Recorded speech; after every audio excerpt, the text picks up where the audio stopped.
Good morning, good afternoon, good evening from wherever you're watching from across the globe. Welcome to the Identity 5 NAEU Summer Tournament. We are going to be your casters. I'm Arcticuno, of course, and joining me is Gaming Grizzly. Hey there, how are you doing today? I am doing great, especially finally we are going to be reaching the epic conclusion to this tournament where one of these four teams in our semifinals, heading into the finals, will be crowned the victor of our Summer 2019 tournament. Exactly, and first of all, I want to congratulate all the teams that made it this far. We have A&O right here, Astra, Team No, and Team XD, and I'm really excited to see who will be on top after today's tournament day. Really excited to see that. I also want to give a huge shout out to all the teams that are not in the tournament anymore, but were participating earlier. Participating. Exactly. And of course, I also want to give a huge thank you to the community that is watching, to the Identity 5 team that is there for us. And without you guys, it wouldn't be possible for us to be here to have this amazing tournament. So thank you very much. And of course, it is a pleasure to be with you today, casting the tournament finals. And yeah, thank you for being here with me. Thank you for being here with me. I mean, the fact that we're casting right here in a studio in Thailand, I mean, I live like 3 hours away by plane ride. You, on the other hand, ooh. Yeah. It's a long ride, but let's not talk about this. I mean, we kind of saw my energy yesterday. I was a little bit low energy. You did just fine, man. Yeah. I think you did great, and I think the community would agree with me as well. I'm glad that the community didn't see that in every single break. I was just falling on the table, sleeping for 10 minutes, and then I'm back like, all right, there we go. But today, really had an amazing sleep. So oh yeah, I'm hyped, I'm stoked, I'm wide awake to see the tournament finals today. First of all, we're gonna start with the semifinals, figuring out who the best of the best are. I want to see these matches because I think today we're really gonna see some close matches. What do you think? Do you think there will be 0-5 matches where just an entire team gets wiped out? Because I think today it's going to be very different from the other days. I'd have to agree with you, Grizzly. I mean, with the top four that we have, it's just so hard to picture scenarios where we are going to be seeing those perfect 5-0s. But based on the performance that we've seen as well, there have been some clear standouts to me throughout this tournament. I mean, yesterday we were just gagging over some of these players who did a phenomenal job, like Blue Race Car, for example, from Astra. Yeah. We also have Mumu as well as Sprinter from XD, just to name a few. I mean, no. As a team, collaboratively, the communication you could see in game, the coordination, absolutely insane. As well as the Hunter PC playing the Mind's Eye, you remember? I actually rewatched the stream tonight. I just rewatched a little bit of the streams, and I saw that he was actually in the middle of the fight with the walls. He was saying hi with the walls. We totally missed it, and probably most of the viewers also missed it, but I watched it. And he was just doing his walls in the middle of the match, like he couldn't care less. Hi! It was amazing. And of course, we also saw Call Me Duty. Super fast spider right there. X-Boy, great job right there. These players, they just out of my mind. Yep. And I find it such a shame that as we reach the conclusion of today, we could only have one winner because these four teams, as I said, absolutely phenomenal. All of them deserve to be where they're at right now with the prowess that they've shown to us on stream. But yeah, there can only be one that could have the bigger chunk of that $3,000 prize pool. Exactly. And I want to see it right now. I'm really I'm stoked, I'm hyped, I'm excited. I want to jump into it. Jump. Not literally. Okay. Yeah, okay. Just making sure. Yeah. All right, so what else is there to say right now? Well, of course, let's go ahead and check out the draft. Dreamwitch. All right. That's going to be very interesting. PC, first match right here. No versus XD. Again, we see the Dreamwitch on the Hunter side. PC going in right there. The Dreamwitch is a really tough character to control, to master. But I think these high-tier players, they have no problems with the multitasking right here. Absolutely. And I think one thing that you also want to note is the fact that throughout the duration of this tournament, since we're further into these brackets, we already have statistics to work with. And based on the Hunter picks, which have seen much success, aside from the obvious choice of Spider and Ripper, Dream Witch as well as Feaster have been having a phenomenal time in the NAEU tournament. So let's go ahead and see if that trend will continue, as No brings that to the table. Exactly, and we can also see on the side of the survivors XD Mumu. I was just going for Mumu. I'm sorry. Mumu with mechanic. We already saw Mumu with her mechanic, and amazing job right there. I can't wait to see her in action. I can't wait to see this match. We also have QC Seer, very obvious pick. As long as Seer is not banned, we're gonna pick Seer right here. Sprinter as mercenary, and we have Johnny with the coordinator. We are playing the first match, the first round on Arms Factory. And I'm just excited to see these little leeches, these little followers of the Dream Witch roam around on the map. Again, it is, for me personally, I couldn't control the Dream Witch. There's so much going on. The multitasking is a lot. But seeing these high competitive players utilizing the Dream Witch in the tournaments makes me really excited. I could not play Dream Witch even if my life depended on it. Even if they say, okay, if you want to live, you have to at least get one survivor. Yeah, nope, right. Not happening. But in addition, by the way, to those of you that are, of course, fresh and new to how Identity 5 competitive works out. So for our semifinals, we are going to be playing a best of 3 series, and each team per set of rounds will get to play Hunter as well as Survivor. So after this particular game, no, as well XD will be switching sides, and basically we are by point system. We base it off how many survivors make it out of the gate. On the flip side, how many survivors the Hunter manages to take down. If ever you're able to take out all 4, if all 4 survivors make the escape, then the team that does so will be getting the 5 points, and then it goes from 5, 3, 2, 1, and 0. Yeah, exactly. And what we also want to mention is, in the first round, there are no bans. Second round, we will see 1 survivor, 1 hunter ban. And third round, we're going to see 2 bans on each side. Survivor can pick 2 hunters to ban, and hunters can pick 2 survivors to ban. And we also need to mention that in each round, no, not in each round, but in each round, we're going to play on the same map. Which means after this first match, we have no on the survivor side, XD on the hunter side, and they will still play on the Farms Factory. We had a little bit of problems with this yesterday, but we solved it. We solved it, and that's definitely what we are going to see right here. So, we've talked about Dream Witch as far as how she fares in this tournament. Let's go ahead and check out these survivors as well.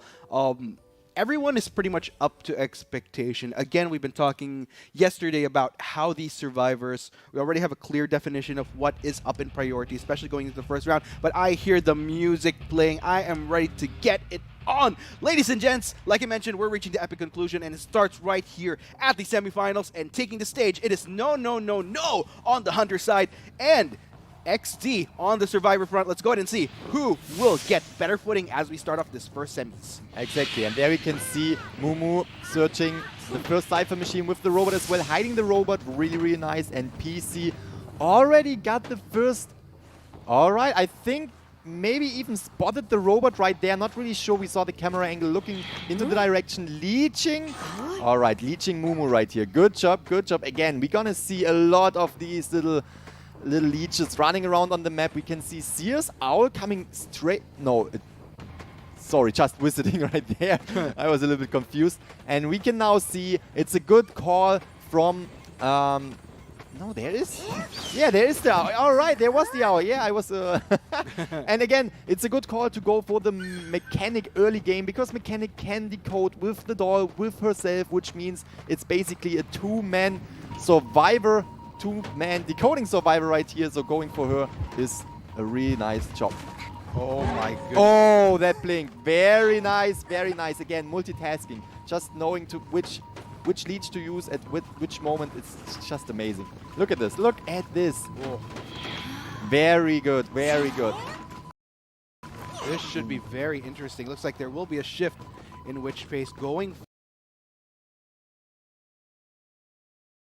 for that coordinator. Not a bad way to go, especially if you're able to force Johnny in a position where he exhausts his flare gun right away. Of course,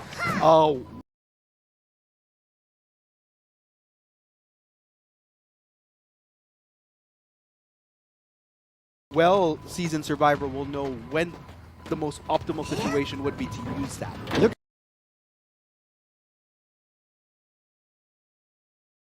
at this. We have the servants running around on the entire map, and it's very nice hit right there.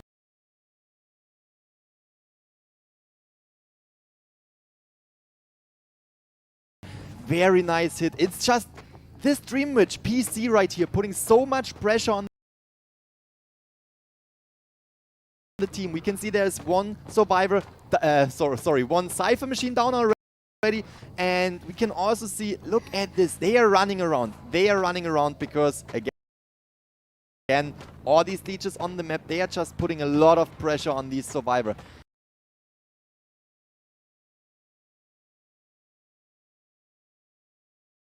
Now we can see Mumu again kiting the Dream Witch. Oh, there we go, Mechanic goes down.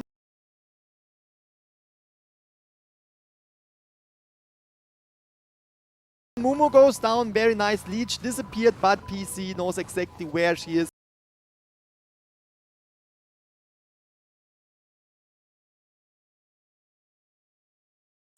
Now, just putting more pressure on this survivor right here.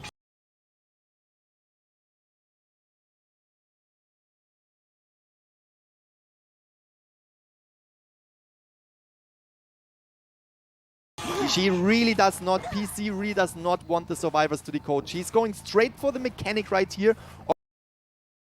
Of course, she does, the Dream Witch, she does not want to get Mumu up again right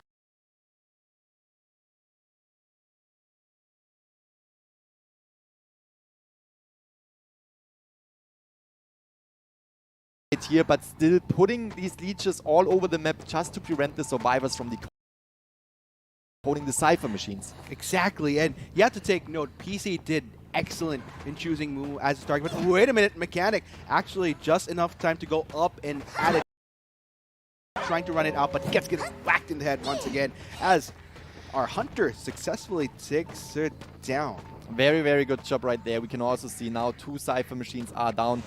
Picking up the Mechanic again, that's a really good call because Mechanic can basically decode with 2 characters. We know that the doll is still running around, still giving the entire team one more survivor to decode. Even if someone has to go in for the rescue, there are still 3 survivors, basically 3 survivors in the match that are decoding. We can see the Seer is now priming one of the machines, which brings this entire match down to 2 Cypher machines. Really good job on both sides. There we go, Coordinator taking the hit. The Leech is disappearing, but still we have the Dream Witch standing right next to the Coordinator. Now, Dream Witch having a really hard time because Mumu got rescued. She needs to act right now. She needs to get back to Mumu right here.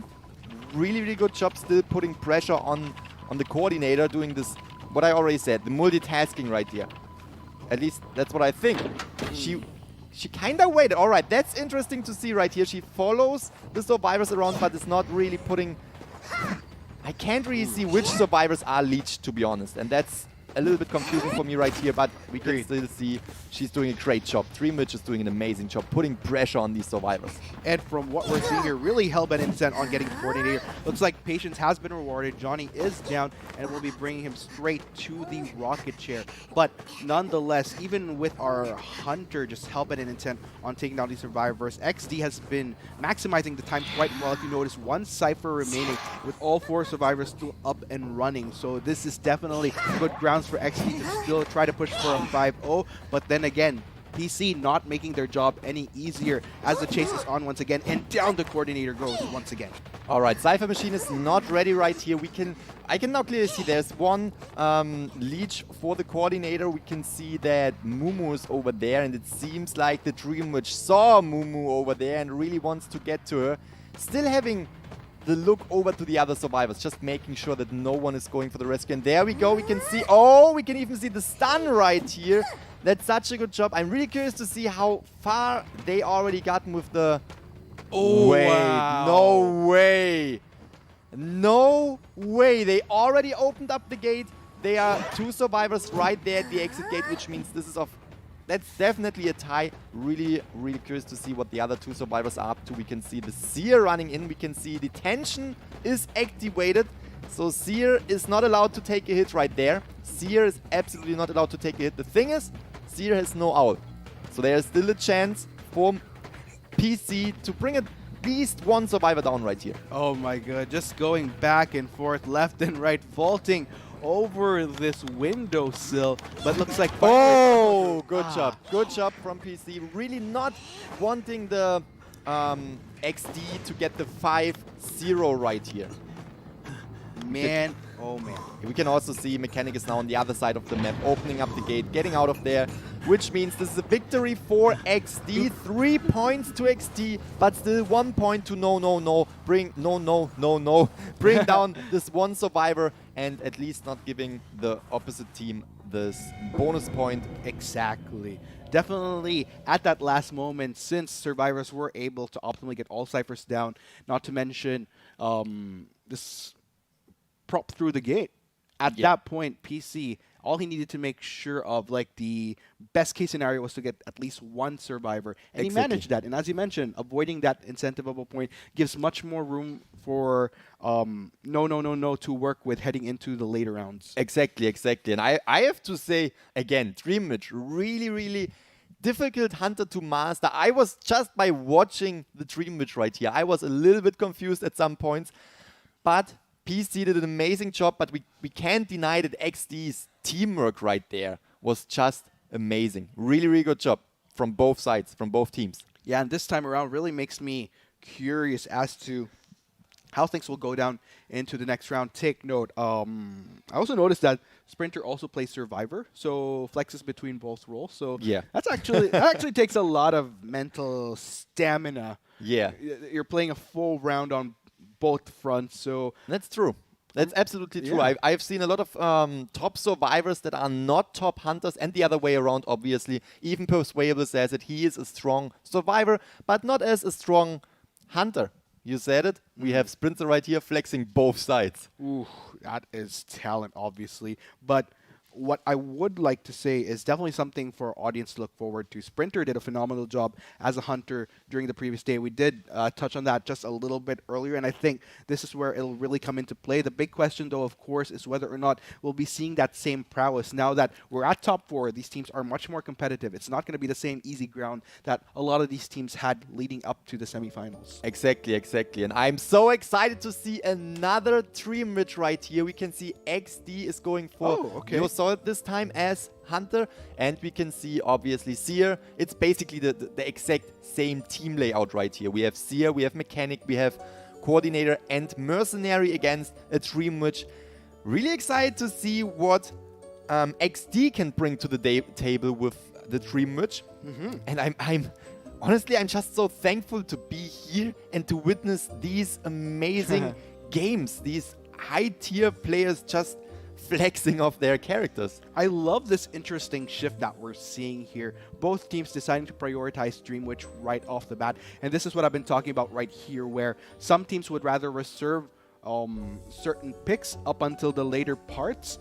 And by that safety, might have been opting for just the standard Spider for most of the games that we see here. We did see that statistically for no, they did decide to run the Spider in the first round, and they did decide to go for Dreamwitch XD, in which case will be running it themselves. That does present the question as to whether or not we'll be seeing some Dreamwitch bans later on, although since we didn't see a tie or a victory that led towards the Hunter, we'll still probably lean towards Spider, in which case, but time will tell. We'll just have to see. Let's go ahead and talk about the Survivor picks. It looks like we will be seeing the same the same spread of survivors in comparison to the round earlier. Exactly.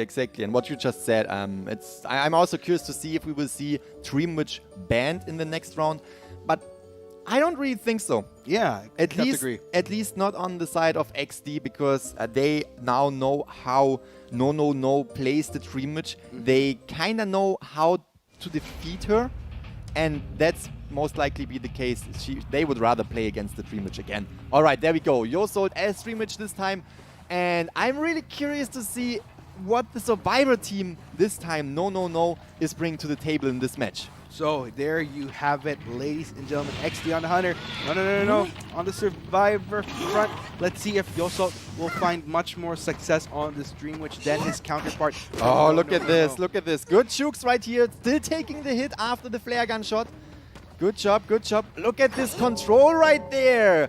Coordinator goes down. Again, the multitasking for the Dream Witch is something that is really, really important, and we can just see it right here. Controlling 2 servants at the same time to bring down 1 survivor early game. Absolutely amazing job. Oh man, okay. With very good reason, I could see why XD is opting for Yosold, in which case that early on, less than a minute in, already managing to take down the coordinator. So I think this is definitely something that No will have to take into account of, especially since by having that 1 survivor loss, it's going to slow down their potential to take down these ciphers early as well. Mechanic is still up though, so that's something that they could work with. Very nice hit right here. And we can see there is still 1 leech protecting. Oh, nice. Oh, the blink still hitting the mercenary. Mercenary taking the hit for the coordinator. But again, the multitasking right here with all these servants makes it really hard. Puts a lot of pressure on No right here. Coordinator took another hit. Got leeched again. Now we can see putting pressure on this Cypher machine in the middle right here, just leaving the leech right there so survivors are not tempted to decode this one further. Super impressive coming in from XD's Hunter. He has not come to play, just getting so much work done, and I think this is where the multitasking really comes to play, and you can see how much skill it takes when used to max efficiency, and that's what our Hunter is clearly exhibiting right now. Yosold just doing a phenomenal job, and usually at this point in time we'd see about 1 cipher maybe pop, but because of how the nature of this game has been going, where survivors just needed to rescue already. Exactly. Putting pressure on the Cypher machines right there, so I wouldn't want to decode a Cypher machine with a leech right next to it. So really good job right here from Yosold with the multitasking. Now really securing this 1 coordinator, this 1 first survivor elimination. But we can see going for a safe rescue right here with the owl body. Oh my god! Oh my god! I can't believe it. We can see right here the Seer was trapped between the rocket chair, the barriers, and 2 of the Dream Witch servants. No way. The placement right here of the servants, just outstanding. What? Oh my! You have to say so. What? That was one heck of a creative way to use. Coordinator goes down as well. The rescue, very well timed. At the very last moment, Seer was going in right there with the owl, getting the secure rescue, but getting trapped right there this way. Oh my god, that's again some high-tier gameplay. You have to know how to place your leeches. That was not a coincidence that this happened right here. Oh, definitely not. That was very well planned out right there. I've never thought of using the servants that way, just to pincer in a survivor after being rescued from a rocket chair, but it worked out beautifully here for Yobolt. There you go, 1 whack on the head onto Mr. Kira, and he is on the run. All these survivors, so tricky. Coordinator, take note, is down. There's only 3 survivors remaining, and Yosold is on a roll. Exactly, you can see all the survivors already took a hit right there, which makes them a 1 hit down. Mechanic, yes, going for the mechanic, one of the main decoders of the game. Exactly what the Dream Witch is going for right here. We can also see 1 more Cypher machine got popped. They are down to 2 Cypher machines healing up right now, at least healing the Mercenary, because Mercenary goes in, or has to go in for the rescue. They won't want to let the mechanic die on chair right here, so definitely going in for a rescue. And we can see the Dream Witch Yosold on the same rocket chair as before. I'm curious to see if Yosold is trying to pull off the same trick. Would be that pin right there, pinning the survivor in between the rocket chair, the barriers, and the Dream Witch servants. Oh my god. All right, there we go. We can see Mercenary is right there. Oh, patience. Look at this. That's no way. Pulling off the same trick. What I just said. Pulling off the same trick. That is... Yeah. No, I... Very clever use of terrain right there coming in from Yosol, I gotta say.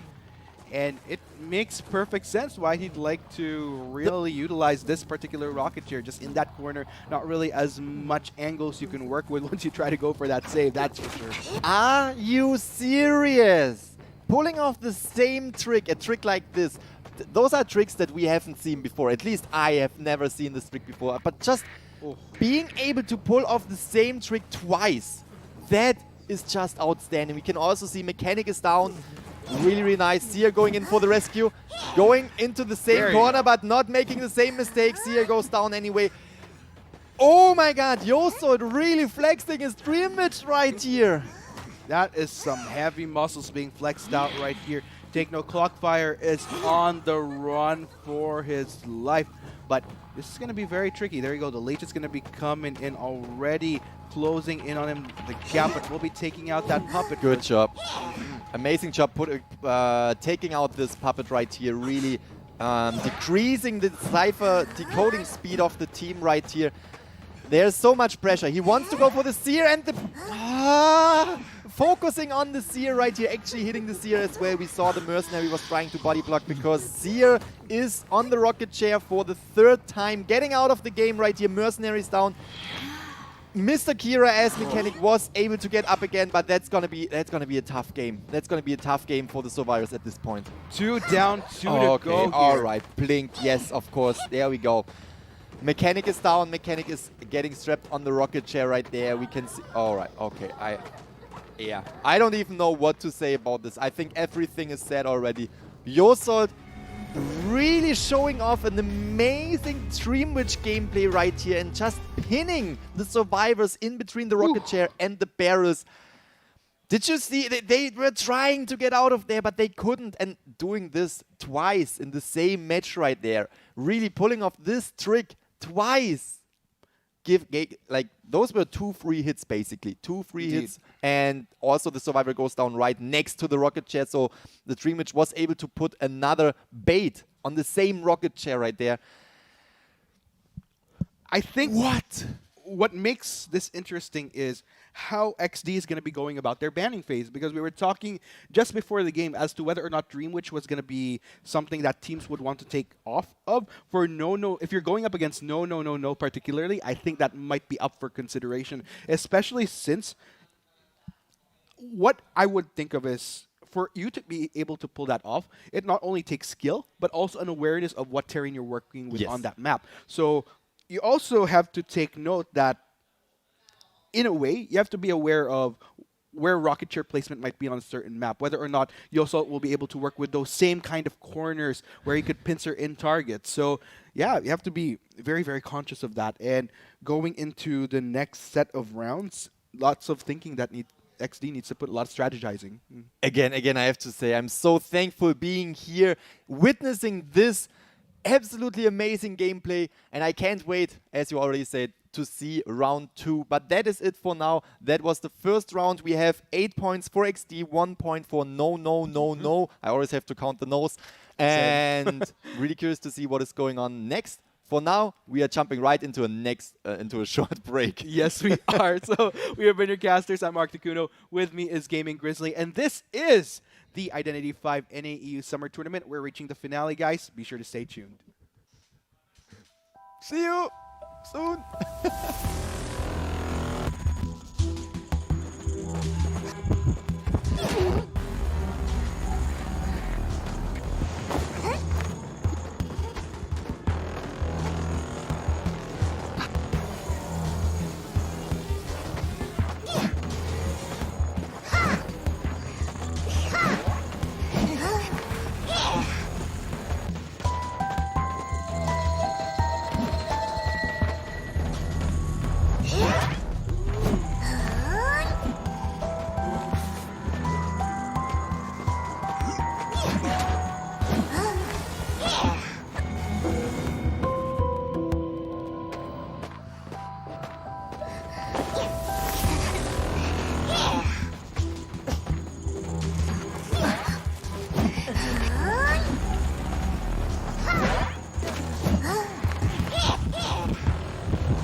Welcome back to the Identity 5 NAEU Summer Tournament, where we just came off our first set of rounds. Quick recap on how these points are going. You know what? Before the recap, of course, quick intro. We are going to be your casters. I'm Mark Takuno, and joining me was the lovely Gaming Grizzly.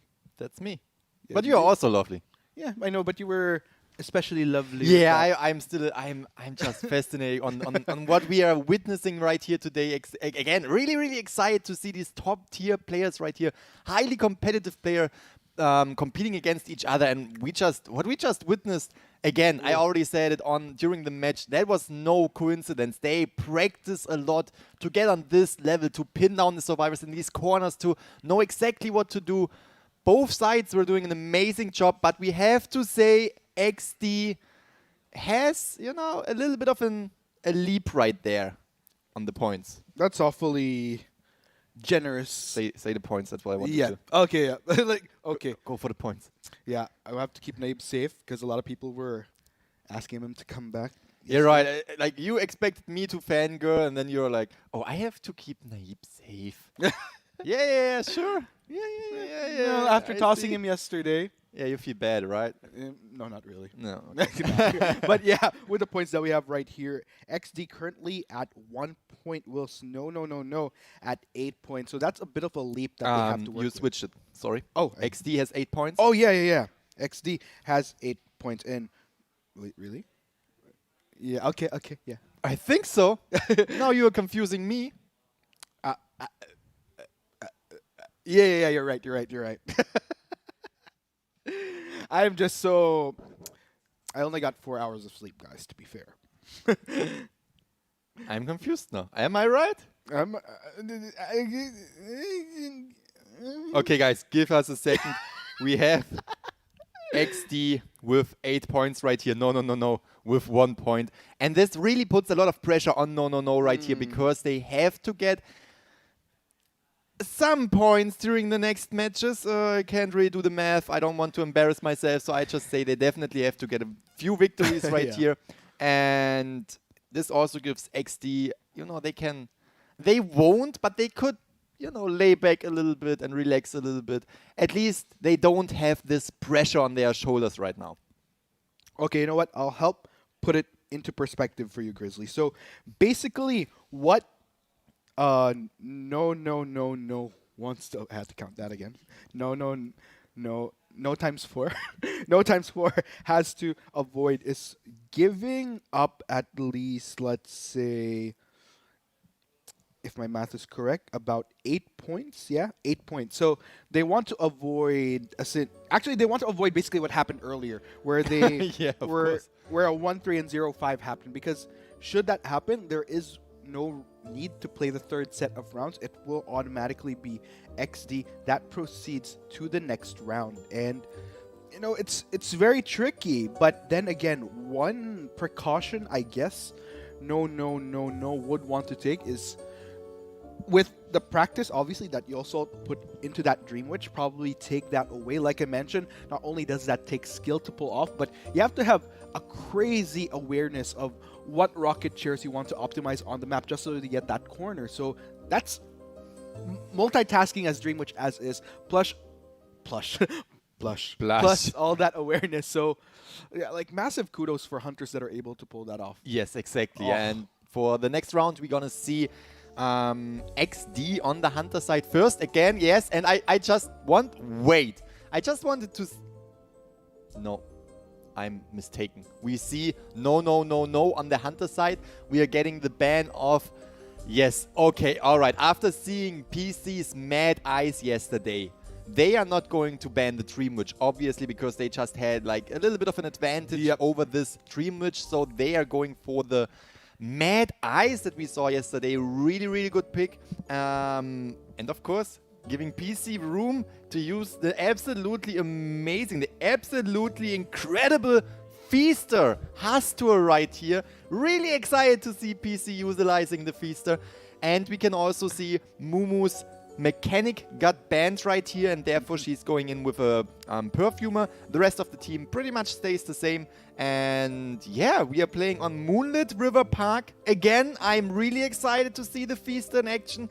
And just my little speculation for the next match, when XD is on the Hunter side, I think they will definitely ban Dream Witch. Oh, definitely. And I don't know. I guess we'll just have to see. But I guess with the picks right here again, we've solidified that XD will be. Okay, I just want to add, I'm so excited to see Feaster. Oh, it's gonna be like, sorry, I have to interrupt you. Oh my god! I don't know how if you know how excited I am right now, because again, right now we have the top 4 teams on the North American European server participating for, or rather fighting for the top 1 spot right here. We have a little bit of pressure on the no 4 no's team. They really need to catch up right here, and utilizing the Feaster. I think PC is really confident with his Feaster right here, and I am so excited to see what he will pull off.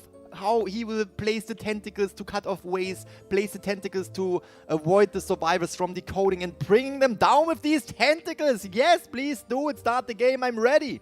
Oh man, you know what? Okay, just to indulge your Feaster fantasies even further. So that sounds wrong.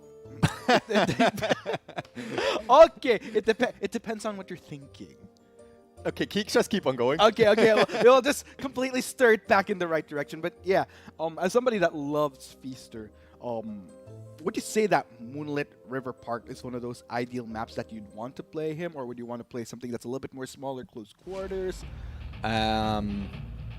I think that's not my choice right here. I would rather use him on smaller maps, yes, because he is a little bit of a slow hunter, but I think PC knows exactly what he is doing right here with the Feaster, and I think we're gonna see what he can bring to the table for this first match. We can see that the survivors are already spreading up to find the Cypher machines, and we can also see PC on the hunt for these survivors. Johnny hiding over there because that's a spawn spot right there. PC knows that this is okay, all right. Finding his first prey right here. Johnny, the coordinator. Oh, Johnny, running it out right. Now, I love how PC is prioritizing this. Oh, that pallet throw probably wasn't planned like this. Wrong side right here, taking the first hit, sadly taking the first hit. That was really unfortunate. We have the tentacle, really nice dodge right here from Johnny, using the flare gun now to get enough distance between him and the hunter to find a new kiting area. We can also see the mercenary, but obviously the Feaster is not, PC is not going to concentrate on the mercenary right here. Really good kiter. Now another tentacle, really good dodge. We gotta say, really good dodge. Again, both sides, nice blink and long hit right there.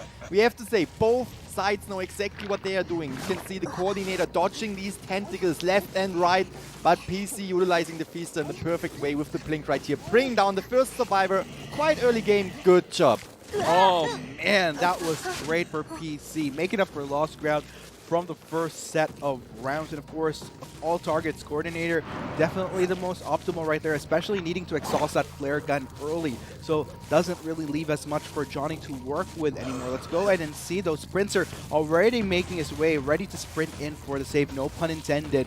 But PC, he's looming around, definitely going to be dangerous right here. Tentacles have been spawned, want to avoid those. Owl will be popped though, just to guarantee that safety.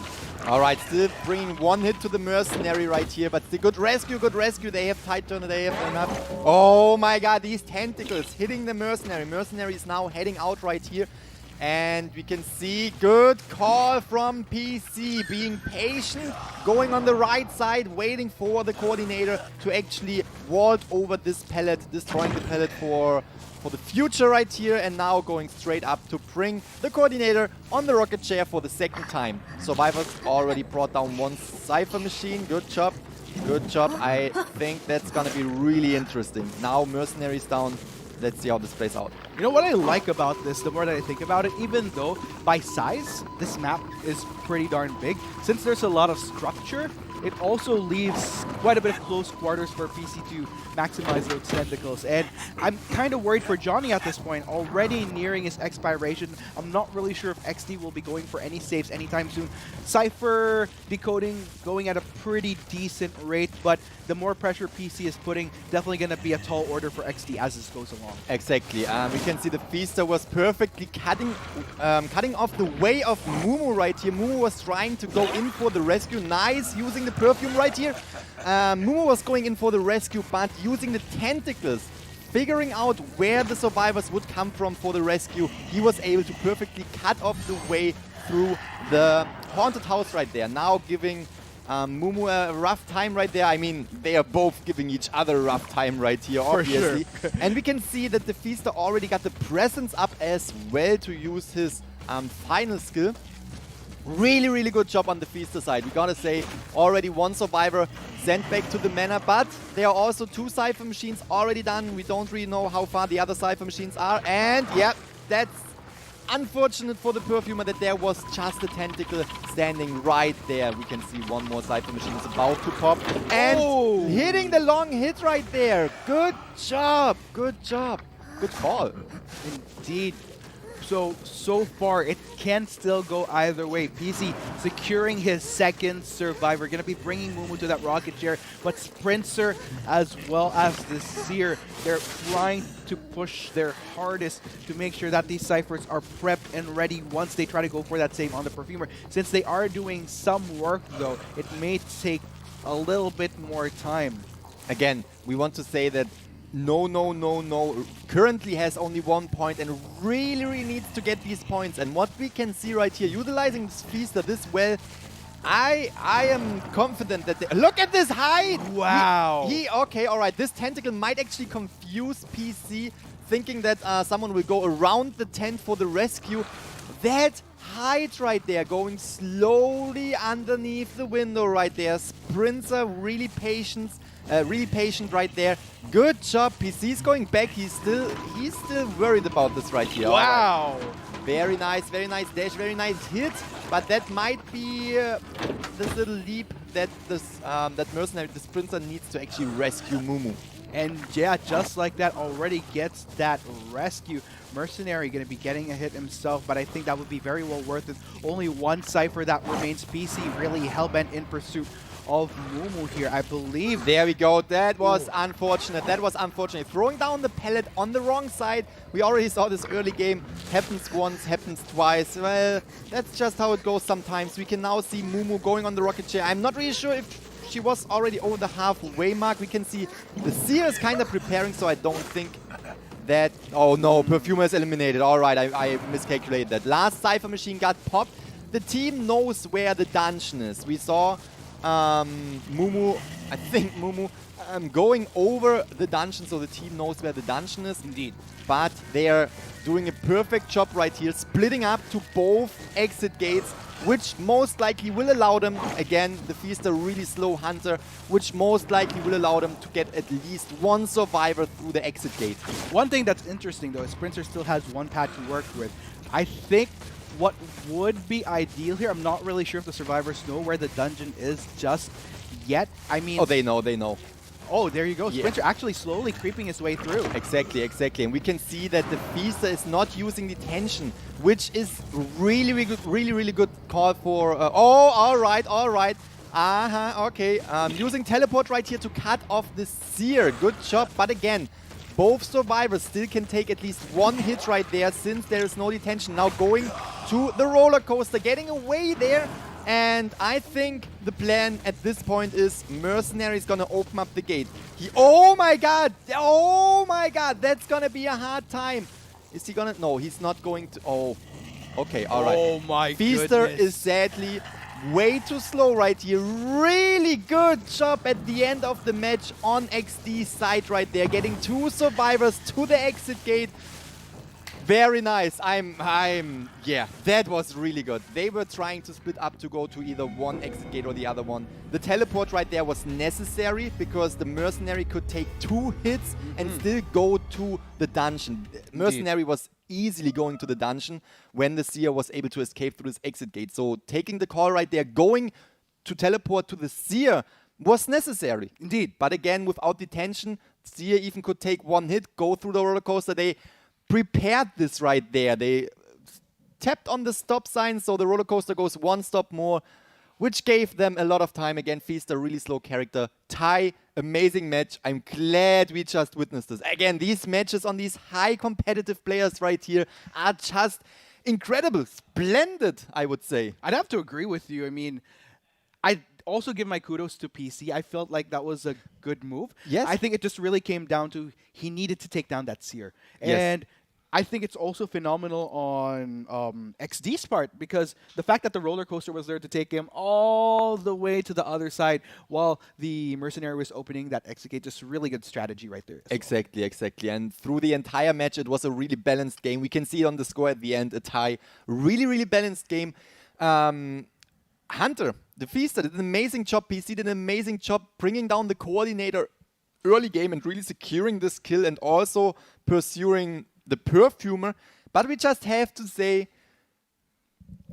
XD right there at the end really outplayed the Feaster with this one stop sign right there going to the next stop. Really, really good job. That was perfect coordination, perfect teamwork.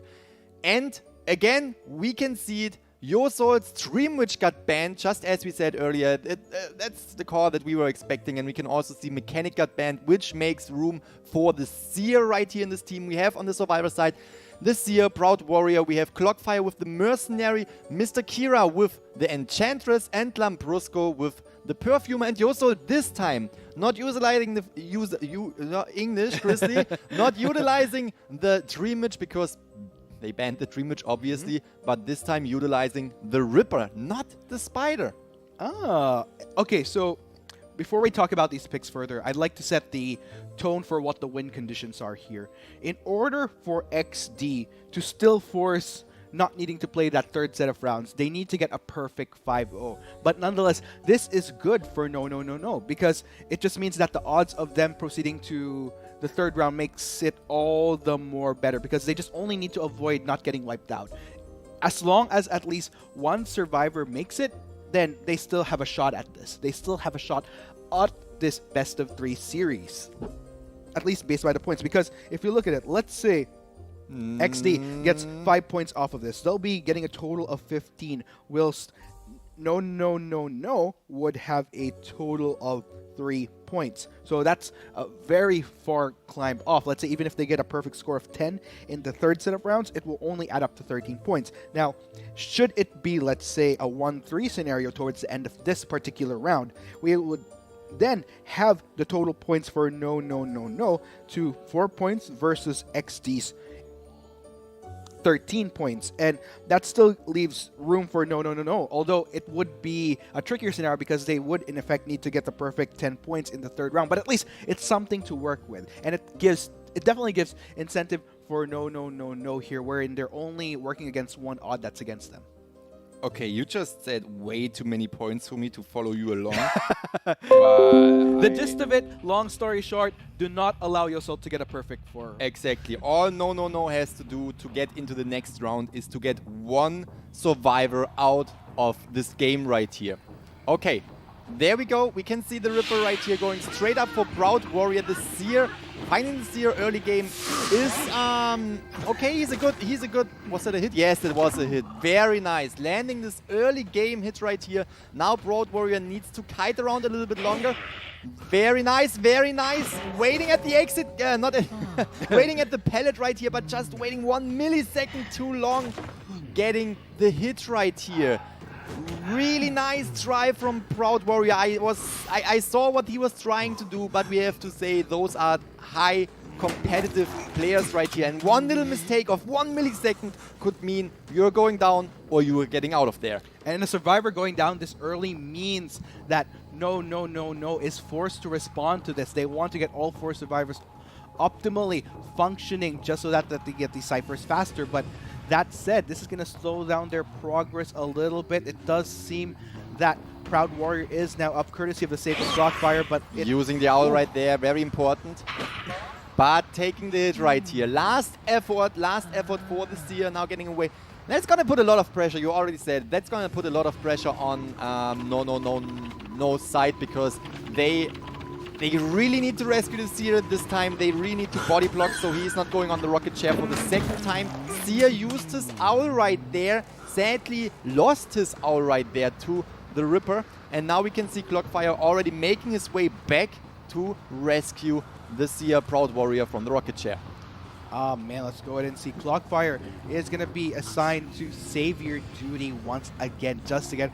Proud Warrior, all 4 ciphers remaining. No. Decoding progress, I would still say is fair, and there you go, the save us once again. But Yosol already on their tail. Clockfire going to try to go for that body block. Nice Beautiful. body block. Really good. Another one. Mercenary will go down, but they really want to prevent the Seer from taking another hit. Again, Seer is dead on rocket chair. Look at the Mercenary. Mercenary is waving. Take me, leave the Seer, go. But obviously the Ripper, we have Yosol right here concentrating on the Seer right there, waiting for the Owl to run out. We can see that the Mercenary is really trying to get in between those two. But, alright, getting down there. That blink and almost hitting the Foggy Blade. Good job from Proud Warrior, getting a little bit more distance between him and the Ripper, but he really needs to be careful right now. That's gonna be intense. That's gonna be intense with the... Alright, that's good job right there. Proud Warrior really using the environment right here to get distance between him and the Hunter. Looks like Yosol, though, definitely great kiting here from Proud Warrior, buying a lot of time. Yes. And Mr. Kira and Lambrusco just... Nice dodge, nice shoot right here. Throwing down the pellet, yeah, really crucial to throw down that pellet early. Not gonna risk to take another hit while throwing down the pellet. And again, we are right here in a really good kiting spot, and the Seer is kiting around very well, giving the team enough time to decode more Cypher Machines. We are now down to 2 Cypher Machines. Very good. Good job, Proud Warrior. He took early game hits right there, going on the rocket chair 2 times, but now really showing off what he is capable of. Yes, no. Really hell-bent and intent on keeping the dream alive and proceeding to that finals. Proud Warrior, something just switched up in him, and his kiting is crazy, buying Look so at much time. this. Very good job. Going in for the hit right there with the Owl, giving him again a little bit more time to transition to another kiting area, which he can use. All right. Okay, that was unfortunate. I mean, the Feaster, if he is speeding up, if he is invisible, is a really difficult Hunter to encounter. But again, we have to not congratulate, but we have to mention Proud Warrior right here, doing an amazing job after sitting 2 times on the rocket chair, still giving the team a lot of time, bringing down Cypher Machines and luring the Hunter away from the team. Oh man, Yosol must be happy about that, spotting Mercenary in the distance, but of course not wanting to opt for that, as Clockfire would make a tricky target. Still a lot of pads to work with. We'll just try to go for Mr. Kira instead. And this should be interesting. Should he be able to close that out? 1 Cypher remaining for no. Things are looking very good for them. Yes, exactly. There we go. Enchantress took a hit right there. She most likely knew that she would take the Foggy Blade right there. But still they have... He's not concentrating on the Enchantress at this point. He's really going to put pressure on the survivors that are on the Cypher Machines, because he knows 1 Cypher Machine is remaining. You really don't want to prevent them from popping the Cypher Machine as soon as the survivor goes down. Indeed. And look at this Clockfire trying to establish some distance. Gonna get that swipe right there. Good job. Ooh. Will take a bit of time, but then again, Yosol will be rewarded in this pursuit. Exactly. Now he's again going for the Cypher Machine. Again, you want to put pressure on these Cypher Machines, but you can see they are primed. We have Lambrusco right here baiting for the hit. He wants to take the hit, use the perfume to go back, or just popping the Cypher Machine right away. That's at least what I think is the plan right here. Taking the hit, popping the Cypher Machine, and then run off as fast as he can. I think the other 2 survivors are already at the exit gate. Lambrusco is just waiting for this 1 hit. Indeed. Oh man, this is looking very tricky here. Yosol trying to time this correctly as well. All right, there we go. Pop the Cypher Machine as far as I can tell. Okay, all right. Taking the hit right there while throwing down the pellet. And again, the other two survivors are most likely split up at the exit gate. Mr. Kira, we can see her, the Enchantress right there on the exit gate at the roller coaster beginning. And what I would say is the mercenary Clockfire. Alright, good job. Good call right here. Leaving the exit gate. Clockfire runs in, I would say, for the rescue maybe. Can see the stop sign is not activated. Alright, we have 2 survivors now going in. Guys, I'm sorry. They are not going in for the rescue. Maybe Mr. Kira is going in for the rescue, but we have to keep in mind that the Ripper has detention. So what they want to do is they really want to get over there to the exit gate. Exit gate is already open. Clockfire is over there. Again, they need 1 survivor to get out of the exit gate, out of the game alive. And that is most likely what is going to happen right here. We have Clockfire going through the gate and not really sure if they will be able to rescue 1 more survivor. I would say they're gonna play it safe because they know with 1 survivor they are proceeding to the next round, to round 3. And if they can show off what they are able to do in the next round, they can still make it. Oh man, here we go. Yosol, at such a crucial time, manages to pull down 3 survivors. Like, I was actually thinking that this was going to end in a 2-2, but oh my goodness. Yeah, that was actually really, really good gameplay right there from the Ripper. At the very end, now bringing down these 2 survivors, using the teleport to go to the exit gate just in time before the exit gate was open. I mean, we saw the Enchantress actually working on the exit gate, and I actually thought that she was able to open it up, but she knew better. She was going away. She distanced herself from the Ripper, going to the roller coaster, trying to get to the other side, to the other exit gate.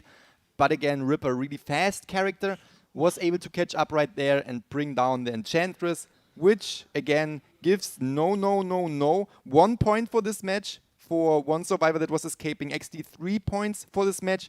XD is in the lead with 13 points right now, and we have no, I probably want to know too much, with 4 points, which gives no the chance, if they are eliminating all 4 survivors and escaping with all 4 survivors, to still win this round right here, to still win this match against XD.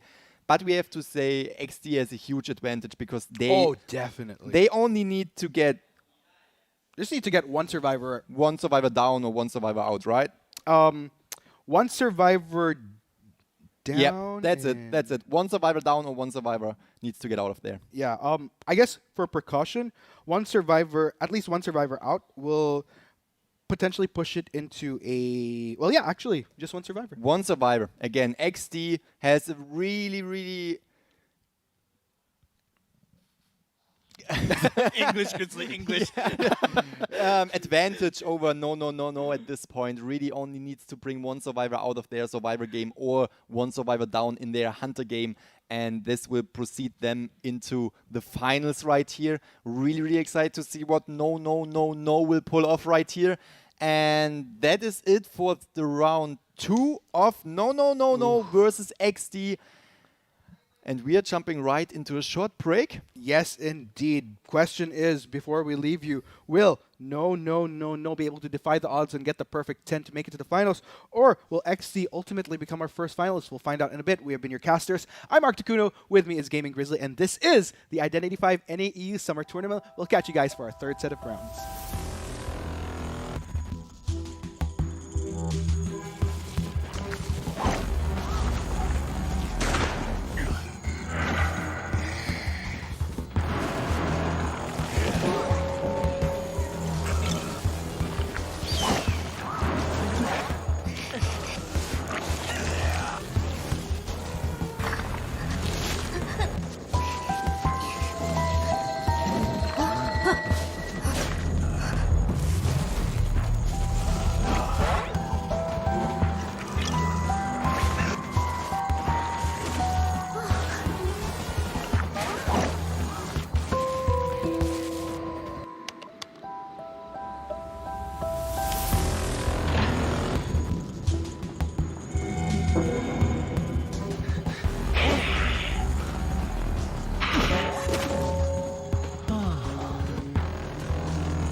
Welcome back, ladies and gentlemen, to the Identity 5 NAEU Summer Tournament. We are going to be your casters once again.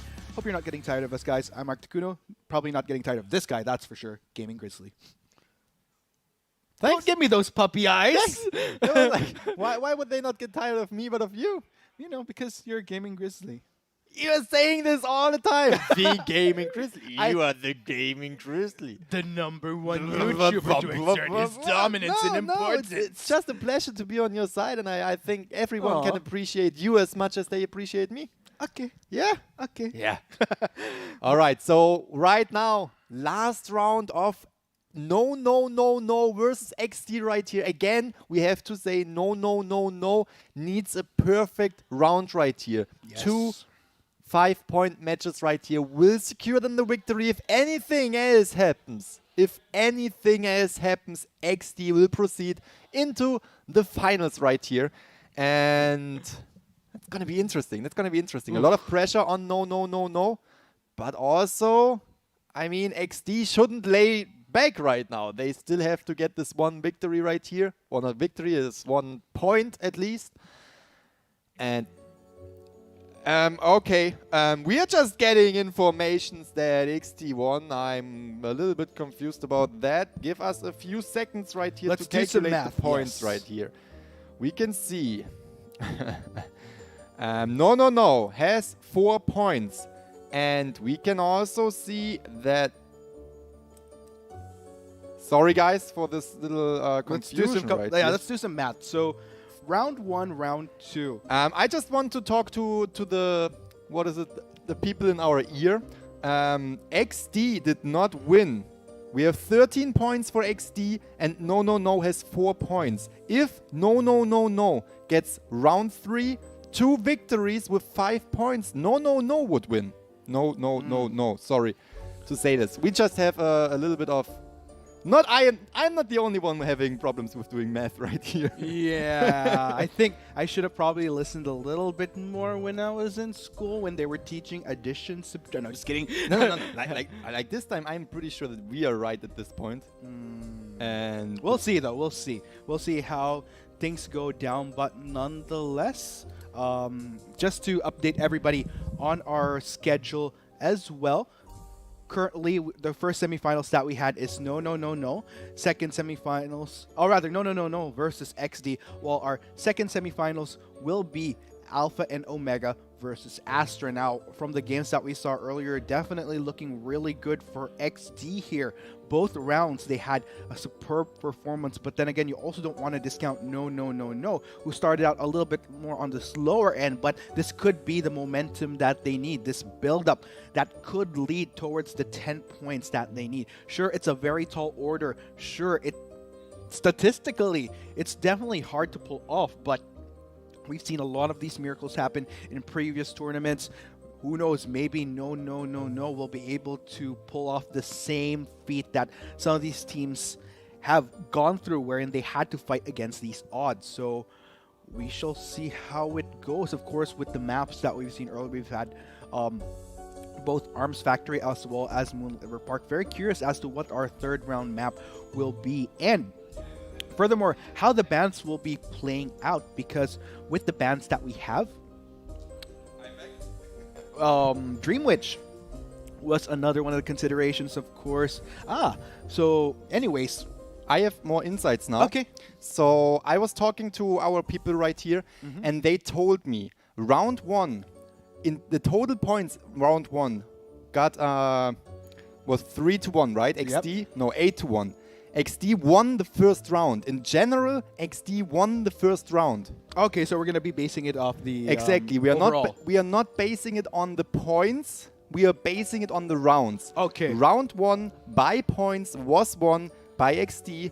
Round 2 by points was won by XD, which makes this 2 points in round 1 and round 2 for XD, which means XD will proceed into the finals. Okay. There was just some Interesting. There was just some misunderstanding right here. Yes. Okay. So this means we are talking about the rounds right now, and again we have 2 points for XD right here to 0 points for no, which means the last round is obsolete, not necessary. Understood.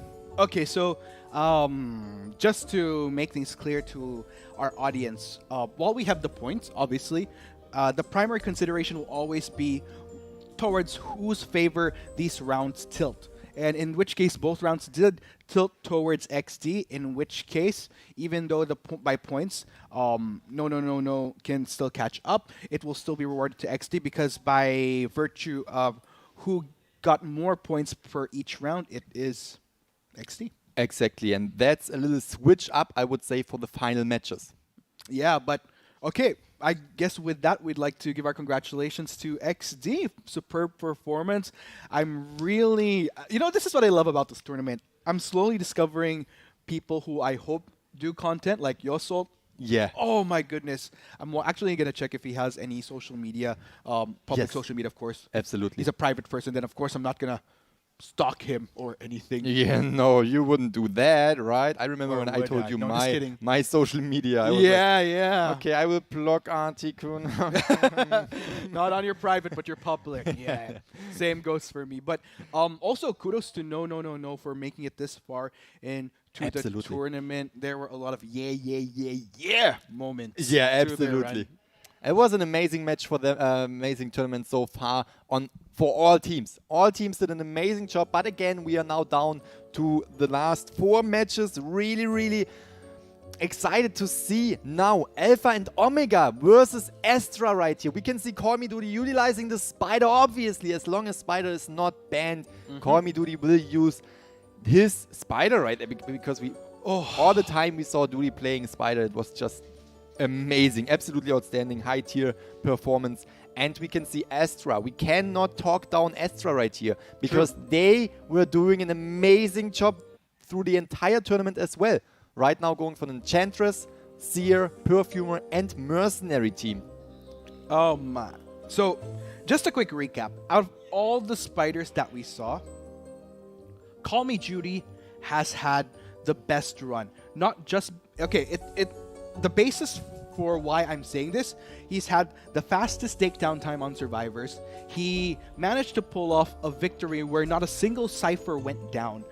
Plus the fact that just by the minutes of the game, it was so fast in the blink of the eye, which is why we kind of gave him this nickname No Chill Duty, because there was no chill whatsoever, and he plays Hunter. And I brought this up towards the beginning of the stream.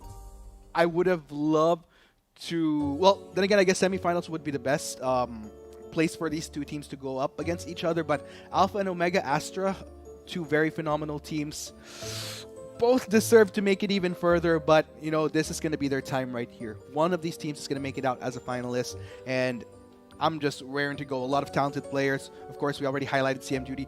John Zhao as well was absolutely phenomenal yesterday. Also, Blue Race Car. It's Schmitty also with his Seer plays. I am just... Yeah. Plus the lawyer yesterday. I'd also the lawyer. Touch up on that real quick. But I am just torn with the semifinals right now. Both teams. I don't know about you, but... Yeah, absolutely, absolutely excited to see the red church map right here for Call Me Duty Spider. Really good place to put down a lot of these webs, a lot of these annoying webs, at least for the Survivor team. Annoying maps, did I say maps? Webs. And we already saw Call Me Duty completely masters the Spider. The cobwebs, the shooting webs that he is shooting, they hit, it feels like over the entire map. And I'm really excited to see Call Me Duty pulling off some amazing plays right here, right now, today, on this final day of the tournament. I'm getting chills right now, Grizzly. This game right here. Ladies and gents, fasten your seatbelts. I would not be surprised if this goes all the way to the full round 3. I think we might actually see that. These two teams, I would definitely say they are head-to-head. Head-to-head. This is nothing. There's... We saw it earlier. There were a few matches where you could really tell that the difference in skill was visible. But these two teams, no. Now I'm saying no. There is no difference in skill. I wouldn't say that there's any difference in skill, and can't wait to see if Alpha and Omega is able to defend the throne, because again, we saw Alpha and Omega was the team in the Call of the Abyss 2 tournament, representing the North American and European server. They did an amazing job over there, playing against all these other teams that made it into the finals right there. And now they have to defend this title. So maybe there's a little bit more pressure on A&O's shoulders right here. I guess at the end of the day, I'd agree with you. By skill, looking pretty dead even. The only advantage that Alpha and Omega has at this point is they have the international experience. They competed at the global finals. And like I said, that's something that you don't want to discount, because by having that experience, you're able to deal with these high pressure scenarios. Exactly. But knowing Astra as well, how calm and collected they are, we'll just have to let the players' skill speak for itself. Ladies and gents, as I mentioned, this game is going to get intense. Make sure to tune in. Don't even bat your eyes, because Alpha and Omega on the Hunter front, Astra on the Survivor front. Look at this, look at this. ID. Good call right here. Call me Duty. And really giving John a hard time, right? Trying to juke, taking the first hit. Call me Duty with these early game hits. Going for the Enchantress again is a really good call by Call me Duty, because the Enchantress is not the best kiter early game. She needs to fill up her ability. Oh my goodness. Very, very nice, very nice. But that might be it for John. Again, Enchantress needs to fill up her skills to actually stun the Hunter. We saw a short stun right there because John took one hit. Yeah, Call me Duty, amazing job spotting out Enchantress early game. Yeah, look at him go already setting up those webs. It's going to be a very dangerous save that Astra needs to pull off should they want to get John Zhao out of that chair. It does look like Mercenary is already making his way. Let's go ahead and see if he could pull off quite the tedious mission that he has. Doesn't want to get himself into any trouble himself. And there you go, the taking first one back hit, on the head. not wasting any time right here. We already called him no chill duty right here, and that's exactly what we are seeing. Giving one hit to the Mercenary, also being able to give another hit to the Enchantress with Kite turn on right now, which means she will go down within the next 20 seconds. And yeah, most likely just trying to, you know, get a little bit of distance between Call Me Duty and the Enchantress, just to make it harder for Call Me Duty to bring her to a rocket chair and to give the team more time. There you can see the Seer bring down the second Cypher machine of this match, and the Enchantress is sitting on the rocket chair for the second time of this match as well. Oh man, CM Duty already. Look at these webs on the wall right there. What a spot. Now we can see Perfumer is going in for the rescue. Perfumer is going in for the rescue. She definitely wants to take a few hits right there for the Enchantress. Very nice, very nice. Now she can teleport back. Enchantress getting the ult because they... Oh my god! Wow! Call Me Duty really concentrating, really focusing on the Enchantress, because he knows putting this Enchantress on the rocket chair will take her off to the skies, out of the game. First survivor right here. 3 Cypher machines remaining. Now the team really has to concentrate. There we go. Nice teleport, nice teleport. Putting pressure on these survivors. Putting pressure on these survivors. Nice! Wow. But still taking the hit right there. Good job from Call Me Duty. Throwing the web instead of taking the hit right away to get rid of the perfume and still damaging the perfumer. Oh, very dangerous. There you go. Whack on the head. And of course, Mercenary going to try to establish as much distance as he can before he falls. But Call Me Duty is definitely on a roll. Still, Astra, they're holding her own. They're trying to get as many of these ciphers decoded as possible. But as these survivors start going down one by one, it's going to just limit them all the more further. Looking very tricky. They have to start accelerating the pace. Exactly, exactly. No chill duty right here in action. It's just amazing to see how fast he is able to hit these survivors and how he utilizes the webs of the spider. Now we have Mercenary on the rocket chair. Perfumer got healed. Most likely Perfumer needs to go in for the rescue. What we can see right there, Perfumer is going in for the rescue. Still has 1 perfume, which means can take 1 hit and reverse the damage. But we know Call Me Duty is pulling off his tricks right there, shooting webs to get rid of the perfume, and then still taking a hit right there. Let's see, let's see, let's see. Rescuing. Oh man, Perfumer trying to time this correctly. Whilst Seer still... Very nice, good job right there, good job. But still Mercenary taking a hit right there will go down eventually. Perfumer rescued. And we saw the Seer bring down one more Cypher machine. They are now down to 2 Cypher machines. This is a really, look at this. They are trying to body block. They are trying to confuse Call Me Duty, but he is really patient. He really knows what he is doing right here and puts a lot of pressure on these survivors. There is almost no chance that these survivors will bring down these 2 Cypher machines at this point. Call Me Judy as a spider is absolutely scary. The accuracy, the dexterity, the precision in the process of hunting down these survivors is impeccable. And it is looking very scary at this point. Look at CM Judy already starting to speed his way through, trying to figure out where Proceed is, but nonetheless while also guarding his prime targets right here. Definitely not wanting to give any leeway for Proceed to try to get the save on his teammates, but Perfumer up and running once again. Very nice call from Call Me Duty. Spotting the Perfumer, seeing that Perfumer got up, trying to hit right there right away, but the Perfumer was able to rescue the Mercenary after Call Me Duty hit the rocket chair, but now bring down the Mercenary this quick, really close to a rocket chair over there, which means sitting on the rocket chair for the 3rd time, sending the Mercenary back to the manor. Now most likely concentrating on the Perfumer because he knows where the Perfumer is roughly about. And we also have the Seer. We know Seer Proceed is already close to the dungeon. He either wants to go through the dungeon or yeah, he wants to go through the dungeon at this point. Not really sure if he will be able. Look at this. Leaving the Perfumer right there because Call Me Duty obviously knows Perfumer cannot get up again and he needs to secure the 4 survivor elimination to get these bonus points. Wait a minute, CM Judy actually missing out on Proceed there by a millisecond. Of course, we'll be shifting direction once again, still trying to sniff him out, but Proceed definitely going to be pretty good for him. He's still fairly healthy.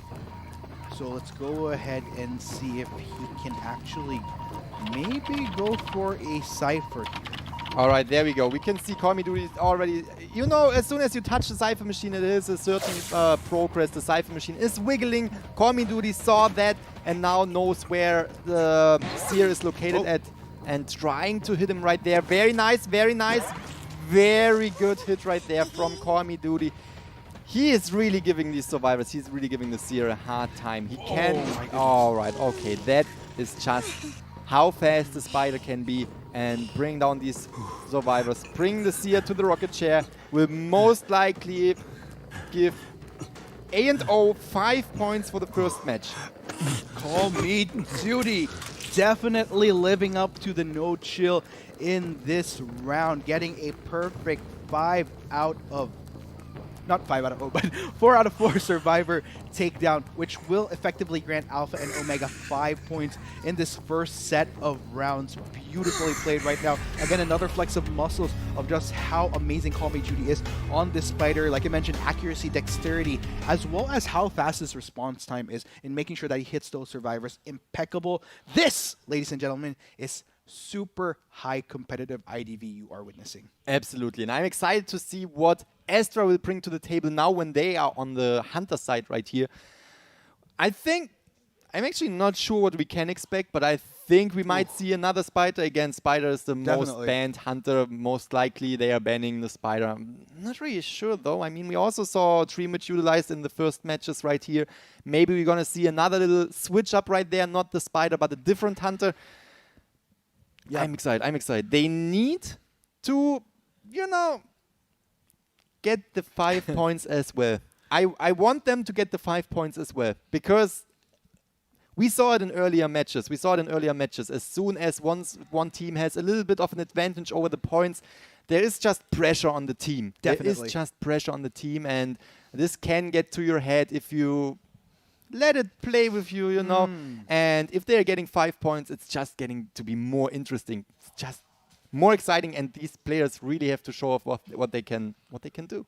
And what I find interesting about this is, indeed, if Astra is able to get 5 points as well, this guarantees us a third set of rounds. Exactly. Because that will result to the first set of rounds in a lockdown tie. Right. Oh, man, I would love to see that. Again, Alpha and Omega and Astra, two of the teams that have been highly anticipated in this tournament, facing each other off in the semifinals. And like I said, just highly competitive Identity 5 that we're witnessing here. I'd also like to put in. So we've been highlighting Call Me Duty. Here, we also get the opportunity to look at another hunter who's been doing phenomenal in this tournament, Blue Ray Scar. Totally understand the fangirling coming in from Sayora. It is justified from the performance that we've been seeing from Blue. Question is, can he pull off the 5-0 going up against some of these really, really talented survivors on Alpha and Omega's front as well? I mean, you are absolutely right. We saw Schmitty, we saw Milek, we saw you, and Paul Plims.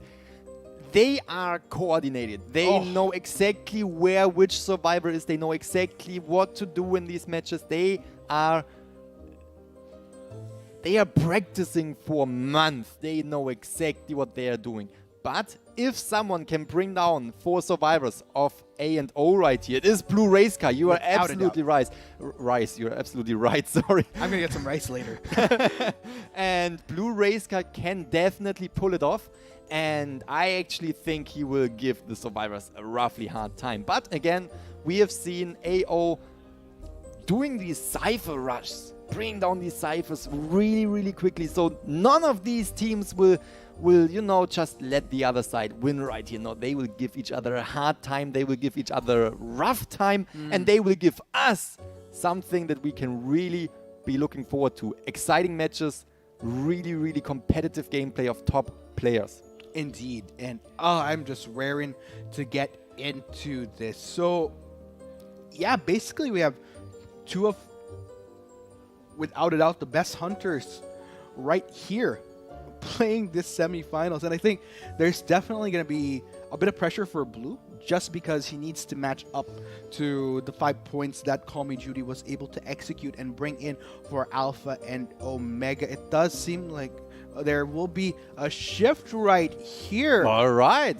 Okay, one thing I'd also like to mention is how Blue Racecar, he could go very deep into his hunter pool. And especially in scenarios like this, you'd expect, like you mentioned, Spider just way up there. Yeah. Standard pick, definitely want to utilize just how OP that Spider is. But in this twist right here, Blue Racecar instead bringing the photographer in.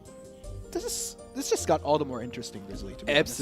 Absolutely. Really, really interesting to see the photographer pick right here. And especially, I want to highlight that Blue Racecar, Team Astra, needs the 4 survivor elimination to at least get the draw for the first round. We are now playing by wins by rounds, which means if A&O is able to get out with only 1 survivor, they will get the first win of the first round. We are playing a tournament right here that defies by victories out of 3 rounds, and giving A&O the first point for the first round really puts pressure on Astra. And truly, I mean, Blue Racecar knows all of this. Blue Racecar knows what is on stake right here, that he needs to get these 4 survivors down. And using the photographer, honestly, I am surprised. We saw the photographer being utilized earlier in this tournament, and yeah, Spider has a higher win rate. Spider has a higher win rate. Not to mention, this was something that I brought up where anybody that isn't Spider, Ripper, Dream Witch, or Feaster hasn't had the best time. Photographer has been on the losing end a lot throughout the duration of this tournament. But if there's any hunter who I feel can switch that up, definitely Blue Racecar. Blue Racecar. Absolutely can agree on that.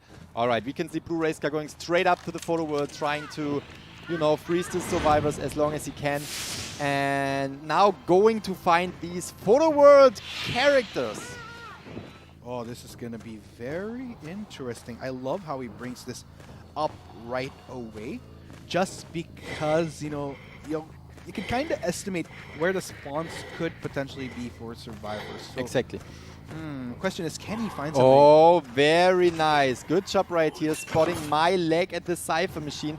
And I want to say it again, going for the mechanic early game is really, really crucial, because the mechanic can decode. We know A&O Cypher rushing these Cyphers down. But now Blue Racecar going for the mechanic really slows them down. Really, oh! Nice hit on the mechanic. The owl was just a millisecond too late.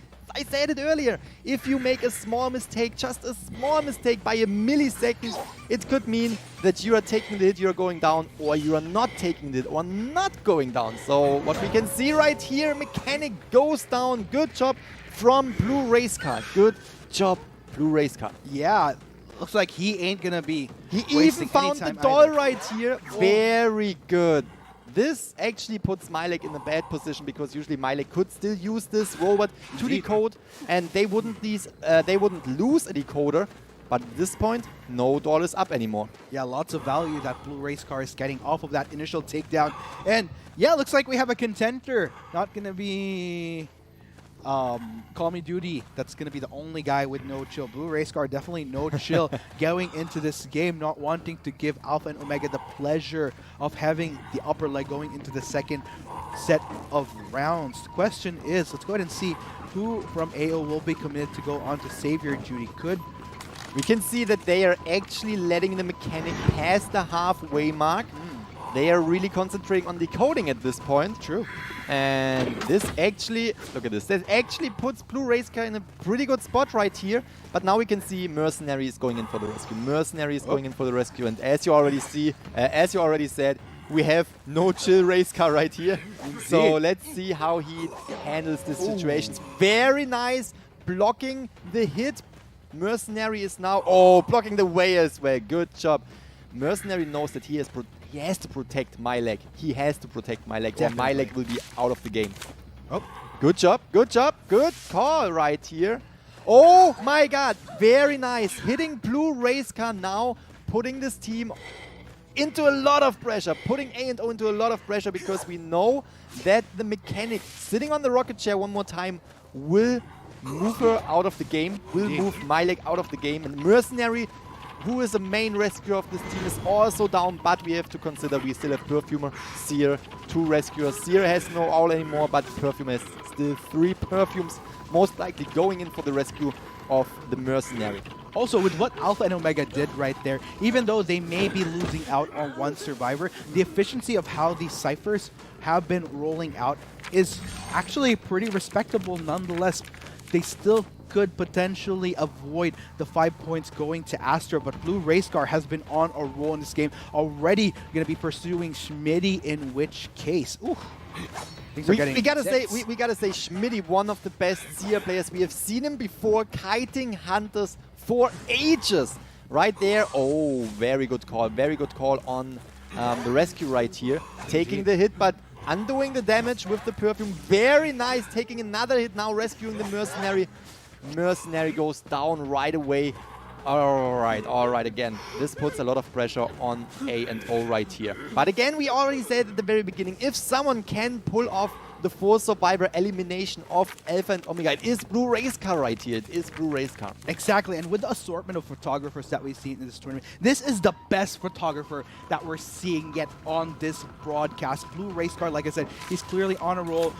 Not going to be long of this world unless somebody goes for that save. 2 ciphers are remaining, 1 cipher, in which case, AO, they could still get a survivor out of this gate just to make sure that this first set of rounds leans towards their favor.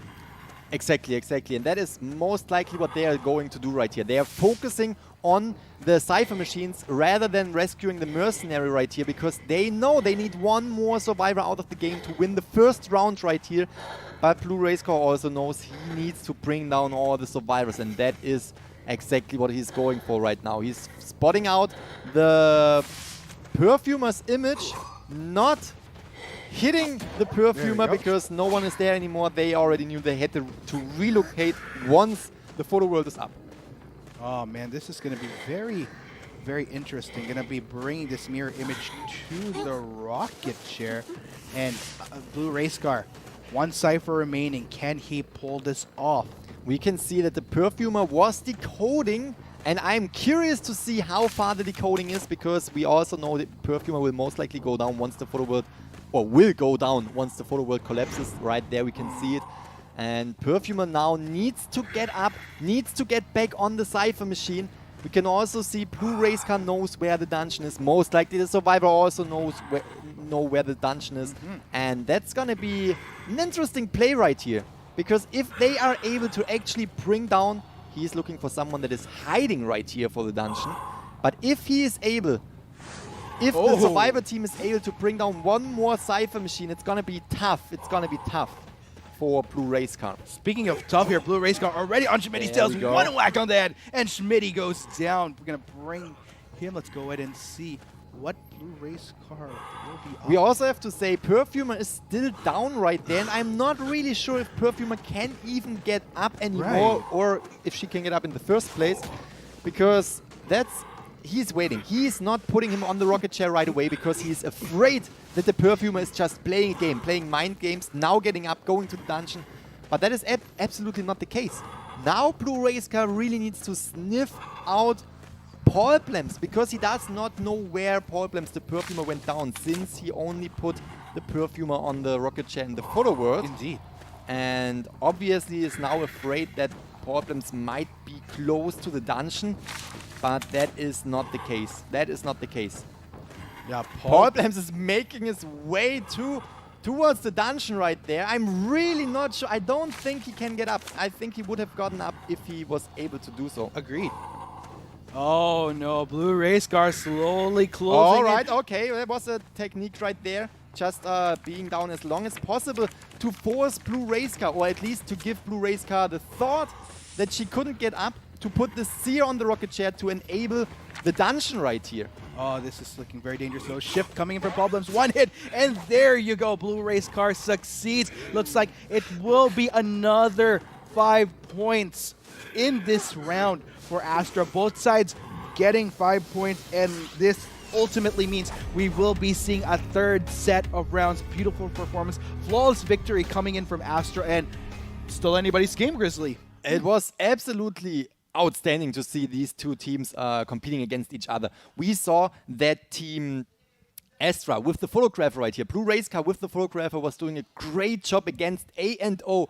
But we also have to say A&O was doing an amazing job against Blue Race Car. They were able to bring down 4 Cypher machines, almost the last Cypher machine.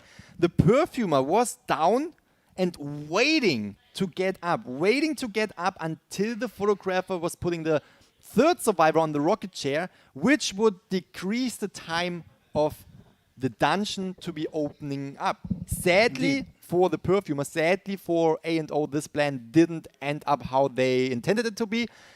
But again, Blue Race Car, dangerous hunter with the photographer right there, getting a 4 Survivor elimination, getting these 5 points for Astra that they really needed to stay in the game. As I mentioned earlier, we have some of the best hunters in the NAEU server. Both Call Me Duty as well as Astra are definitely going to be the definitive members that can make or break the semifinals right here. And I am glad, just as you are, to be able to witness this high caliber Identity 5 play that we're seeing here from both sides here. Kudos to both Alpha and Omega as well as Astra. Of course, we also have to pretty much wait it out who XD is going to be facing. This is also great grounds for XD to do their research as well. But before we head into the break, any final thoughts, Grizzly? For me, I am absolutely glad that this went out in a tie, because now we are able to see a third round.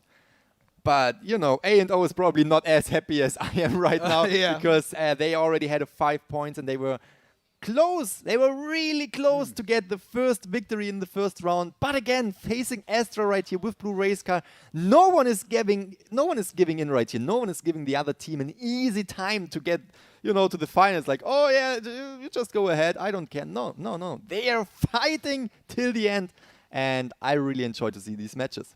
Oh, so there you have it, guys. Alpha and Omega, Astra still not quite clear who's going to get the upper hand. We'll just have to find out once we hit those second set of rounds. We have been your casters. I'm Arcticuno. This is Gaming Grizzly, and you are all watching the Identity 5 NAEU Summer Tournament. We'll catch you guys in a bit for our second set.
Welcome back, ladies and gentlemen, to the Identity 5 NAEU Summer Tournament. Things are getting all the more heated as we go along with our second semifinals. Now, the big question here is who will ultimately triumph with our first set of rounds leading into a 5-5 tie. Of course, bringing you the action right here. We're your casters. I'm Mark Takuno, and joining me is Gaming Grizzly. Exactly. And I couldn't be more stoked to see, I couldn't be more excited, more hyped to see these two teams, Astra and Alpha and Omega, competing against each other yet again in round 2. That's where we are right now. Again, round 1 ended in a perfect tie right here. 5 points for each team, which means there is still everything open for both of the teams. And I'm really excited to see which hunters will be banned. Obviously, they will ban Call Me Duty Spider. If they are not banning Call Me Duty Spiders, I stand up and I will leave. Let's see it. There we go. 5 points for both teams right here. If they are not banning Call Me Duty Spider, I don't know what to say. And I'm excited to see which hunter A and O will ban, since we saw Blue Race Car utilizing the photographer instead of the spider in the first round. Are they going to ban the spider just in case, because spider is just one of the best hunters in the game? Or are they going to ban the photographer, since they know Blue Race Car is a good photographer, one of the best photographer players out there? Oh man, you know, one thing I noticed is that both logos have a letter A to it. So are we leaning towards the more Roman Grecian A, or do you want the more stellar galactic starry? You're right. A? We should definitely lean towards the logos of the teams. That's something that is really crucial on how to decide which team you're rooting for. Which team has the better logo? I mean, they both have an A. They both have an A. Which team do you think is more aesthetically pleasing in logo? And that will be the determining That is factor. probably the tournament's most crucial question right now. Okay, so let's go ahead and talk about these hunters, because again, we've constantly been highlighting CM Judy and Astra with very good reason, as we saw during the first round. One thing I would like to point out in terms of difference, both are actually very talented at what they bring. CM Judy, we have seen him lean towards these more heavy meta picks. We haven't seen him go out of the box just yet. And that's a pro, because he doesn't really need to, because it just means that he knows how to utilize every single hunter that's in the meta to the T, with the accuracy, dexterity, and precision that I mentioned that he has earlier. But saying he didn't really get out of the he used X-Boy. We saw him true, X-Boy and really pulled off the 4 survivor elimination with the X-Boy. As far as I can remember, I don't want to say anything wrong, but as far as I can remember, he pulled off the 4 elimination with the X-Boy right there. So again, you already said it. It's very interesting to see that Call Me Duty is not a one-trick pony right here. Definitely. Absolutely not. He really masters a lot of different hunters, which gives obviously Team Astra a really hard time right here. Because they can ban the spider. That's fine. Ban the spider. Call Me Duty doesn't even care. He is good with all the hunters. Truly. But on the other side, Astra getting the Seer banned, obviously. Seer, one of the common picks right here. Still having a mechanic, enchantress. We saw mercenary, and I don't know what we saw at the last spot. Perfumer, of course, Perfumer. And yeah, again, we have Call Me Duty right here. We saw that Call Me Duty's Ripper, at least yesterday, wasn't able to pull off a 4 survivor elimination. And let's see if this is happening yet again. Or, alright. Very nice Foggy Blade, perfectly timed, hitting the Enchantress while vaulting right there. Good job, Call Me Duty. Again, he's just a beast. He knows exactly how to time his attacks and how to... Very nice. Oh! And that was so unfortunate for the Enchantress. Enchantress actually used her skill for a short stun while Call Me Duty was breaking the pallet, which means the animation for the pallet break was shorter than usual, giving Call Me Duty, no chill Duty, a better chance to catch up right here, bring down the Enchantress early game. Again, Enchantress early game has no long stuns, which makes her a pretty, not easy target, but an easier target to hunt down. I'd have to agree with you, Grizzly, and this is definitely going to be a repercussion that Astra needs to try to push, in which case, and with that repercussion, John Zhao is already making his way towards to go for the save onto this Enchantress. Foggy Blade, so going to grant quite a bit of speed here for CM Judy, already going to go for that swipe. Body blocking here, John Zhao, great job. Oh, very nice. Waiting right in the middle of the pallet, using the doll in the meantime to keep on decoding right there. But we can also see Call Me Duty is absolutely, oh my god. Beautiful. Absolutely concentrating, absolutely focusing right here on Proceed, on the Enchantress, and hitting her with the Foggy Blade through the wall, sitting her down on the rocket chair for the second time. Good job, Call Me Duty. And John Zhao sitting there right next to the Cypher machine, most likely using the doll right now to decode. And yeah, we can hear it using the doll to decode. And that puts the Survivor team, that puts Astra again. These hunters, both hunters, we can see right now, Call Me Duty, we saw Blue Race Car. They are giving the Survivor sides a really, really hard time. Both hunters are top tier hunters. And you can just see it right here. You can just see it on the gameplay. Very nice, taking the hit right there, rescuing in time, and taking another hit right there, because obviously this team needs to rescue body block for the Enchantress. Call Me Duty really tries to get her, and obviously needs to get her. But we can see body blocking, good job right there. Short stun, so much is happening right here. Blink, there we go. Proceed is down, which means Enchantress, as soon as she is hitting the rocket chair, will be out of the game. And he's actually concentrating first on the Mercenary right here. Most likely, so the Mercenary will have a shorter time on the rocket chair. Indeed, great strategy coming in from CN Judy, in which case with how he's managing these survivors, how he brings them to the rocket chair. Of course, this is going to be us bidding adieu to the Enchantress. So far, great coming in from Alpha and Omega's Hunter, but one thing you have to account for is the trust that Astra is putting in these survivors, just to make sure that they buy enough time to work on these ciphers. John Zhao already working on one right now. 2 ciphers remaining in the midst of the chaos. So I think this is still pretty good footing for Astra. Absolutely. Bring down 3 cipher machines in this, let's say, short amount of time, while they were still rescuing, while they were still fighting and kiting around the Hunter right here. Good job with the perfume, dodging another hit right there, giving the Mercenary enough time to get out of there, putting the Ripper into a little bit of a spot right here, because now he has to decide what to do. Going for the Mechanic is a really good pick.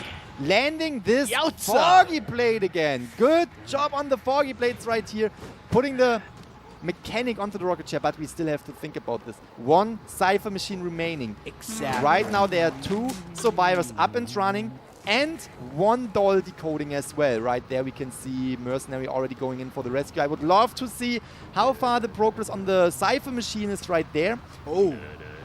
Let's see. All right, dashing through, but of course, Call Me Duty knows what to do right here. Really waiting, really being patient for this rescue. Now using the Foggy Blade and hitting the Mercenary. Such an amazing job. Being patient, waiting to take the Mercenary out with the Foggy Blade and the regular hit right after. Yeah, one thing I'd like to highlight though is that 1 cipher, both Perfumer as well as, oh man, this is going to be super duper tricky at this point. Putting actually the Mercenary on the rocket chair, that's an interesting move, since we have to say that now the dungeon might open up quite soon, which might be a little escape right there for Aaron. Now going for the doll right here, because most likely the Ripper saw the cipher machine wiggle a little bit, and now being confused, because he knows, all right, we have the doll right here, but where is this last survivor? Where is this last survivor? Can she actually make it to the dungeon, or will she even rescue? It even looks like she might be able to rescue the Mercenary from the rocket chair at this point. But really going for this 1 point. Really not risking it, going for this 1 point. Perfumer can still... my goodness! Go ahead. She's gonna make it. Yeah, of course she's gonna make it. That was an amazing gameplay right here. Really, really knowing that there can only be 1 survivor that make it out. Not even rescuing the Mercenary. not rescuing the mercenary, taking the time to actually proceed to the dungeon right here, letting the mercenary take off to the manor, really just giving Call Me Duty not the 5 points for Team A and O right here. Might be a good move, since we know if Astra is able to get a full survivor elimination, they won round 2.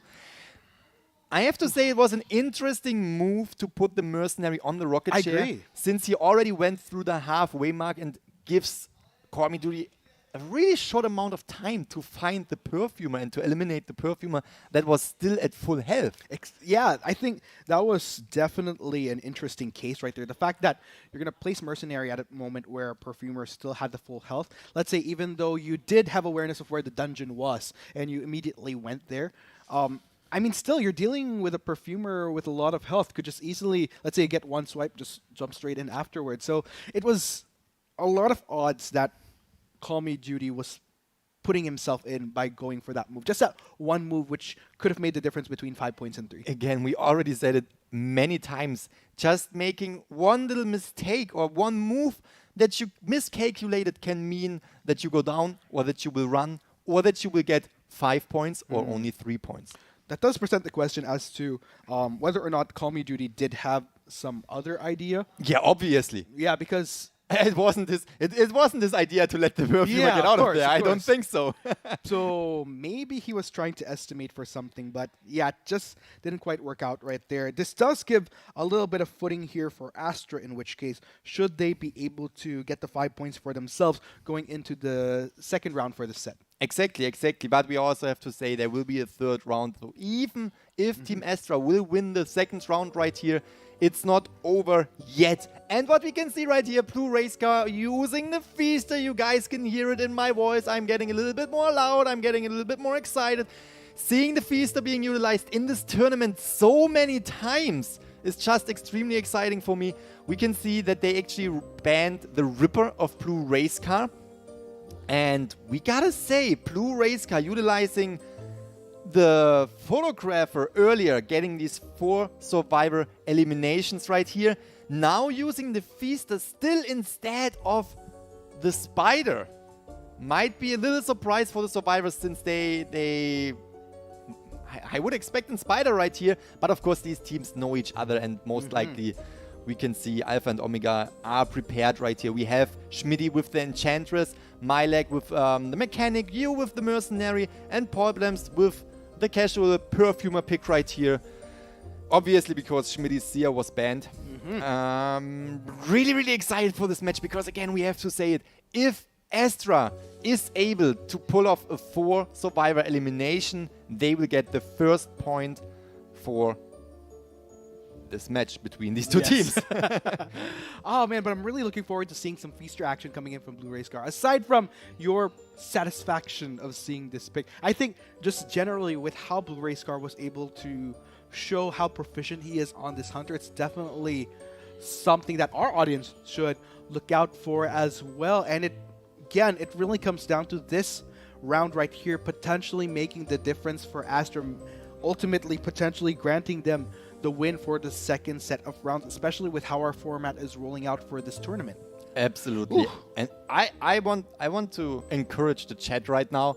Can we get some hearts for the Feaster in the chat right now? We need some hearts. Like, seriously, we can see the Feaster, who was for a long time considered not a good hunter. We can see him utilized so many times in this tournament and jumping into the match right here, where we can see Sacred Heart Hospital, just the same map as before. Blue Race Car going in with the Feaster, trying to hunt down A and O. He definitely wants to go for the 5 points for the 4 survivor eliminations, since that would mean that is the first point for Astra. Alright, there we go. Already finding the Mechanic again. Really, really good find, because Mechanic... Alright. Now using the doll to actually kite around a little bit, but didn't really work out because of the tentacles.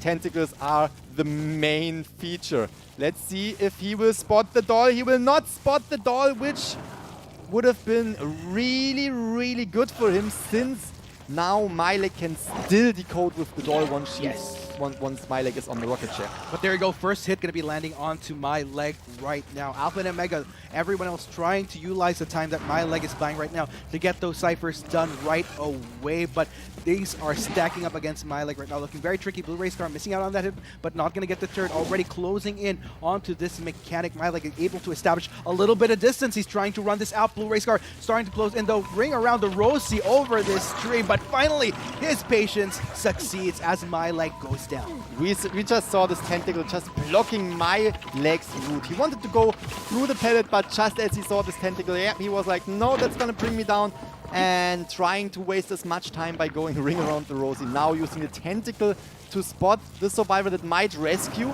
All right, that might give an opening right here for the mercenary to go in, but actually, no. I mean, yes, obviously, mercenary can take some hits. Mercenary can take some hits. Actually takes a hit right there. And we can see there's not enough time for Blue Race Car to use the tentacles to bring down the survivors again. Very good rescue right here. They are down to 3 Cypher machines. Again, what we are seeing right here, Alpha and Omega always bringing in the Cypher rush, bringing down the Cyphers so quickly. But Blue Race Car is not making this easy for my leg right here. Bring him to the rocket chair for the second time this match. Nonetheless, even with Blue Race Car just hell-bent and intent on my leg, Alpha and Omega doing a great job at decoding these ciphers. Already 3 ciphers remaining. A lot of time very well utilized in the midst of this chase that has been happening right here. Although the unfortunate thing right here is that my leg might not be long with this world. I think, is slowly making its way, could speed its way through. Definitely going to be very dangerous though. Absolutely. You need to take care. He needs to look at the tentacles. He cannot get another hit by the tentacles because that would bring him down instantly. But no, he's not taking it, making the rescue possible right here. Now trying to body block, not really working. And good job right there from my leg, really getting through this window. Now that's gonna put Blue Race Car in a little bit of a spot because we can see 2 ciphers remaining. We have Enchantress and Perfumer still completely out of this chase. Never ever encountering the Feaster before, so most likely, most definitely now still decoding. We can see Mercenary down, Mechanic down, but again, they need at least 1 survivor out of here to get the tie. A and O needs 1 survivor to get out of here to get the tie. Mechanic, Milek, is already out of the game, but this doesn't mean that A and O is on a disadvantage right here. Absolutely not. 1 Cypher machine remaining. Absolutely good teamwork on A and O's side, but also really good Hunter control of Blue Race Car. Yeah, take note. This is an Enchantress and a Perfumer that is still up going for these decodes. Should it come to a point, if they do lose out on you, in case it does come to that, they still have a lot to work with. That 1 Cypher is just waiting to get popped right here. Question is, Paulblum's already making its way to potentially go for the save onto you. Gets 1 hit, but speeds his way through. Alpha and Omega, they want in on as many survivors out of the gate as possible. All right, that was a really, really good Perfume right there. Blue Race Car would have been able to actually use the tentacle that was right next to Paulblum's once he teleported back with the Perfume. But now concentrating on the Perfumer right here. Perfumer still is 2 Perfumes on the list right there. And we can now see what is going on. We can see Paulblum is trying to kite as long as possible to give Schmidty, to give the Enchantress time to bring down this last Cypher machine, and actually doing an amazing job kiting around this Feaster. Now going away from the tentacle. Again, there we saw Paulblum's. Okay. Seems like there is a little bit of lag going on. We can't deny that there most likely was a little bit of lag going on. Yeah, tricky right there. Still no hits coming in onto Paulblum just yet. Schmidty already working on that last Cypher already near. All right, I think I know what is going on. I think the Hunter knows that sorry, maybe there was no lag. The Hunter knows that there already is the last Cypher machine primed. So now he wants to hit the Perfumer with a tentacle first. And once she gets up again, he wants to strike her down right away with the normal. All right, with the normal strike, but they popped the last Cypher. Paulblum's most likely gave the go to pop the last Cypher right here. Good job utilizing the Perfume, but not going back. Obviously not going back because the distance is just racing. And there we can see that the exit gate is already opened, and we have detention right here. So it's still possible for Blue Race Car to get with to get out of this match with 3 survivors eliminated. There we go. We saw the mercenary try to body block. That's going to be super interesting. We know Alpha and Omega needs to get 2 survivors out of here to actually get the victory for this round. And we also know that Astra needs to get at least the Perfumer right here, as well as the Enchantress, to get this to a tie, which means Alpha and Omega has the upper hand at this point. Question is, what is going to be Paul Blum's move here? Blue Ray Scar going for the teleport right there, catching out the Perfumer. This is going to be very dangerous. Paul Blum's already closing in here. This Feaster. Can he get that last good shoot at the tree right there. He really wants to get the Perfumer. And he really needs to get the Perfumer. Again, we are already at a tie since the Mercenary is out of this game. What is going to happen now is if Paul Blums manages it to get through the dungeon or maybe through the exit gate, this will put Alpha and Omega in a better spot since they will have the first point after the second round right here. But of course, Blue Rayscar is not giving in. Blue Rayscar putting out his tentacles, and now, oh my god! Maybe Paul Blums can actually make it to the dungeon right there. Tentacles everywhere, really making it difficult for... Yes! Oh, that was...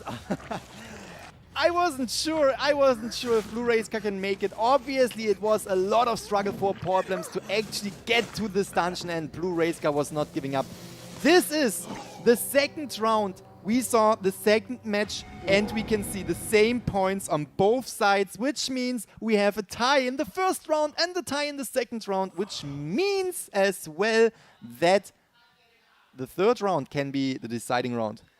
And if they are getting another tie, we have a fourth round, which can be the deciding round. And then a fifth, and a sixth. Yes, so basically, this is a sudden death right now. Yes. Whoever wins the next round wins the entire match and will proceed to the finals. It is ultimately going to come down to who gets more survivors out of the gate this time around. And I have to say, I'm speechless. Yeah, I'm speechless too, because we saw A&O doing such an amazing job right there. Almost getting out of there with 2 survivors, getting the first point, putting a lot of pressure on Astra, obviously.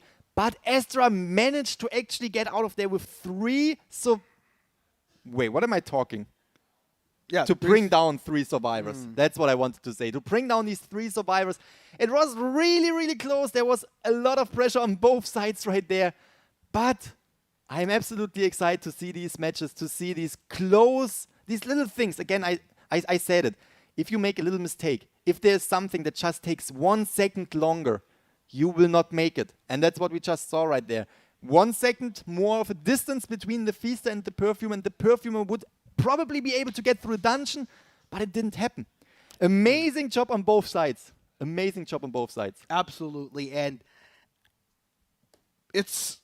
I keep on saying this, it's still anybody's game. Could be Astra, could be Alpha and Omega, but nonetheless, with what has been demonstrated right here, I think this is probably the best series that we've had. It's nerve-wracking. It's very nerve-wracking, not just for, I'm pretty sure even more so for these players being in the position that they're in right now. But you know what, ladies and gentlemen, we are going to have to take a quick break to allow both our teams to take a breather as well, strategize going into this very crucial third set of games. So, Grizzly, we're going to have to take that break as well. I need to take a... Yeah.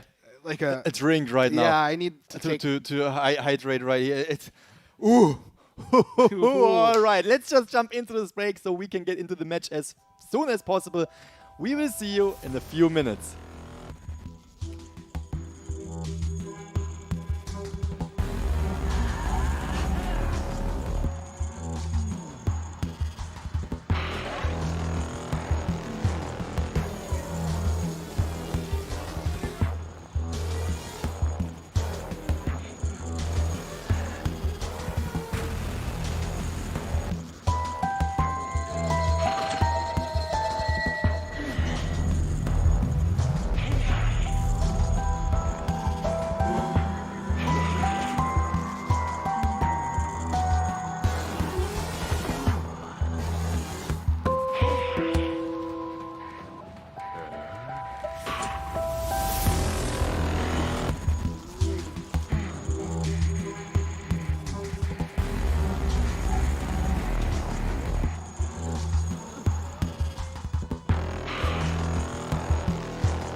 Welcome back, ladies and gentlemen, to the Identity 5 NAEU Summer Tournament. We are going to be your casters. I'm Mark Takuno, and with me is Grizzly. Yes, absolutely. And I'm so freaking excited. I'm hyped. I'm pumped to see Alpha and Omega and Astra yet again in round 3 right here. We saw round 1 tie 5-0-0-5. Both teams got the same amount of points, a full survivor sweep right there. Second round, it was a little bit different. Still the same points right here, but three survivors escaping on both survivor teams right there, giving both teams 4 points in total. Still a tie. This is right now a sudden death situation, which means whoever gets more points this round will actually win the entire match and proceed into the final. I wish I used the toilet before going into this round, because I'm feeling the feeling of anticipation and nerves, but in a good way, because you're just at the edge of your seat with how Alpha and Omega and Astra has been going. Oh god, I'm gonna run to the toilet after this match. Yeah, of course. It's just nerve-wracking because both teams, I vote for both teams. Like, seriously, both teams definitely deserve to get into the finals right here. And I can't decide. Of course, we have Alpha and Omega and with an amazing team, but Astra just, they are on the same level. They are absolutely on the same level. And I'm super excited. Like, no words. Yeah, right. It's just like, what else is there to say? Those are two teams that are head-to-head, same level of skill, same amount of practice right here. Definitely, absolutely deserving to get into the finals. But only one team out of these two teams, Alpha and Omega or Astra, will make it into the finals. And I'm curious to see who it is. And it's probably, again, we already said it, small mistakes. Small mistakes in timing can make a huge difference. Will make the survivors go down or not, will stop the kiting or not. These small mistakes, I think that's what will be the deciding part in this final round, or maybe in the next round if they get another tie. But I think if they could play and get ties forever. They could do this forever and ever and ever. It's just like as soon as one small mistake, and that is just a lot of pressure for every player, for every survivor, for every hunter, because they know we have to play this match perfectly. Small mistakes can make us lose right here, and that's what nobody wants. No one. Out of curiosity, in your time zone, what time does the broadcast start? The time should be 1 a.m. Okay, so I think with how this is rolling out, we'll be broadcasting until 11 in the morning? For me? No, because, they just keep on tying every time. Yeah, just imagine it's just going on, and we are here. Welcome to absolutely nerve-wracking A&O versus Astra round 86. They had. I just want to give a quick recap. Round 1 tie, round 2 tie, round 3 tie, and so on and so on. Yeah, that would be. I mean, that'll be funny because we're just gonna pretty much. That would be funny because we would sit here and we would die because of exhaustion. Yeah, and imagine because as each round goes on, you ban a survivor, ban a hunter. I don't think so. I think they. That's the cap. They will stop at 2 survivors and 2 hunters. But still, it's just it's a possibility that we will not even go into the 4th, but also in the 5th round right here. It's absolutely a possibility. All right. Call Me Duty, no Chill Duty going against for the X-Boy. We already saw Call Me Duty's X-Boy, and we already know that Call Me Duty's X-Boy is terrifying. But of course, Astra right there.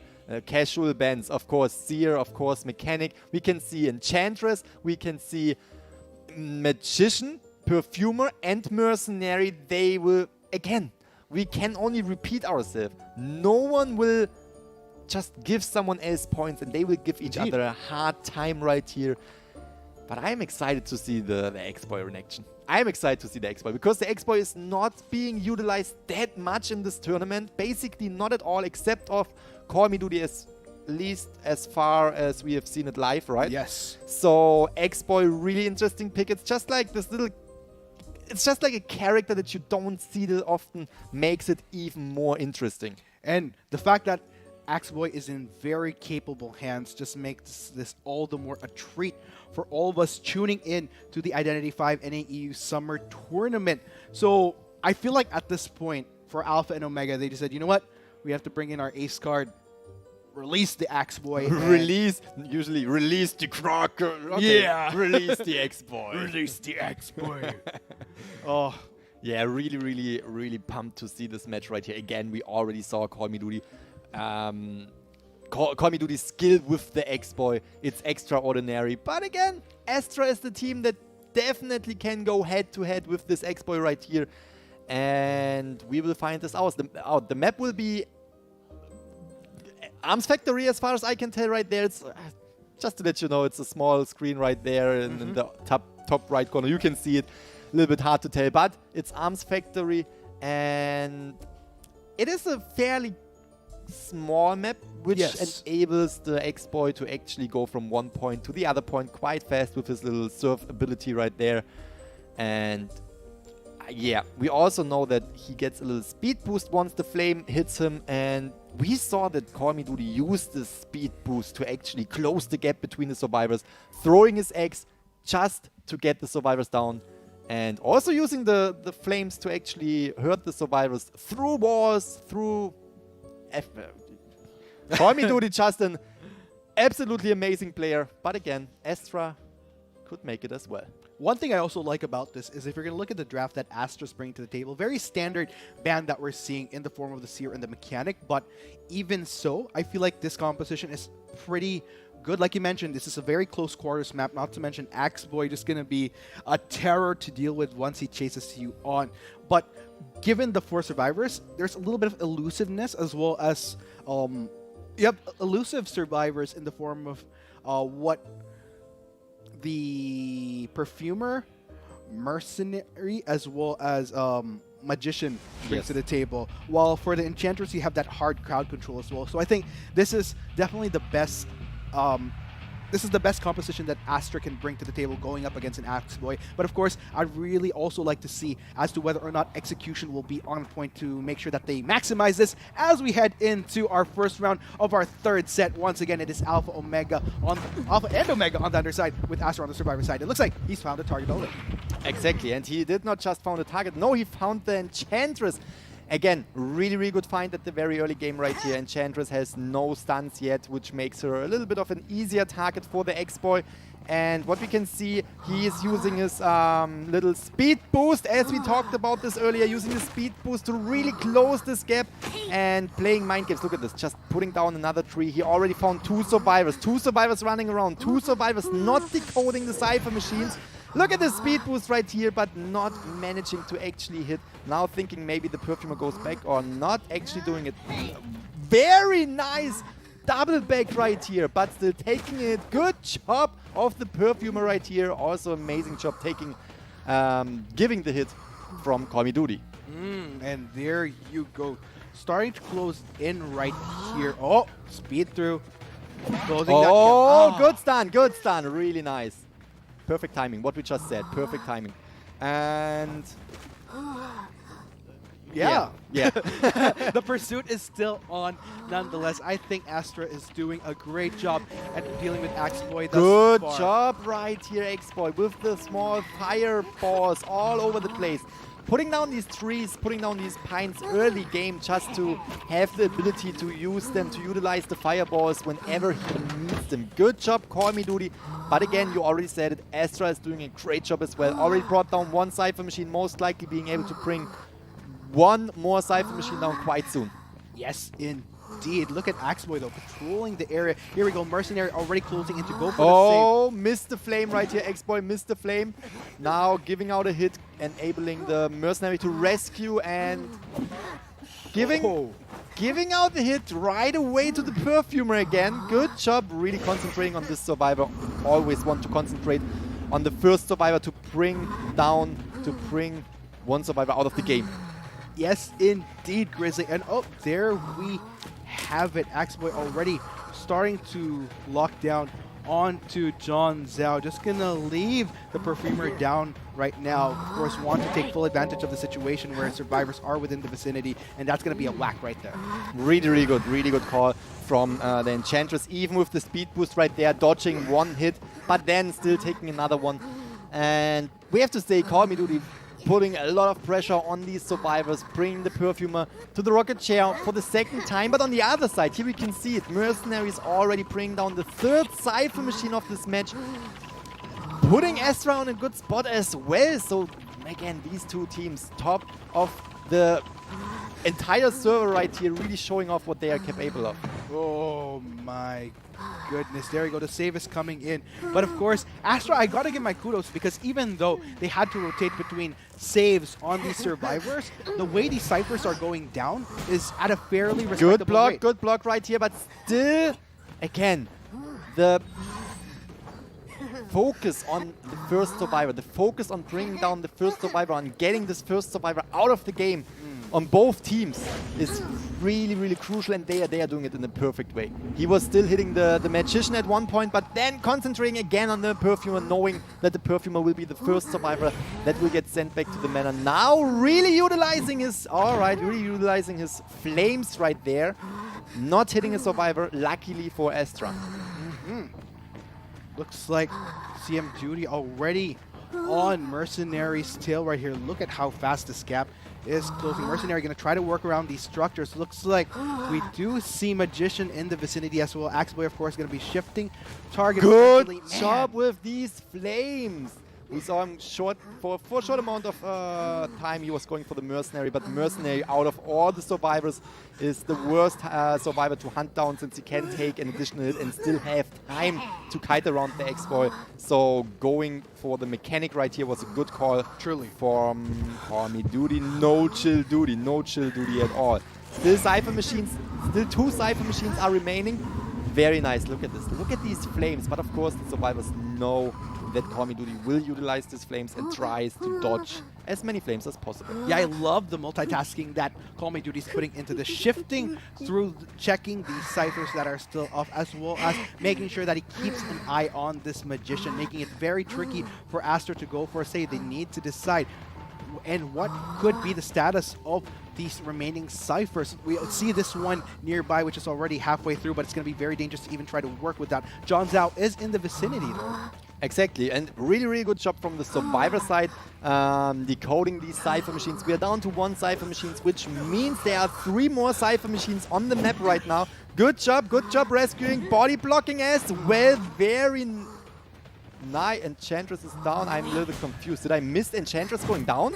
No, actually, I think in the midst of Axeboy going back, Enchantress fell. Not sure if it was a flame that got to her, but nonetheless, worked out well. Yeah, absolutely worked out well for the X-Boy Call Me Duty right here. Really good job.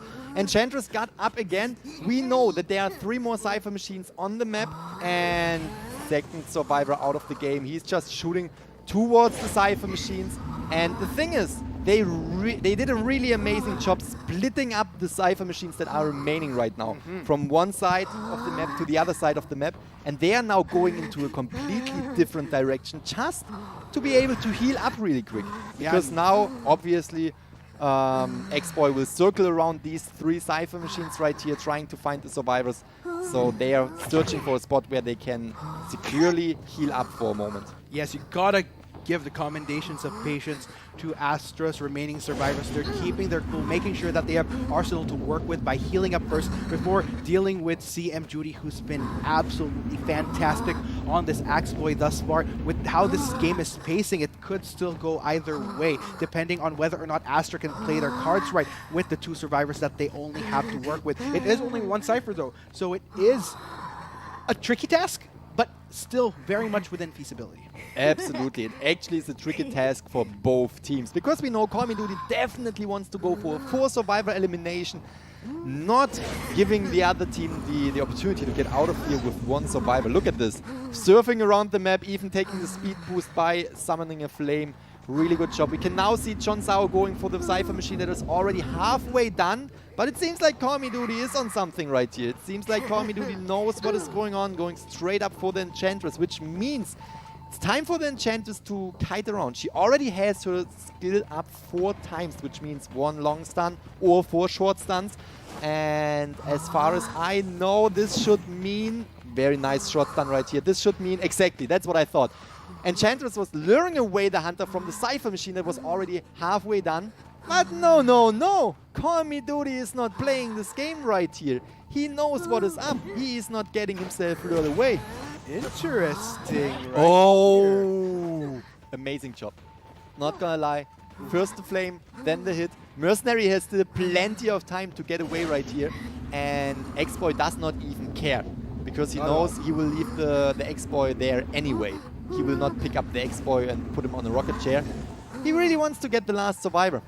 Yeah, CM Judy just making sure that he keeps these ciphers in check, not wanting to give John Zhao any opportunity to get a decode on. It is coming down to the wire. Mercenary has fallen. Can CM Judy spot out this Enchantress? Oh, did you see that flame throwing over there? I don't think that he actually knew that the Enchantress was over there, but it was just perfectly into the direction.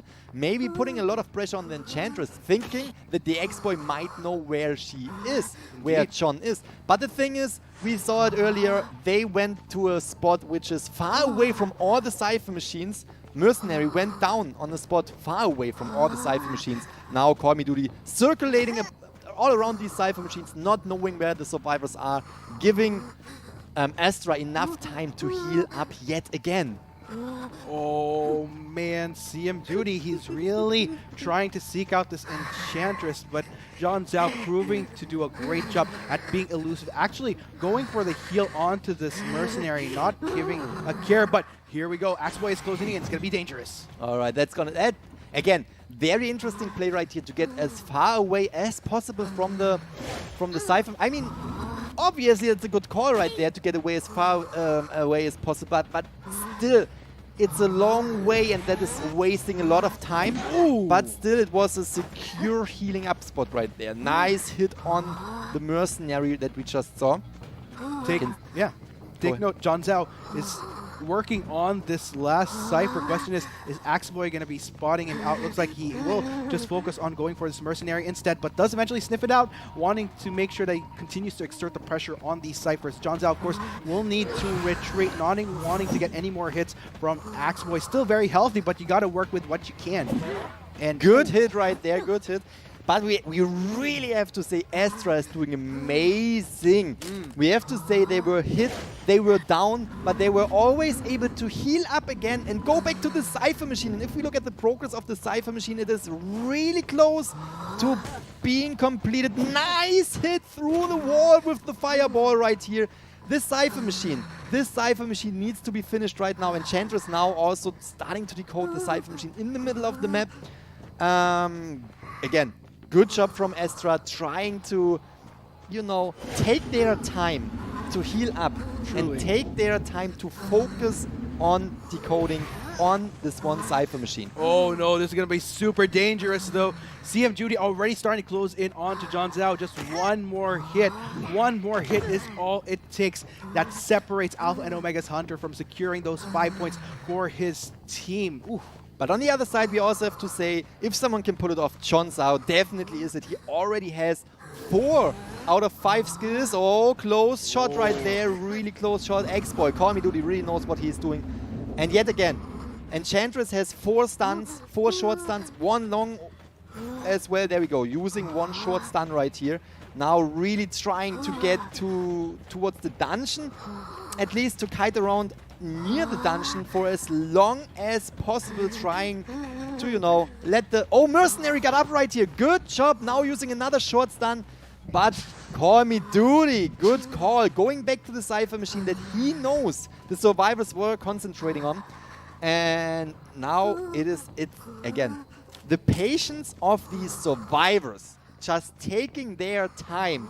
This is a really long match. We really have to... Agreed. We really have to say the end of this match with the last 2 survivors really giving the X-Boy a hard time to bring down the last 2 survivors. Amazing. And actually being able to, almost finishing up this one Cypher Machine. Now switching up the strategy. We have to see they are switching up the strategy. Now going for the Cypher Machine in the middle of the map. Enchantress is decoding. And it's going to be very interesting to see how far the progress on this Cypher machine is. If the Enchantress, if John Sauer is able to pop this Cypher machine to get the Mercenary up again in time, or if Call Me Duty will prevent this. Oh, look at this. Very good gameplay on Astra's side, but sadly, they were not able to get the Cypher machine done right there because of the control, because of the circling of Alpha and Omega's Hunter Call Me Duty with the exploit. Good job. Amazing gameplay. Both teams, both sides did an amazing job really showing us what it means to be one of the top players in this server right here. Truly. I honestly had no idea what direction that match was going. Was it going to be 1.2 point?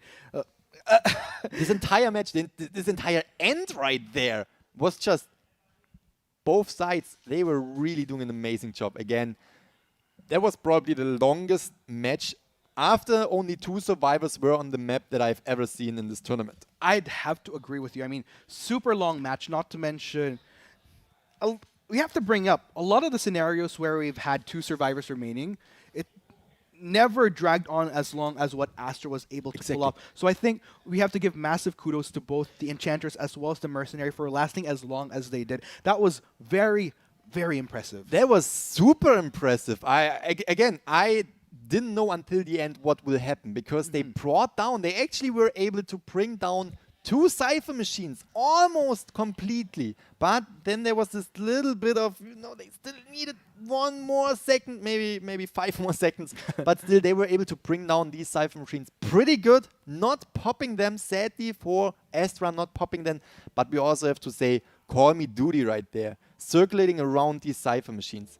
Did an amazing job preventing them from actually getting out of there. We can see X-Boy again. Blue Race Car's Feaster got banned instead of Spider. It's going to be interesting. Again, we just said it. Seeing a character that is not used that often. Now we are seeing him twice on the 2 best teams of this tournament right here. Really interesting. Blue Race Car is making a statement going into what could or could not be the final round of this series. You guys have been highlighting Call Me Duty as a superb axe boy. I'm going to show you what I can do on this Hunter this time around. Of course, the pressure will be on Astra right now because they can only settle for 5 points or nothing. Anything that falls short of 5 points ultimately puts them out of the running and ends their chance of proceeding to the final. So all eyes have to be on Blue Race Car and how the survivors of Alpha and Omega, with the already clear showing of great coordination, could they potentially deny that from Blue Race Car? That's something that we have to see. Exactly what you just said. Alpha and Omega, they only need 1 point. They need 1 survivor to get out of here. We can see Schmitty usually uses Seer. Seer got banned, now using the Enchantress again. Mylek using the his survivor. The Mechanic use Mercenary got banned, therefore using the Coordinator. And Power Blams with the Perfumer yet again. Really, really interesting to see what Alpha and Omega is bringing to the table, since we already have seen that both teams are basically on the same level. They are head-to-head. They are really showing off that they are the best teams on this server. And I'm excited to see what you just said. Blue Race Car bring X-Boy to the table, showing the world, showing that I can do this as well. Call Me Duty, one of the best exploits right there. Yeah, I can do that too. I also can master a lot of different hunters, and that's exactly what we are seeing right here. I'd also like to highlight the difference that we're seeing in priority for survivor bans. Usually, we'd see Seer as a mechanic. It does seem that Astra has much more value on this mercenary, effectively taking him out, granting the mechanic. I guess this does have pros and cons. By allowing the mechanic through, of course, it's already straightforward. We always discuss it time and time again. It does push for giving Alpha and Omega a lot more time to decode. But then again, since this is Axeboy we're talking about, with the crazy speed he has, plus with how close quarters this map is, I think they're comfortable enough to, hey, you know what, we could probably deal with those puppets anyway. Let's go ahead and see, though, if Blue Race Car can pull off just that as we head into a very, very crucial second round within this third set. Right, and already finding the Enchantress this early in the match, trying to choke right here, but no, Blue Race Car giving out the hit right there, just casually giving the first hit on the Enchantress. Good job. And again, we already said it, Enchantress, early match, no stunts, no possibility to actually, you know, get a better distance. So there we go. We can see that he is definitely, Blue Race Car definitely concentrating on the Enchantress. And before we are talking about more professional stuff, look at this backpack. It's a bear. I really appreciate it. I knew you were gonna. I knew at one point you were gonna bring that up. All right, so there we go. It's just a little high from Blue Race Car to me. Very, very nice. We just saw it with Call Me Duty using these flames to bring down the survivors. Yeah, there we have it. Blue Race Car can do the very same, using these flames perfectly through the wall, hitting the Enchantress, first survivor on the rocket chair, early game. Good job, Blue Race Car. Indeed, getting that early survivor right there. That does present a few tricky. It does present a tricky situation for Alpha and Omega to lose out on survivor. But then again, that has been the trend throughout these past few rounds, so it's not really as strange. But oh no! Very nice, very nice. X-Boy. All right, there we go. Getting stunned for a long time right here. Still basically wasting the coordinator. He was wasting the coordinator's flare gun because he was just dodging it right there. Good job. Now concentrating on the Enchantress. Again, we already said that is what top tier players have to do. They have to bring down, they have to secure this first elimination of the round. Oh man, looks like Blue Race Car not going to give Schmitty any moment to breathe. Schmitty just trying to run this up, but look at that speed already starting to close in on this Enchantress. One whack on the head, and Good down job. Schmitty goes. Good job, good job. Schmitty tries to juke right here, but Blue Race Car knows better, bringing down Schmitty. We saw Schmitty doing an amazing job already in this tournament, kiting around Hunters. Oh, tried to stun right here. Really good try, but X-Boy was able to get through without getting stunned. And now trying to get his hands on the coordinator. Yeah, you might be in a tricky situation himself. Already starting to close in. He already has half a hit on his pallet, but oh, wait. Looks like we are going to be seeing a save, though, coming in from Paul Blips. This is good. This is good for Alpha and Omega. Still have all 4 survivors to work with. But Schmitty, he has to be careful. Absolutely, he has to be careful, but I already mentioned that Schmitty is a really, really good kiter, and he definitely can kite around for way longer, giving the team way more time. You can see they are already down to 2 Cypher machines. Mechanic is still up, which means down to 2. Yeah, now we are down to 2 Cypher machines. And since Mechanic is still up and going, we basically have another survivor. The doll, there you see it. The doll bring down another Cypher machine. Now we are at 1 Cypher machine, Cypher rushing on Alpha and Omega right here. Amazing job. But also Blue Race Car bring down the Enchantress, bringing her to the rocket chair. Out of the game, coordinator is down as well. So that still can go either way. It still can go either way. Time is of the essence here for Blue Race Car. The fact that he wasn't able to spot out the Mechanic, plus the puppets are still out there. This one remaining Cypher is going to go down with speed. Looks like Blue Race Car is already on the case, realizing that with 1 Cypher remaining, he has to act fast. Exactly, and Problem's going in for the rescue. A little bit of a long route right there, but he still has enough time to get over there. And he still has 3. All right, did you see that? Last Cypher machine just got popped. Very good job. We know, or not we, but A&O knows that they only need 1 survivor out of the game. Now putting really tough pressure on Blue Race Car because he knows once one exit gate is opened, that might be it. Again, Alpha and Omega only needs 1 survivor to get out of there, and it actually looks really good for the survivor team. It actually looks really good because Mechanic now, trying to stun right there. Now you have to teleport over there. He definitely knows he can. He has teleport not ready, or am I missing something? Oh no, that's gonna be really tough. The exit gate is almost opened right there. No, he can teleport. They are still decoding. They're very good job. Coordinator was still focusing, was concentrating on opening up this gate because having 1 gate open is really crucial right now. Again, 1 survivor needs to get out of there. Blue Race Car knows it. A&O knows it, and I'm curious to see what is going on. Mechanic probably going to be rescued again. Teleport is already used, but X-Boy can use his little speed boost to get over there. Now we can see Mylek splitting up. Mylek, Problems, they're splitting up because obviously 2 exit gates, 2 survivors, One needs to make it out of there.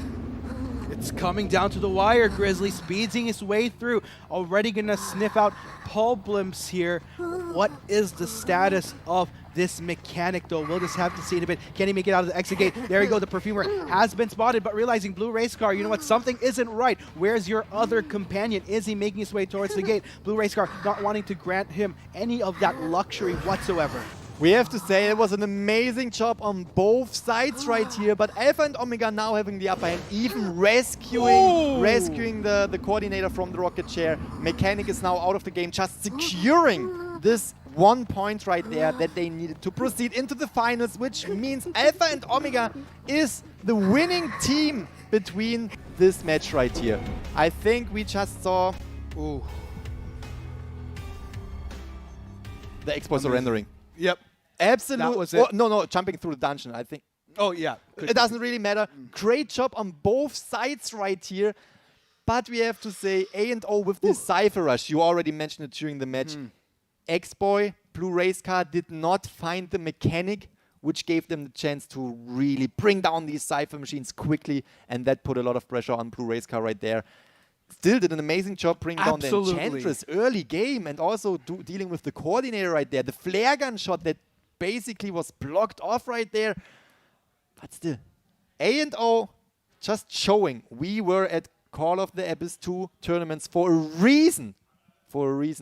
Congratulations to A&O and also congratulations to Astra. They made it this far. Absolutely amazing to take part in this tournament right here and to make it this far. But sad as it is, one team had to lose. And of course, let's go ahead and look at the final tally of points for a total of 5 plus 3 plus 5 plus 1. The math comes in. 10, 13, 14, 17 points going to be going over to Alpha and Omega. Wolves a total of 1 plus 5, 6, 9, 10 points going over to Astra. Like you said, both teams did a phenomenal job. I think towards the end of this, for Astra, this might end their journey. They might fallen short of the finals, but I think they should be very proud of themselves. Not only did they prove themselves worthy of being one of the top contenders on the North American and European server, but I think through what they've shown, they've definitely gained much more followers and supporters through their run here in the summer tournament. Even me personally, I am actually looking forward to seeing and watching more Blue Race Car content as well as John Zhao. Probably not to the level of Sayora Fangirl, by the way, guys, but definitely I'm a fan. Yes, absolutely. And again, both teams did an amazing job. It was a 3-survivor escape, giving Alpha and Omega, you said it, 3 more points. But we also have to keep in mind that Blue Race Car, he did not risk it. Like, he could definitely get 2 to 3 survivors down. Like, he was able to get at least 3 survivors down, but he knew no one should get out of there, because as soon as one person gets out of there, so he was really rotating. He had 1 survivor on the rocket chair, and the survivors were able to rescue because the Prospector was put in the spot, not the Prospector, sorry, the X-Boy Blue Race Car was put in the spot that he had to go for the other survivors. If he was just, protecting this rocket chair without going for the other survivors, they would still get out of there, and that's what he knew, and he really tried to get all of them down. But again, Alpha and Omega, one team that we saw is really coordinated and really knows the position of all their players. They really know what to do. They know how to communicate between each other, and they made it out of there. They definitely deserve to go to the next round. Astra definitely deserves it as well, but again, sadly, there needs to be one loser in this match, and this time it was Astra. Yes, still, like I said, big fan of Astra. We'll be taking a quick break. We have our 2 finalists, XD and Alpha and Omega, who will ultimately become our Identity 5 NAEU Summer Tournament champion. We'll find out in a bit. I'm Mark Takudo. With me is Grizzly. Stay tuned for that epic conclusion. Epic conclusion.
Ugh!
And it has come right down to this. Welcome, ladies and gentlemen, to the finals of the Identity 5 NAEU Summer Tournament. And it is going to be a showdown between XD and Alpha and Omega. Question is, which of these two teams will ultimately triumph and get the glory of becoming our crowned champion? We'll find out as this goes on. Yes, indeed. We are going to be your casters. I'm Articuno, and with me is Grizzly. And Grizzly, I got to say, I just want to get into the games already. Right. Just jump into, skip everything else. No, we obviously have to talk about the teams and what they pick. Of course. And I'm really curious to see these matches just as you are. It's going to be...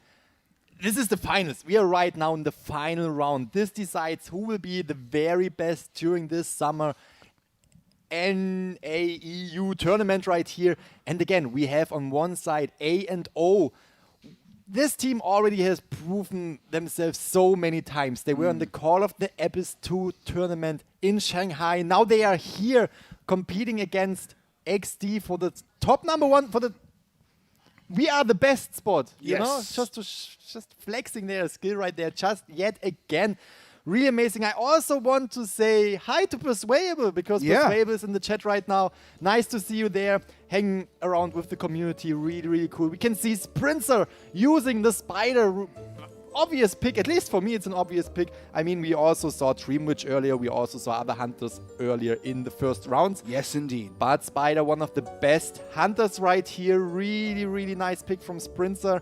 Again, living up to his name with the fast Spider. And on Alpha and Omega side, we see the casual team. Schmidty, Seer, Milek. We have the mechanic right here. And you using Mercenary, and Paul Blems, the perfumer. And again, these two teams, they have proven themselves many times during this tournament. And I am just absolutely pumped, excited. Okay. Curious, you know? Yeah. I mean, a lot of emotions running. And I actually got some interesting information from Persuable with regards to Judy, but I'll bring up this information once we actually see him in play, since Sprinter will be playing on the hunter side for XD right now. So XD is on the hunter side. So this information I will definitely bring up once we see Call Me Judy come into play. I'm really excited to talk about that a bit more. And by the way, with the information I'm getting from Persuable on the Alpha and Omega front, if ever you guys, especially for those that are close to XD, want to share any information on the preparation leading up to the finals, I think that would be great for you to send over to like DM me or maybe DM Grizzly, so that we could share more insight on how it's been, how the road to has been for these two teams to get to where they're at right now. Are you texting with him in private messages right now? Yeah, we've been... Dude, I thought Persuable and I were homies. Oh! What? Yeah. Okay, I see how it is. I see you, Persuable. I see you. Oh, What? snap. Guys, for the record, I will not be responsible for any... What's the word I'm looking for? Oh, no worries. He texted me as well. Okay. I just didn't check it. Oh. All right. There we go. He loves the both of us. Yeah. Just for a millisecond, I was like, what is going on right here? I'm the third wheel in all of this. It's No, you two, and no, I'm the no, third no, wheel. no. No, I'm fine with being a third wheel. I'm enjoying my We single are life. a three-wheel wagon. Okay, Yeah. that works too. That's all right. Yeah, that is. We are just missing one. That's all there is. Absolutely. Shout out to Fatal 5-Way. Yeah, exactly. That's true. Oh, man. Right, exactly. And yeah, you know what? Before we are jumping into this match, Yep. I'm gonna be shameless. I'm gonna plug our Please, stuff. feel free. We have Twitter, we have Instagram, the both of you. Yep. Just search up. We have some amazing behind-the-scenes stuff going on Instagram and Twitter. And I am a YouTuber. Check out Gaming Grizzly on YouTube and Articuno on Twitch. Yes. Articuno on Twitch, on Twitter, Instagram, except for Facebook, where I'm Articuno GG, because Articuno was Dude, taken. my names are everywhere completely different because I couldn't. Gaming Grizzly is everywhere picked. Like, dude, I don't even start with this. Just search Articuno and Gaming Grizzly, and you guys should be fine. Shouldn't lead you to anywhere you're not supposed to be. Shameless plug time. Okay, that's over now. We are talking about the teams again. Sprinter, Spider. I cannot wait to see Sprinter in action right here. Yeah, actually, now that you mention it, because earlier we were highlighting their other Flex Hunter as well, who played a phenomenal Dream Witch. So I love how XD has that flexibility. Okay, depending on which hunter we want to bring to the table, we'll either field this hunter or this hunter. And I think, you know, that's really good, especially when you're entering these competitive scenarios. If you want to have more tricks up your sleeve, then that's what I feel could play to XD's strengths and advantage, as I said earlier. For Alpha and Omega, not really much to say. We've been constantly seeing these prime survivors. Yeah, absolutely. And for the first round, it's always the same. Every player can pick their favorite survivor, favorite hunter, which they prefer. Usually we see the same hunters and survivors over and over again. Sometimes there's some mix up in this whole theme right there. But seeing Schmidty going with the Seer again, really excited to see that. I love to see him kite around. But on the other side, Sprinter as Spider can end every kite really, really quickly. Milek right there, we saw him doing an amazing Cypher Rush, the entire team doing amazing Cypher Rush with the doll right there as well, and rescues from you with the mechanic as well as from Problems with the Perfumer. The entire, not gonna lie, everything that we're gonna see now, you can only compliment every little detail because they are all communicating. They have prepared themselves for over a month now to be here at this point, to be as far as they have come right now. It's not just a coincidence. No, they are top teams for a reason. I'm actually subscribing to a lot of people on YouTube based on all the players that I've been trying to see whether or not they put out content. So. Yeah, sure. And again, you can only compliment both teams, and this can go either way. XD with Sprinter right here can win the first match in round number 1. Alpha and Omega with this amazing survivor team can win this as well. They can tie, they can, get eliminated completely, they can get out of there completely. Everything is open right now, and I'm really excited to jump into the first match right here. Really gonna looking forward to see who will put the pressure on the other team for the first round right here. And of course, for everybody watching in chat right now, be sure to show only love and support. Only. Everything else is prohibited. Everything else is prohibited. Yeah, I mean, we're a great community, and I would love to see everyone continue that positivity and support our spam hearts players. Spam hearts. Not too much. We don't want it to be full of hearts, but just one heart would be. One heart in one line would be enough, guys. Yeah, don't want to flood the chat either. That's right. And all in all, really excited to see this match. And you already said this community is just amazing. I have played a bunch of different games, and Same. Identity 5, being in the Identity 5 community it's definitely one of my most pleasant experiences in these communities that I've ever had. Everyone is so welcoming. Obviously, there are always some people, some toxic people everywhere. But all in all, Identity 5 community, I want to give a huge shout out to the Identity 5 community for such an, welcoming. You feel at Very home. much. You feel at home right there. I really enjoy to be part of this community. And as you already mentioned, only love should be shared in the chat. And we don't even have to say that. Like, what? Oh, the mini heart? The mini heart? Oh, okay. I'm gonna have to teach you something today. So, I'm not even sure if I'm doing it correctly myself, but yeah, you want to do like. What are we doing right now? Come on, go ahead. Let's do this. Okay. Mini, you have to cross. So you. It's the thing. This is a. Okay, get out of here. No, I'm good. All right. So again, thank you for being so supportive, not only to the teams but also to us right here. Again, community is just doing an amazing job overall. And as you already said, I would really love to see only positivity because again, these teams are doing their best right here, and they are doing outstandingly well, fantastic work. And showing off their skills. And sometimes little mistakes happen. That's nothing to say. If someone is making a mistake, doesn't mean that they are a bad player. Definitely. Everybody makes mistakes. Like these players right there, Everybody makes mistakes. You said it. But these players, they usually don't. Yeah, well, these especially. But you know what, guys? I know you've been waiting for this epic conclusion, and we are going to get it. It is XD versus Alpha and Omega. Only one can become a champion. Who's it going to be? Is it going to be XD or is it going to be Alpha and Omega? Be sure to spam who you want to see win. Hashtag XD win or hashtag AO win. Let's go. Let's go indeed. Sprints are already on the hunt for the survivors. Can see going into the direction of the Mechanic's doll. At this point right here, Mechanic is still hiding, but all right. Now using the doll to most likely kite around a little bit, waste more time off Sprinter right here. And now Sprinter already found the Mechanic. Good job. First hit on the Mechanic. Really crucial to find one of the decoding survivors, especially the Mechanic that can decode so fast with two survivors, basically doll and Mechanic. Whew. Really good call. And Sprinter also knows, nice owl just to come in for the rescue for another hit. And Sprinter also knows where the doll is.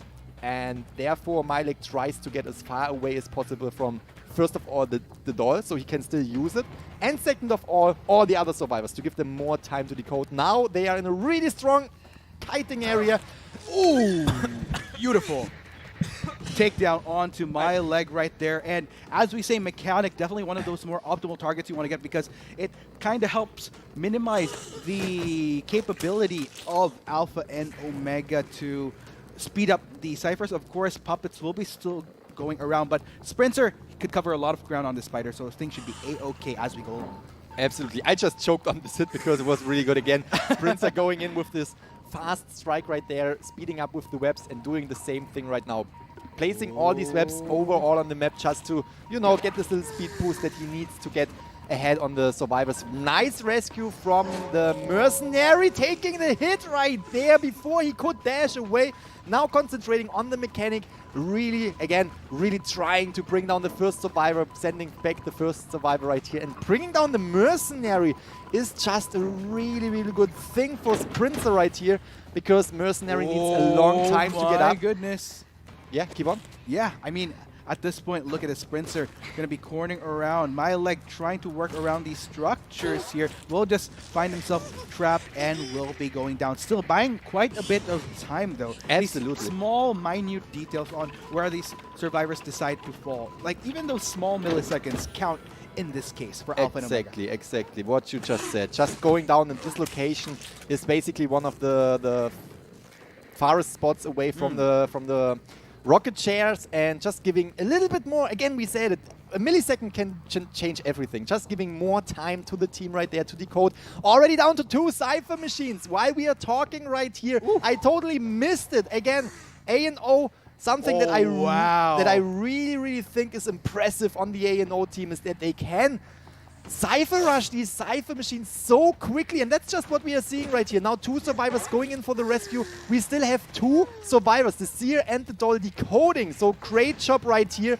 Look at this, oh, very nice. Now they try to do everything to block the Spider from picking up the Mechanic, but Mechanic was able to, Spider was able to pick up Mechanic, sending her back to the manor, bringing down the Mercenary as well.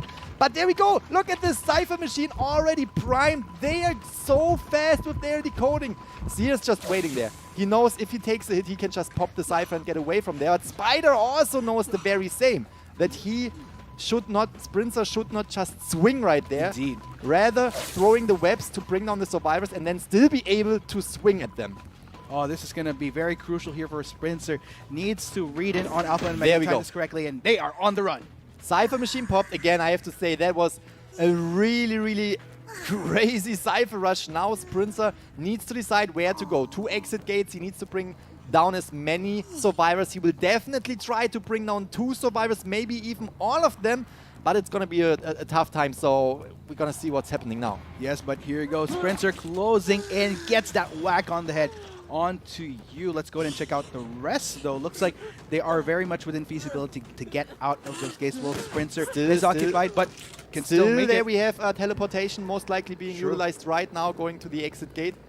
Not really using it, rather waiting for it and showing that he still has teleport. Oh, but snap. maybe he should have used it because seems like there are 2 survivors getting out of there. Really good job. Really, really good job right there from Sprinter as well as from the entire A&O team. We have to say those teams, they are head-to-head, and that's exactly what we are seeing right here. We see head-to-head gameplay. A tie basically represents a team being head-to-head right here. Definitely. And, not a bad way to start off their day here, both XD as well as ANO. As far as the finals, at least, both teams already have gotten their warm-up through their respective semifinals games, but that also leads the question as to how things will kind of play out once we see Call Me Duty. Again, we've been championing Call Me Duty as one of the best hunters we've seen in this tournament, but then again, so goes his counterpart onto XD, both very respectable hunters here, so it can still go either way, but just basing off the statistics, there's definitely going to be a lot more expectation coming in from the hunter of ANO. Exactly. And all in all, like, bringing down 2 survivors of the A&O team right there is already a good job. It's already an accomplishment right here. And this also means that A&O is now a little bit under pressure to bring at least 2 survivors down, to send at least 2 survivors back to the manor, as it's going to be... I mean, if they are bringing back 2, it's going to be a tie, which means, tie is not too bad. Definitely. But they definitely do not want to let 3 survivors get away right there.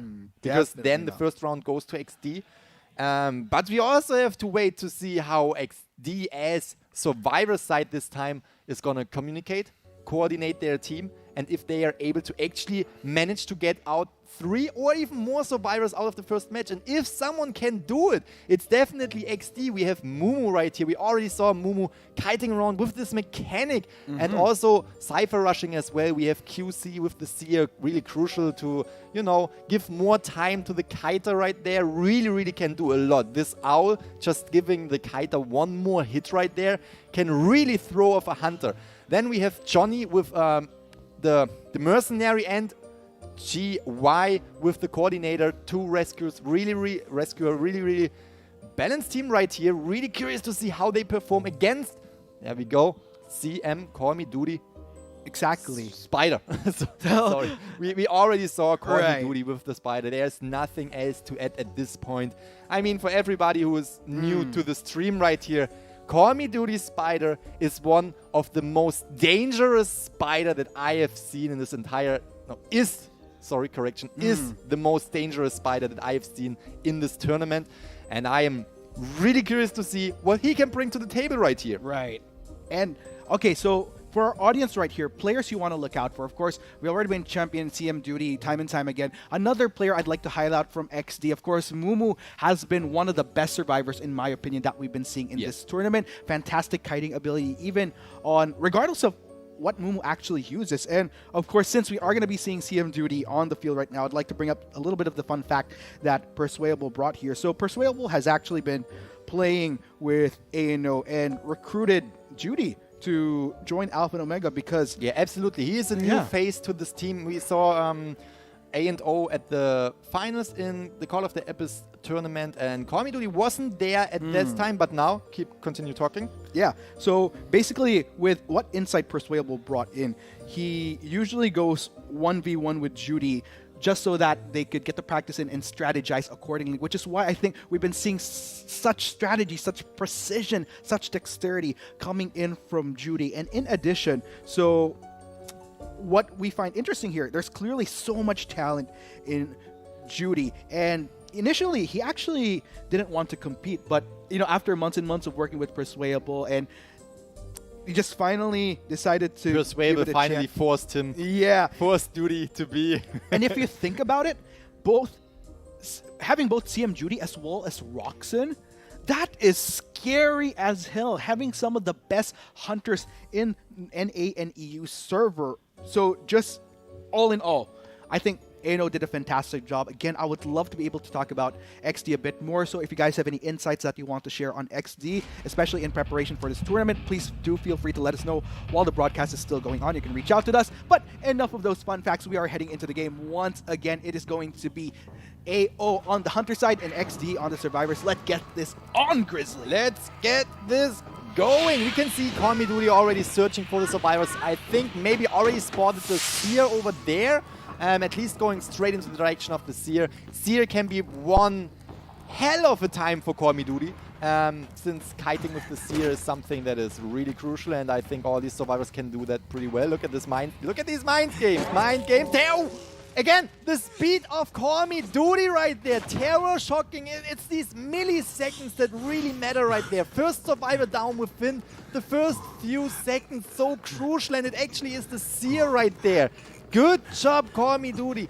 Again, he is his nickname, No Chill Duty. It's never stopping. It's never stopping. No Chill Duty. He just brings down the first survivor. Good job, Call Me Duty. Very nice, very nice. And what we can see right now, he's putting pressure on the mercenary who was decoding right here. He really wants to put pressure on the Cypher machines as well, because we still have the mechanic up, which could mean that they still can Cypher rush while one survivor is on the rocket chair. So therefore, Call Me Duty also tries to protect the Cypher machines. Just sticking around there, CM Judy. Love his positioning, in which case just constantly speeding through, patrolling the area, trying to spot out any member of XD that would want in on trying to get this here. But it does seem like XD, they are making sure that they aren't too deterred. They will be committing the coordinator, in which Trace try to go for the save, whilst the mechanic and mercenary ciphers, but my god, sending the coordinator in. Coordinator was taking a hit, obviously, to go further to the rocket chair right there. But then we saw Call Me Duty going behind the wall, following the coordinator a little bit behind the wall, just to blink through, striking down the coordinator without her being able to use her flare gun right there for the rescue, which means Seer is now already out of the game without even using his ult, without even being able to use his ult. Good job, Call Me Duty.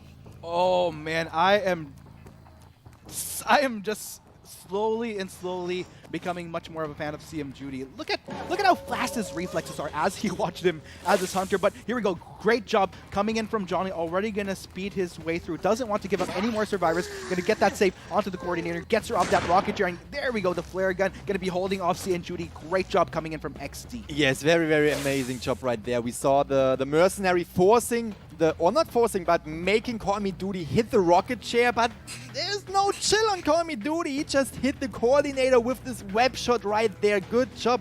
Even after the coordinator was able to get a pretty safe rescue out of the situation, Call Me Duty is not letting his prey just getting away of there. Like, no, not at all. And we are actually close to the basement, but he decides to bring the survivor right here outside of the red church. Really good job. Again, we are still at 3 Cypher machines. Even if we have the mechanic up and the mercenary, 3 Cypher machines still to go. Still a lot of pressure on the survivor side. And oh my god, another hit right there. Call Me Duty is just... it's just impressive. Incredible what we can see right here. One thing I would like everyone to take note, though, is the very elusive Mumu has yet to be spotted by CM Judy. So this could be something that XD would want to capitalize on, especially with the puppet still into play. But Johnny has fallen, distances himself as far as possible. But it does seem like CM Judy, knowing that Mercenary has fallen, just want to go straight for hunting down Mumu. Exactly. What we can see right there is that the Mercenary is actually really, really close to the basement. So now going for Mumu means that Call Me Duty, like they are on separate sides of the map, right? So as soon as Mumu goes down, we still have the mechanic over there, maybe getting up, maybe getting enough time to... I am a little bit confused what is going on right here. Mumu is baiting the hunter right here and wanting to go down at this point, still having the doll up, surrendering. Okay, all right.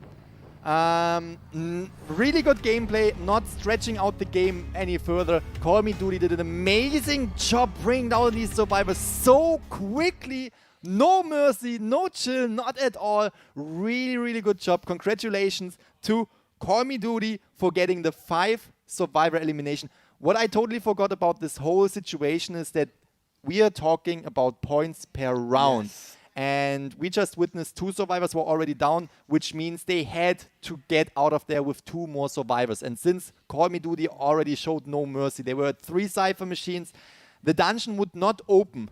The dungeon would not open with 2 survivors on the map. And they still had 3 Cypher machines to go. And that is, even for the best mechanic, a tough call, especially against Call Me Duty Spider. So good job Really, really amazing match from both sides right here. But Call Me Duty, no mercy, getting the victory, getting the first point for the first round for Alpha and Omega. Yeah, this makes it all the more interesting as this final progresses. So be sure to stick around, guys. We're not going to be going off long. We're just going to take a very quick break. Promise. So, we are Casters. I'm Mark Takuno. With me is Gaming Grizzly. And this is the finals for the Identity 5 NAEU Summer Tournament. We'll catch you guys in a bit for all the more intense action coming from both Alpha and Omega and XT. Stay tuned. Stay tuned!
And welcome back, ladies and gentlemen, to the finals of the Identity 5 NAEU Summer Tournament. We are going to be your casters. I'm Mark Takuno, and joining me is Gaming Grizzly.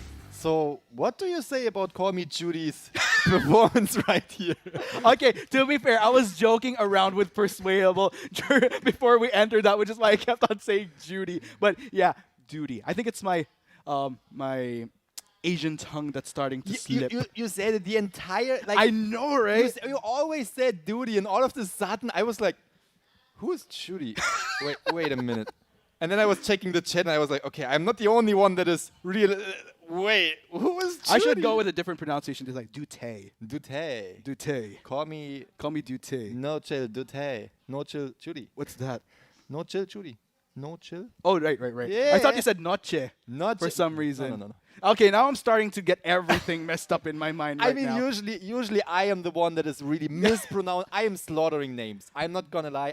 I'm slaughtering names. But just the fact that you said Duty all the time and all of a sudden you come up with Judy. I don't know, man. It's like the jokes in between games. It's crazy. Yeah, it's crazy. Yeah. But after all, we have 1 point for the first round on A and O side right here, putting XD on the spot right there to, pull something off to get the victory in the second round.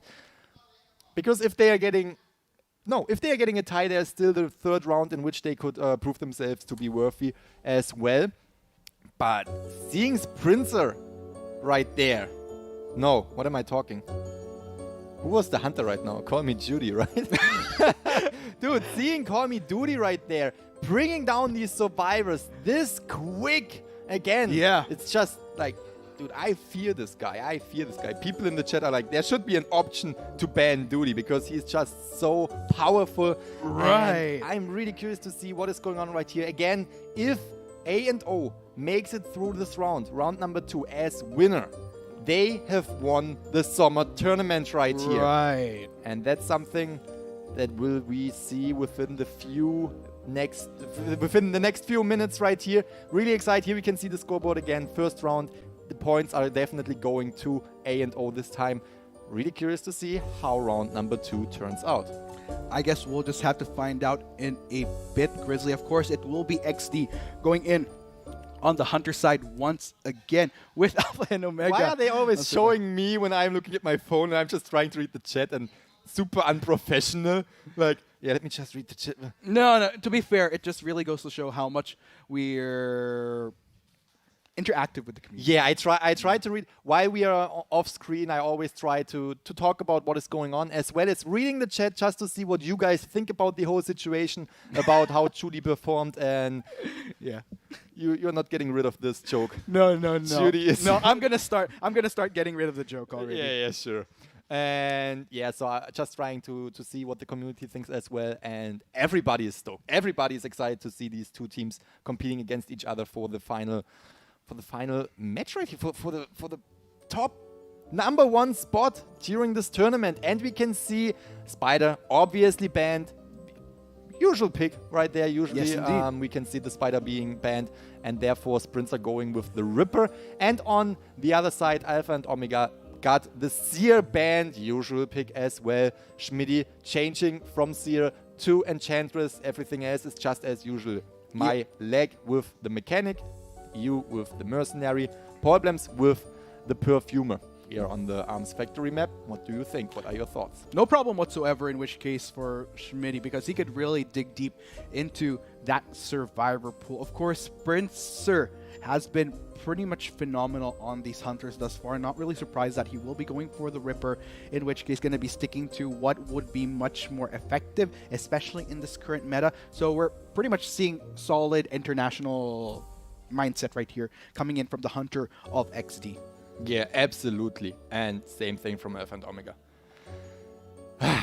Again, really, really excited to see what they can pull off right here. If Alpha and Omega brings in the victory for the first match, Sprinter and this entire team XD needs to get the same for the second match. Again, XD needs to at least bring in the tie for this entire round to proceed to round 3 right here. Indeed. As if Omega, Alpha and Omega, winning this round, that's over. That decides the winner of this tournament. And I am just, come on, just start the game.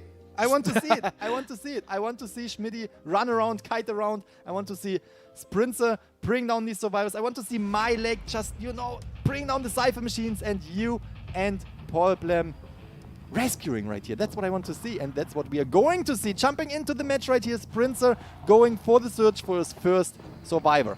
Indeed, and into the game we go. Alpha and Omega already working through, reaching a Cypher, but then again, 2 survivors will be spotted within the immediate vicinity of Sprinter. Of course, he will try to lean towards Schmidty, in which case, taking advantage of Enchantress right here, tries to go for the swipe. Not going to get the connect just yet, but Schmidty doing just fine. One hit will get the connect onto the Enchantress. He's trying to establish some distance. Will try to work around these structures. There goes down the pallet, but of course, Sprinter will continue the pursuit. Not going to dilly-dally. Will just bring down that pallet just so that Schmidty doesn't have as much structure to work with. Down that one goes as well. Of course, Schmidty will have less to work with to vault over, in which case. Exactly, and we are seeing these, very nice, dodging the blade right there. And we can see these pellets going down really early, just in case the Ripper will throw the Foggy Blade over them. Makes a lot of sense right here. And as you already said, Enchantress is the first pick for the Hunter, because Enchantress cannot really bring in that much at the very beginning of the game. But just seeing that the Ripper, that Sprinter had the Perfumer and the Enchantress running around at the very beginning of the game, not decoding, really good call. Then we can also see not going, look at this, there's the doll, but he's not going for the doll. He rather protects the first elimination right here, the first survivor elimination, and he really wants the Enchantress gun. He really wants Schmidty gun, because he knows Schmidty is one of the best fighters right here. Good rescue, rescuing the Enchantress after taking 2 hits. Now trying to block. They really want, nice job right there from you, taking another hit, really protecting the Enchantress. Look at this, he's just standing there. He wants to block the way as good as possible. He wants to block the way for the Enchantress, giving her more time to get away. In which case, Sprinter is definitely not going to get deterred here. Schmidty trying to work around this building, waiting for Sprinter to show up outside, and that he does. And there you go, Schmidty going to vault over once again, really utilizing the building here, I got to say, buying a lot of time. Still, there is yet a Cypher to go down. Yu has fallen, of course, so it's only a matter of time before Sprinter tries to close the gap here onto Schmidty, just so that he has 2 survivors down for the count. Did he just hit that? Minute. Did he just hit that? Oh my god, for a second I was thinking, why is he going into this dead end? But obviously after seeing the vault of the Enchantress, he was using his Fog Blade through the wall, hitting the Enchantress, hitting Schmidty right there. This is top tournament gameplay, ladies and gentlemen. Sprinter really connecting this hit through the wall with the Fog Blade, bringing Enchantress, bringing Schmidty to the rocket chair for the second time. Amazing, really good call, and now just waiting for the second rescue and really wanting to protect the Enchantress and bring the Enchantress down. Survivors already down to 3 Cypher machines, also a good job. We really have to say that, because we know that we have Mechanic still on the field right there, most likely decoding with a excellent body block right there. Mechanic still decoding with the doll as well, and this brings them down to a few Cypher machines within a few seconds, I would say.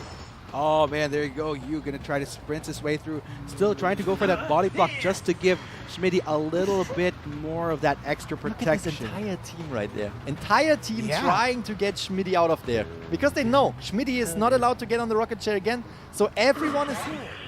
Alright, wait! He hit that? No way, Sprinter! That was such a good hit again through the wall with the Foggy Blade. Oh my god! No way! Sprinter is just at full throttle in this game. Of course, Alpha and Omega, realizing that there's not much that they could do for Schmidty anymore, diverts back to trying to work on these Cyphers. Going to try to make up for lost time, especially with Yu currently on his knees right now. Their fallen comrade. Perfumer and Mechanic, though, still looking very healthy. Take note, my leg on this Mechanic, of course, will give them a little bit more leeway to make sure that these Cyphers try to go down faster. Exactly, absolutely. And what we just see right there, 2 Cypher machines remaining as far as I can tell. We know Mechanic is still on the field following these Foggy Blades from Sprinter right there. Really nice hit, but Perfumer was taking the right call with the Perfume right here. getting healed up again, no damage now, running away, wasting more time off the Hunter. And there we go, nice call with the Perfume. Perfumer really needs to kite around for a little bit longer just to bring down all the, for the team to bring down all the Cypher machines. Good job, taking this hit right there and kiting around just a little bit longer. Look at this, we have the doll right there decoding the last Cypher, not the last Cypher machine, but the last Cypher machine before the last Cypher machine. So they have the pop ready. Oh, wait a minute. Where is Sprinter bringing this Survivor all the way down under? This is going to be very tricky for Alpha and Omega, losing out on numbers one by one. But it's okay. Look at the Cypher progress. One Cypher remaining. Things are still pretty okay. Perfumer has a bit of a way to go before she skyrockets out of this game. So I'd still think that Alpha and Omega have a lot of room to work with. But it is without a doubt that Sprinter is doing a phenomenal job going into the second rotation. Absolutely. And we can see an perfect call right here from the mechanic, from Milek, still using the doll to decode together with the mercenary to bring down the last Cypher machine, but as well as trying to, you know, take the hit to run down into the basement, using Tide to rescue Problems after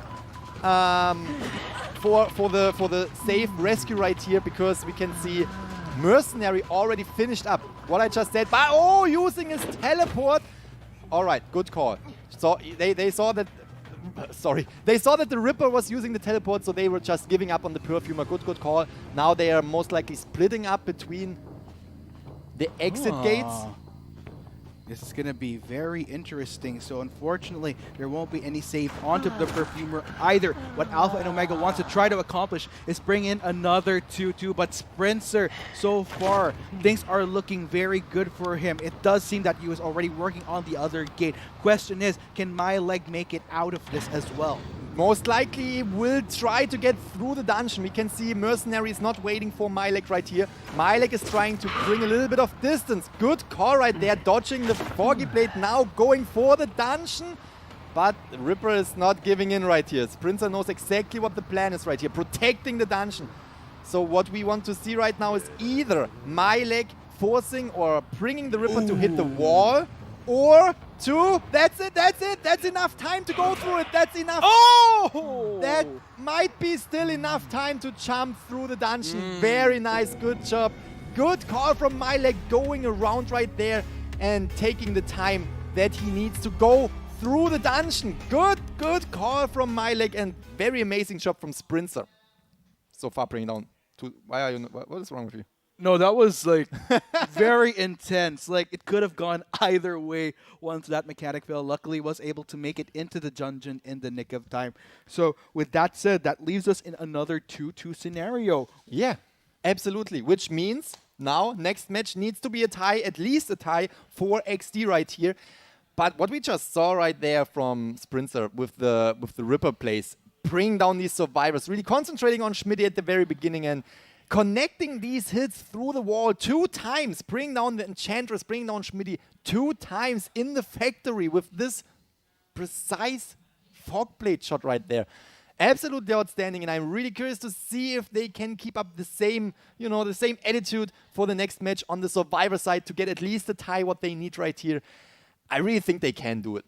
Yeah. It is a huge possibility right here. Of course, we will be seeing Call Me Duty on the Hunter front with XD, Survivors, Mumu, QC, Johnny, as well as #G, #Y going into this game. But take note of the shakeup right here with the Seer out of play as the banned survivor. They will go for a different alternative in the form of the Prospector. Very interesting choice here for XD Survivor, in which case not gonna be opting for the Enchantress, but Prospector, a really good choice as well. Absolutely, mixing up everything a little bit with the Prospector right here. Really excited to see that. But then we can see A&O bringing in Call Me Duty with the Ripper right here. Not having a fun time, most likely, to get out of there, but they will definitely do their best, and I'm curious to see what they can bring to the table. XD definitely needs to pull some strings right now. They definitely need to do that. Oh man, it's gonna be very, very interesting. We're seeing a mirror of hunters within the selection of this second half. Same spiders, now we're seeing rippers. It really leaves the question, should we proceed into a third rotation of rounds? Are we gonna be seeing what other hunters will we see brought to the table? Maybe some Axe Boy again from Duty, or I don't know, man. It could really depend. But of course, we'll have to see how this second round within the second rotation pans out for Alpha and Omega and XD, because things are coming down to the wire, Grizzly. And for XD, there's definitely a lot more pressure that they're working against. That's true, that's true. There's a lot of pressure, of course. But again, we see Mumu with the mechanic right here. She did an amazing job in all the matches before. QC with Norton, with the Prospector. Really, really excited to see what he can pull off this time. And Johnny with the Mercenary again. And GY with the Coordinator again. So on both sides, it's looking good. It's looking good. I can imagine that XD can win. I can imagine that Alpha and Omega can win. We just have to wait how this plays out. We know, call me Duty, no chill Duty will definitely give XD a hard time, but the other way around as well. Let's go, jumping into Arms Factor right here with the Ripper. Oh man, here we go. Alpha and Omega on the Hunter front, courtesy of Call Me Duty, along with XD Survivors. Just going to bring it. I think what our audience needs to look out for is whether or not XD can prove to be much more elusive against just how quick Duty is on his feet within these games. Duty, of course, being very, very patient here, trying to look out for his first target, will actually manage to find a... Oh, no, actually, will maybe miss out on that puppet. Not bad. Good hiding spot right there, and really lucky for the mechanic, really lucky for Mumu that the doll is still up. And what we can see right there is Call Me Duty still trying to sniff out someone. Really good call right there from XD to, you know, separate themselves and trying to hide, not getting a survivor down early game. But now we can see Call Me Duty is on something. Yes, fantastic time bought here by XD. It did take a while for Duty to find a survivor, and looks like he will finally be rewarded with the presence of the Prospector. The more that I think about it, I think Prospector Good is such a job great pick. right there. Good job with the Foggy Blade, connecting that one, even with he took a stun right there with the magnets, but we can also tell that the Prospector has 2 magnets ready. Now throwing the second one just to, you know, distance himself from the Hunter, stunning him on the walls right here. Now throwing down the pellet just to be safe, getting a little bit of distance and kiting around the Hunter as long as possible. We can see already one Cypher Machine done, one Survivor down. Yeah, but nonetheless, I am loving XD right now. They were able to buy a lot of time, not only in terms of how elusive they were within the first few seconds, but also with the time that this Prospector was able to buy as well. Now that he's strapped to the Rocketeer, this presents the question as to how XD will be working around this. Will they be prioritizing Cyphers, or will they try to get a save onto Prospector as soon as possible? Yes, exactly, and we already saw the Prospector, even if he is down right now, he already brought this one Cypher Machine down halfway, which is really, really good for them.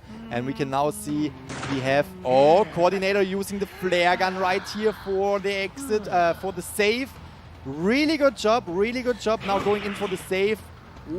Tried to body block, but this Fog Blade right here connected perfectly with the Prospector. Now concentrating on the Prospector to get him on the rocket chair yet again. Yeah, man, oh man, Duty definitely not batting an eyelid whatsoever. It does seem that Prospector going to try to max out the distance here that he can as he falls down. There you go, Duty going to pick him up and bring him straight back. Exactly, Call Me Duty throwing this Foggy Blade just to get a little bit more of a speed boost, because as you just said, Prospector went down at a very good spot, super far away from the rocket chairs, just to give the team more time to decode. So therefore, nice call from Duty right there to use the Foggy Blade to get this little speed boost going. Yeah, Puppet will be spotted, in which case Duty will commit time in order to make sure that, wait a minute, actually no, not wanting to get deterred here. Trying to figure out, is he going to get distracted? He's not going to fall for it though, as Johnny starts to close in to go for the save. Exactly, good call right there, but we also, very, very nice Foggy Blade. He really hits these Foggy Blades, but Mercenary this time being able to take the hit for the Prospector. They really need to, you know, protect the Prospector. Okay, all right, that's really, really interesting to see right here. And he takes the hit even after getting a magnet on the Ripper right here. Good job, Ripper. Prospector's down. And, oh, nice, trying to, block the way right there. One thing I would like to highlight, though, is XD is buying so much time with Duty, trying to just lock down and narrow in on this Prospector. Finally, he will be rewarded, but at the cost of only one Cypher remaining for XD here. And look at this. It's already near completion. This is great for XD. There's a lot that they could work with in this case. They can get better footing going into round 3 should they play their cards right over the next few seconds. All right, very nice. Popping up this Cypher machine, we have Mumu right here, now taking time from the Ripper, trying to kite around as long as possible, giving the team enough time to get out of there. Again, I want to repeat it. XD needs at least a tie in this match to actually proceed to round 3. And what we can see right now is 2 survivors are still up and running, and it seems pretty good that they are going to get out of here. Ooh. There you go, Mercenary just being... There we see it. Mercenary sadly cannot take a hit, cannot risk to rescue right here. And he should be able, oh yeah, alright, he can take the Foggy Blade, alright, yeah. I was just panicking a little bit for the Mercenary, but yeah, he can take the Foggy Blade. We have the Coordinator most likely getting out of the game as well. Getting the tie right here, proceeding into round 3 of the finals right here. Very, very well played coming in from XD. They were under such pressure going into that, but I think they managed to figure out how to work around Duty. Not to mention, I'm a big fan of that Prospector pick, because one thing that I love about Duty is the fact that he is very well calculated, the dexterity, how precise he is. So I feel like with what Prospector brings to the table in terms of distance, it throws off that calculation a bit. And I think that was just enough for XD to pull through in this second round. Yeah, again, we said it already. If someone can stop Call Me Duty, it's XD right here. Really, really amazing job from the survivors, XD. Congratulations to proceed to round 3 right here. But it's not over yet. It's not over yet for both teams. It is not over yet. So we still have to see what is going on in round 3, and I think we're going to see some really good action in round 3. But we also have to say, Call Me Duty, again, amazing job right there. The Foggy Blades hitting, concentrating on the survivors, bringing down at least 2 survivors right here. Good job from both teams. And with that said, guys, we are going to be heading into our 3rd set of rounds in a bit, but we're going to have to take a quick break just to allow our teams a bit of a breather, strategize, as this is going to be crunch time for both Alpha and Omega as well as XD. So don't go anywhere. We have been your casters. I'm Mark Takuno. With me is Gaming Grizzly, and this is the finals for the Identity 5 NA and EU Summer Tournament. We'll catch you all in a bit.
And this might be the last time we'll be welcoming you to the finals of the Identity 5 NA and EU Summer Tournament. Might be the last, we'll see, depending on how these points play out in the third set of rounds. But before we get into what could be the conclusion, we are going to be your casters, of course. Potentially the last intro as well. I'm Mark Takuno. With me is Gaming Grizzly.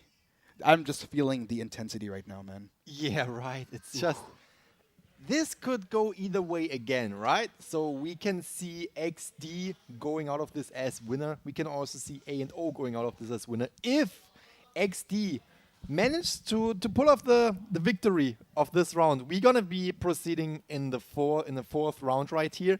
But just in case A and O gets a tie with XD or the victory in this entire round right here, we will see A and O as winner. But still, everything is open. We can still see how XD is turning around the tables and, you know, getting the spotlight as well. I'm really curious to see what we can expect. Maybe some little surprises on the Hunter side for the last round right here.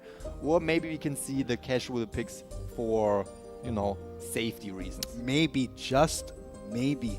But, man, Grizzly, it's such a tough call at this point, because with what XD was able to pull off in the second set of rounds, it just goes to show that they have the potential to build up momentum as this best of 3 goes along. And that's probably one of the best things that you could be riding on when you're going up against such tough competition. So I really, like, internally, I like to make predictions on how this will go down, but it's difficult. It's just so harder. From all that we saw so far, like, we were surprised by many picks of Hunters. We saw Mad Eyes, we saw Photographer going strong as well. Feaster, we saw a lot of like X-Boy as well. So, I mean, Call Me Duty actually used X-Boy in most of the round 3s that he was participating in. And maybe we can expect the X-Boy right there. I actually would call it right now he is going for an X-Boy. But maybe he's surprising us as well. Not really sure. Maybe he's going for, you know, the Feaster. But I doubt it. Honestly, I doubt it. I guess we'll have to find out in a bit, because as we transition into the third round, I've been bringing up how players would like to bring up ace cards at just the right moment. This is the very last moment that counts. This is the very right moment right here. Exactly. This is the moment to shine. The moment for glory right here. So, yeah, again, we saw the Prospector utilized earlier in this in round 2 right here. Curious to see what we're going to see next. But, oh, look at this. Sprinter is getting to play the Spider, because Ripper and Smiley Face got banned by the Survivors, by Alpha and Omega.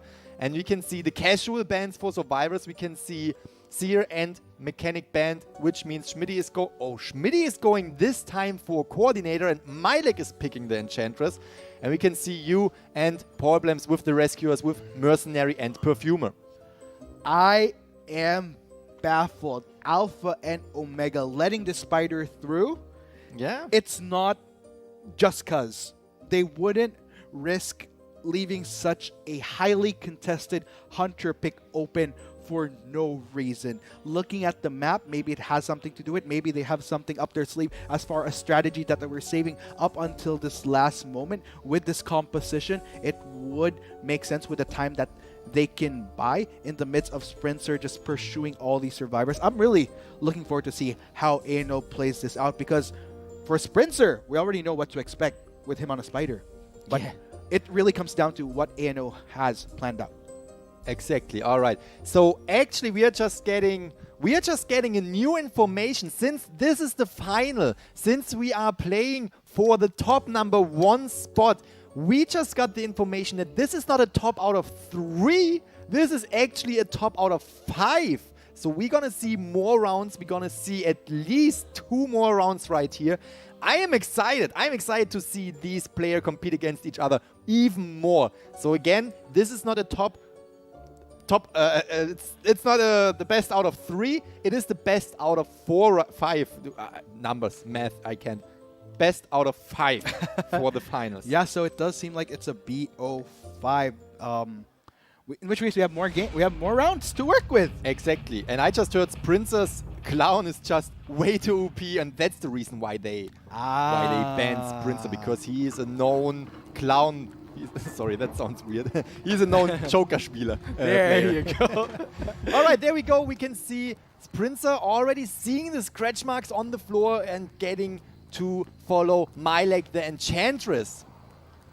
Or maybe not, actually going around trying to find, maybe lost the Enchantress right here. This is actually really good for Alpha and Omega, because we see Sprinter is going into the direction, circling around these Cypher machines, not finding a survivor early game, but now going for Schmidty right here. Now they are utilizing this little route right here, which is really, really good to kite around the spider, but still it's not lasting for a long time.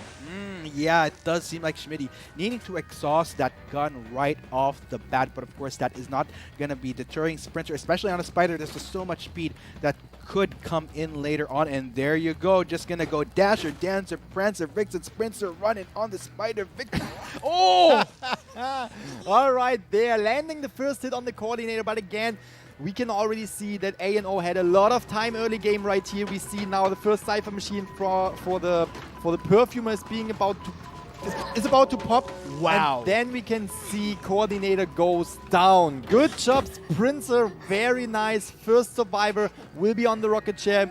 Meanwhile, the first Cypher machine is down as well. Love how Sprinter was very quick on his feet.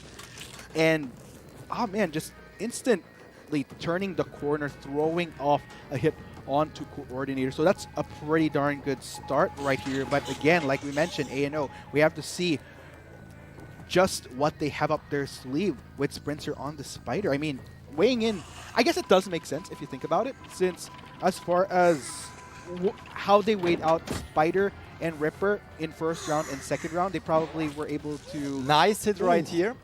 Nice hit and nice rescue as well. We just also saw Sprinter having abnormal to slow down the decoding speed of the survivors right here, to bring down the decoding progress of the Cypher machines. Good call going around right here, most likely taking another hit for last effort for Schmidty. Good job, Sprinter. Good job concentrating on this one survivor, really focusing on this one survivor.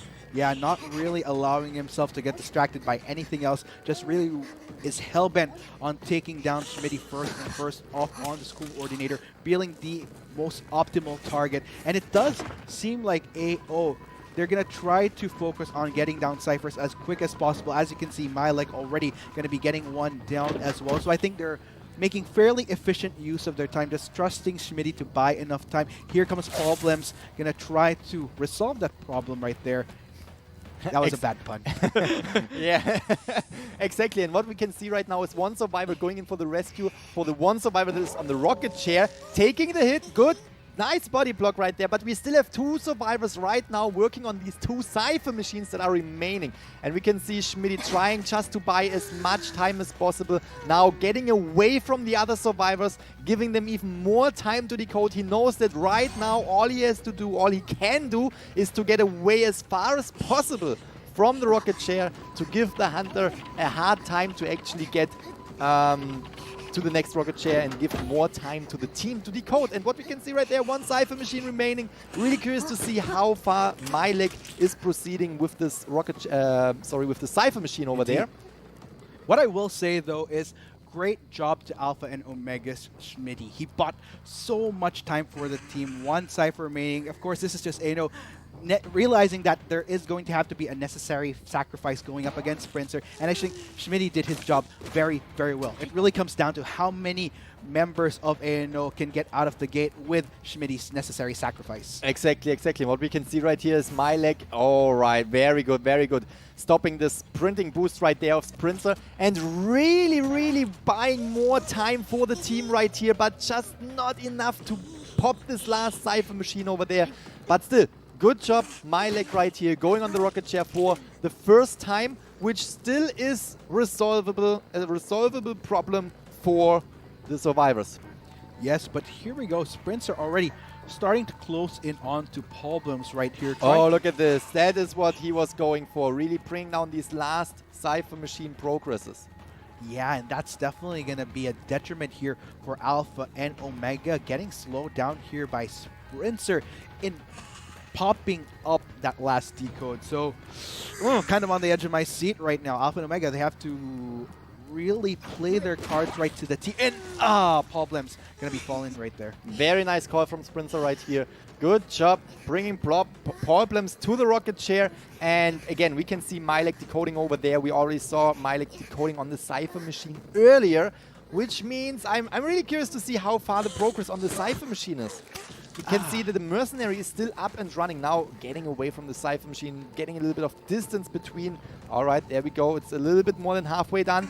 Good job, good rescue. Taking the time to circle around the Hunter just to rescue the Enchantress. Good, the Perfumer. Good job. I love the awareness that Sprinter is exhibiting here, knowing very well that which path do I follow? Do I try to pursue these hunters that have just gotten the save, or do I try to make sure that they keep this one Cypher in check, which Milek was going to try to go for. So I think decision-making for Sprinter is spot on. Good job. Very nice hit. And we can see Problems just starting to decode this other Cypher machine. But since Sprinter brought up normal, he really buys himself some time right here. Really buys enough time to prevent this last Cypher machine from being popped. But take note of the progress being made right here by Problems. It does seem Sprinter will revert to making sure that Milek is kept in check right here, preventing any members of Alpha and Omega to try to go for that save. But it really comes down to what Alpha and Omega's priorities are right now. And there we can see Mercenary can still, with this web shot right there, Mercenary was able to take an entire hit, but with the web shot, the Sprinter Spider just prevented this from happening, just prevented the rescue, and just just brought down the Enchantress entirely. There we go. Now Cypher machine has been popped. What we know is Problems will definitely try to get out of this game to at least get 1 point and to at least avoid XD from getting 5 points in this match. This is very interesting. The odds are against Problems right now. The only survivor. I don't think he could really go for a save as he is preoccupied with trying to kite around with... Oh! Using Blink right here, having Trump card to change from Abnormal to Blink to bring down the Perfumer Problems in mid-air right here. Good job, Sprinter, good call. Amazing team from both sides, and that is it. 5 points to XD. Congratulations. That was an amazing job. And as you already said earlier, if someone can come back, if someone has the potential to go for a 5-survivor wipe of A&O, it's XD right here, Sprinter. And this is what I've been saying. The buildup of momentum is on XD's side. Of course, Alpha and Omega might want to revisit that last round right there. But of course, knowing them, they have the experience. They're definitely going to be able to recuperate. This is a best of 5, so they have a lot of room to kind of iron that out. That's almost fell right there. Going into the fourth set of games. But of course, we're going to have to put that to the side. Entering our next match, of course, Call Me Duty will be back on the field once again on the Hunter front. So really looking forward to see if he could try to balance this 5-0 out. Yeah, if someone can do it, then it's Judy. Definitely. Definitely. Yeah. I'm not letting it go. And there we go. Straight into the game. Yeah, obviously we have, or not obviously, but this time we have the top hunters banned right here. We have Spider and Ripper out of the game, which makes Call Me Duty use the Joker, smiley face. Usually we would see in the third round, we would see X-Boy, but maybe he's saving up the X-Boy for later rounds. And we can see the casual picks again for the survivor bands. It is Seer and Mechanic to, slow down the kiting, slow down the deciphering of the machines. And we have Mumu this time picking Enchantress, QC picking Prospector. We basically saw this match prior.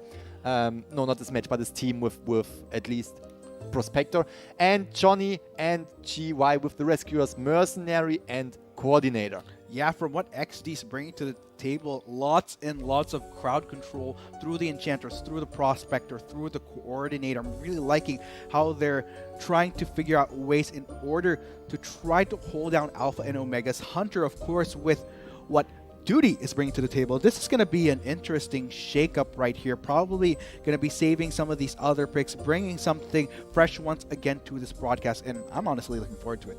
Absolutely, and just to say how things things are always getting a little bit mixed up right here because we didn't see anything too special, but Spider using Abnormal in this match before, that just really gave her enough time to hunt down all these survivors. So good job right there again to XD with the Spider Abnormal Blink combination right here. That was really, really good. Really good call for bringing out Abnormal. And we are jumping right into the second match of round 3 right here. We can see Smiley Face, Call Me Duty. I'm really excited to see how this will play out. Let's see if ANO will leave this round with a smiley face, though, as there's definitely going to be a lot riding on this Hunter to try to balance out and try to go for a 5-0. I'm just going to keep on bringing those puns. Yeah, you bring, like, usually Persuadable Horrible brings puns. these. Persuadable always brings dad jokes, but these puns that you're pulling off right now, Grandpa jokes. they're, I mean, on the same level at least. Okay, fair enough, fair enough. I'll take it, I'll take it.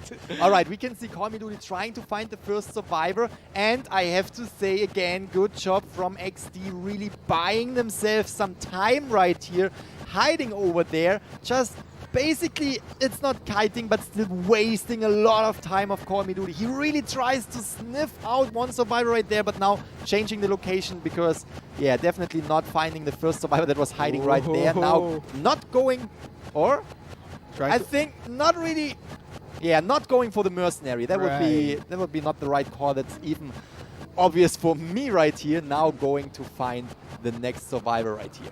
Yeah, it does seem like Duty being very patient with how much terrain he's been traversing throughout. Oh, very nice hit.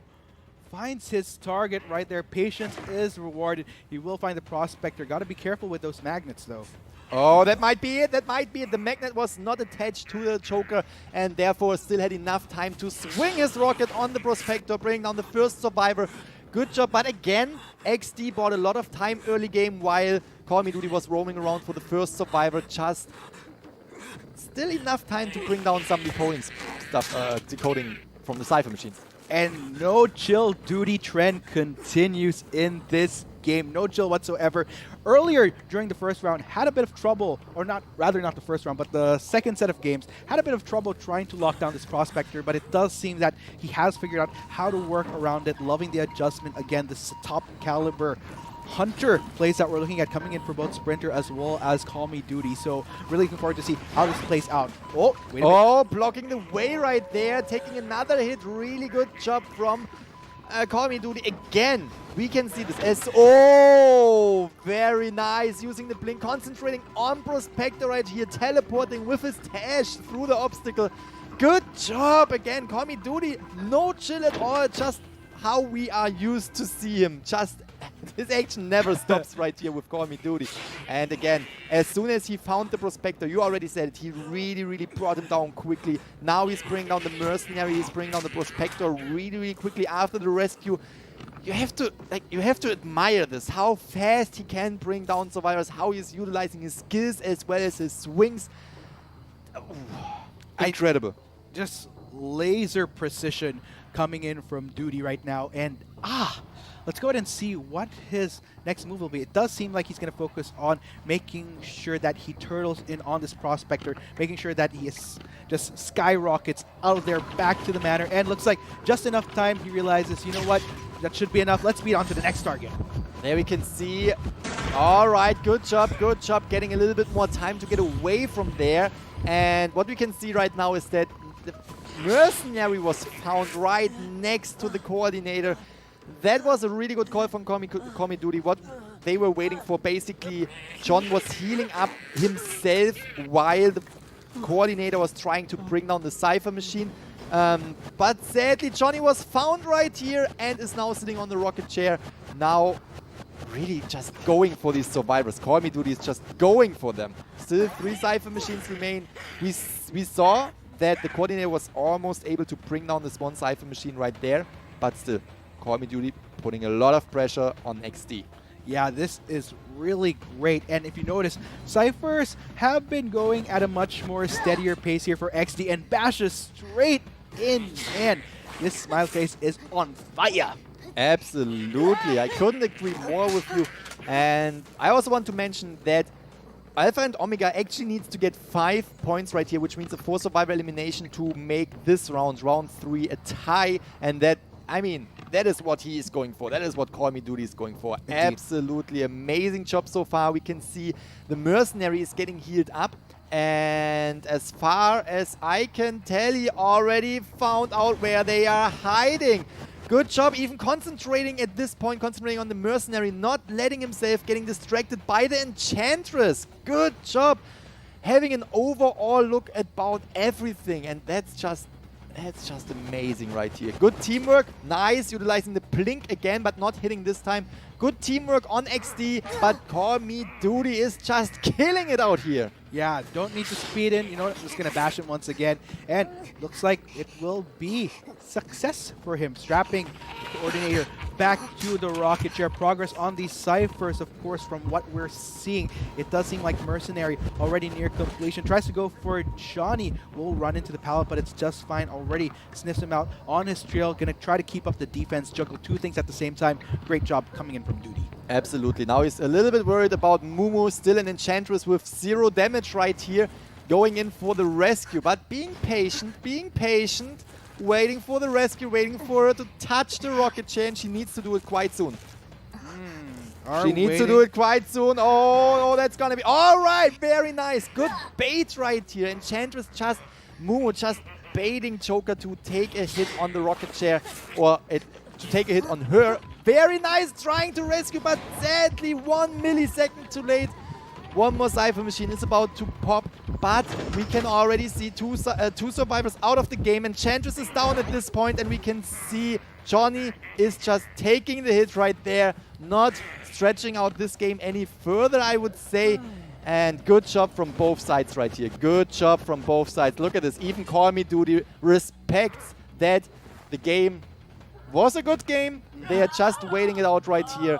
Very nice ending. Respect on both sides. Just, you know, not stretching it out any further. Just, all right, the game is over. We can't do anything at this point. And Call Me Duty is also respecting it by just, you know, waiting until the Mercenary goes down. Indeed. And looks like we find ourselves in yet another tie scenario. Right. Grizzly. And even though we have 2 ties, we still have to review that. Going back to the very first set of rounds, it was indo that had the upper hand. Exactly. So we are still in that small bit of a difference. Of course, that is a 5-point difference between these 2 teams. So it's still very, very close as we go on in this best of 5, guys. This is the finals. It will be a best of 5. But I don't know, man. We're heading into the 4th set of rounds. Yes. That does beg the question, what bans will we be seeing next? Because there's a lot more in comparison to the previous matches that we've had in the bracket. There's going to be a nice twist to see what the priorities will be this time around. Absolutely, absolutely. I can imagine that the bans will be the same, but on the other side, because they bans Princess Joker right there. I think they will do the same. But maybe they are switching up this time. And just to say it again, the points right now, A&O first round got the point right there. Right. Then we had 2 ties, which means if A&O is able to get the next point right here in round 4, they will be the winner. Which also means that XD needs at least a tie to proceed to round 5, or even the victory to even out the points right there. So there you have it, guys.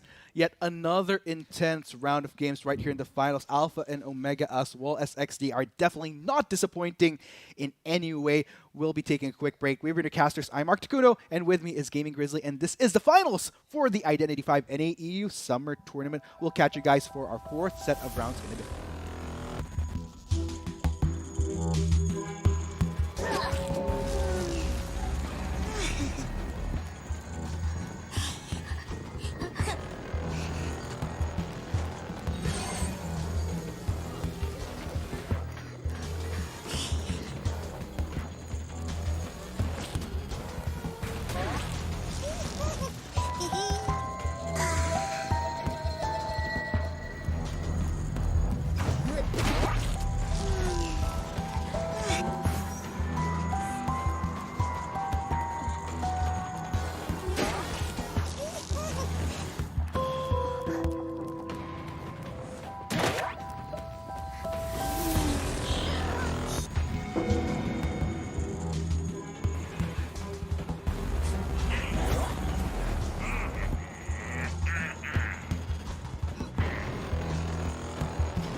Welcome back, ladies and gents, to the Identity 5 NAEU Summer Tournament, the finals. We are going to be your casters once again. Surprise, surprise. Arcticuno with you along with Gaming Grizzly. And I believe somebody in chat was mentioning I should let you hold this, so...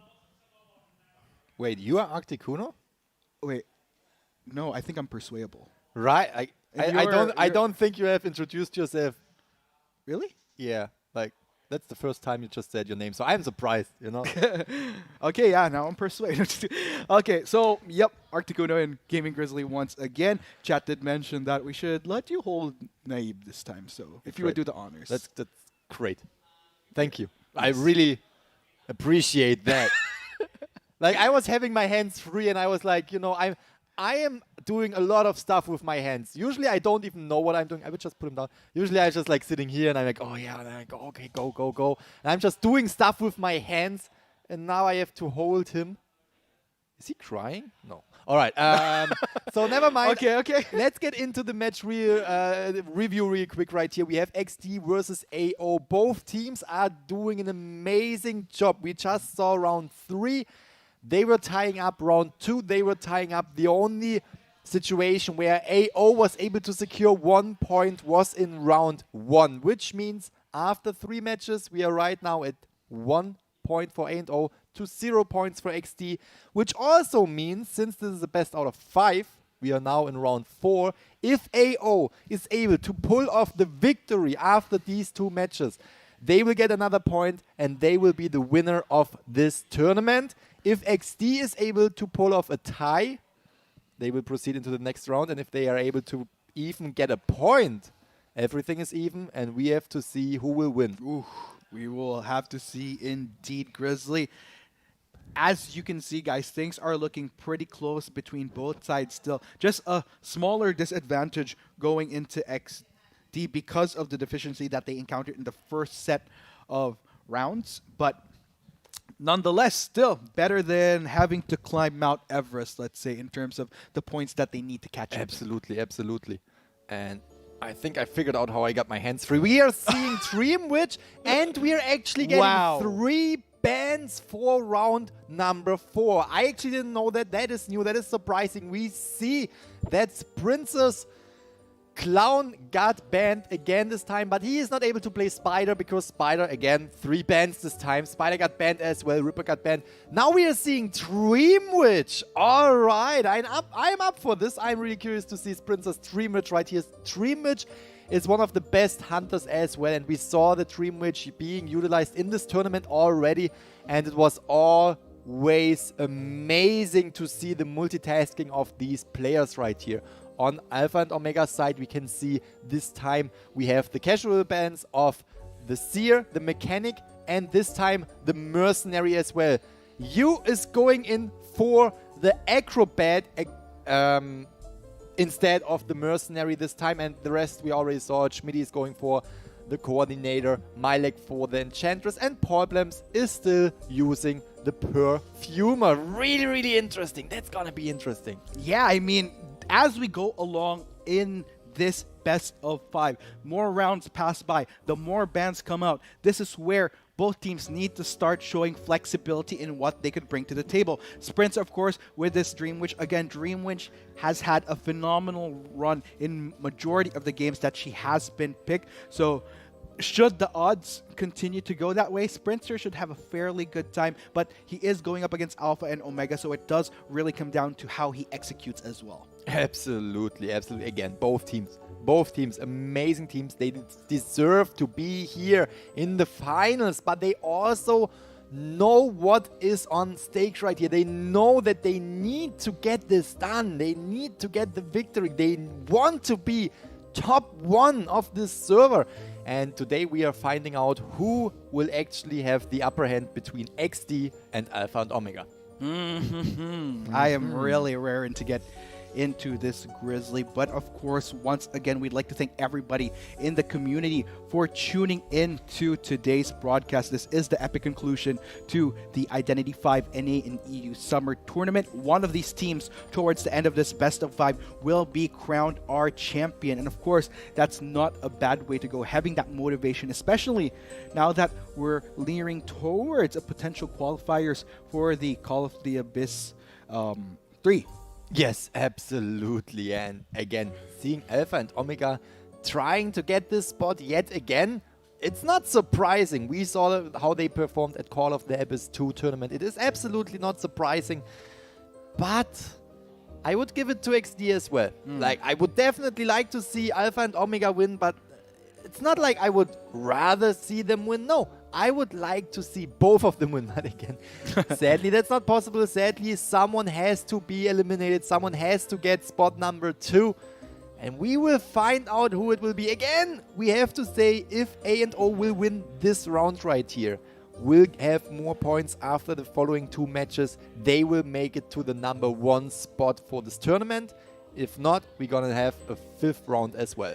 Oh man, this match right here. I've been such a fan of this Dream Witch pick throughout most of the matches that we've seen. She has been utilized, and I'm really curious to see how Alpha and Omega would fare against the Dream Witch, especially when you're working against odds where a lot of these prime survivors that you'd like to use are pretty much off the table, like Seer, Mechanic, Mercenary, all substantial picks, which could have granted them better passage going up against the Dream Witch. So it really is crunch time. It really comes down to crunch time as well as creativity with how far you can dig deep. Exactly, and I think I'm as excited that that XD is utilizing the Dream Witch as that Alpha and Omega is utilizing the Acrobat, because we know Alpha and Omega, one of the best teams right here. Just seeing how they use the Acrobat, in which, forms they can utilize him, really gets me going right here. I really want to see what he is able to do, what you is able to do with the Acrobat. And I still have, I have to mention it at least once, I really love that the Acrobat is the only character that it's not even getting a real picture, not even a real portrait. A full body. Right? Wanting to show off that body, that costume. You know what? I'm one of the newer kids in town. You guys just back off and have your headshots. Right, exactly. I am special. All right, we can hear the music. So this means we are seeing some Dream Witch action right now. Oh, we are seeing it in 3 perspectives. Amazing. No, just kidding. There we go.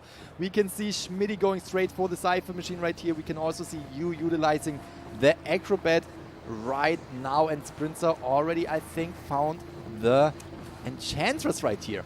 Yes, and of course we're getting some Persona skin action coming in from you. I'm always going to highlight that every time it comes up. I'm a big Persona fan.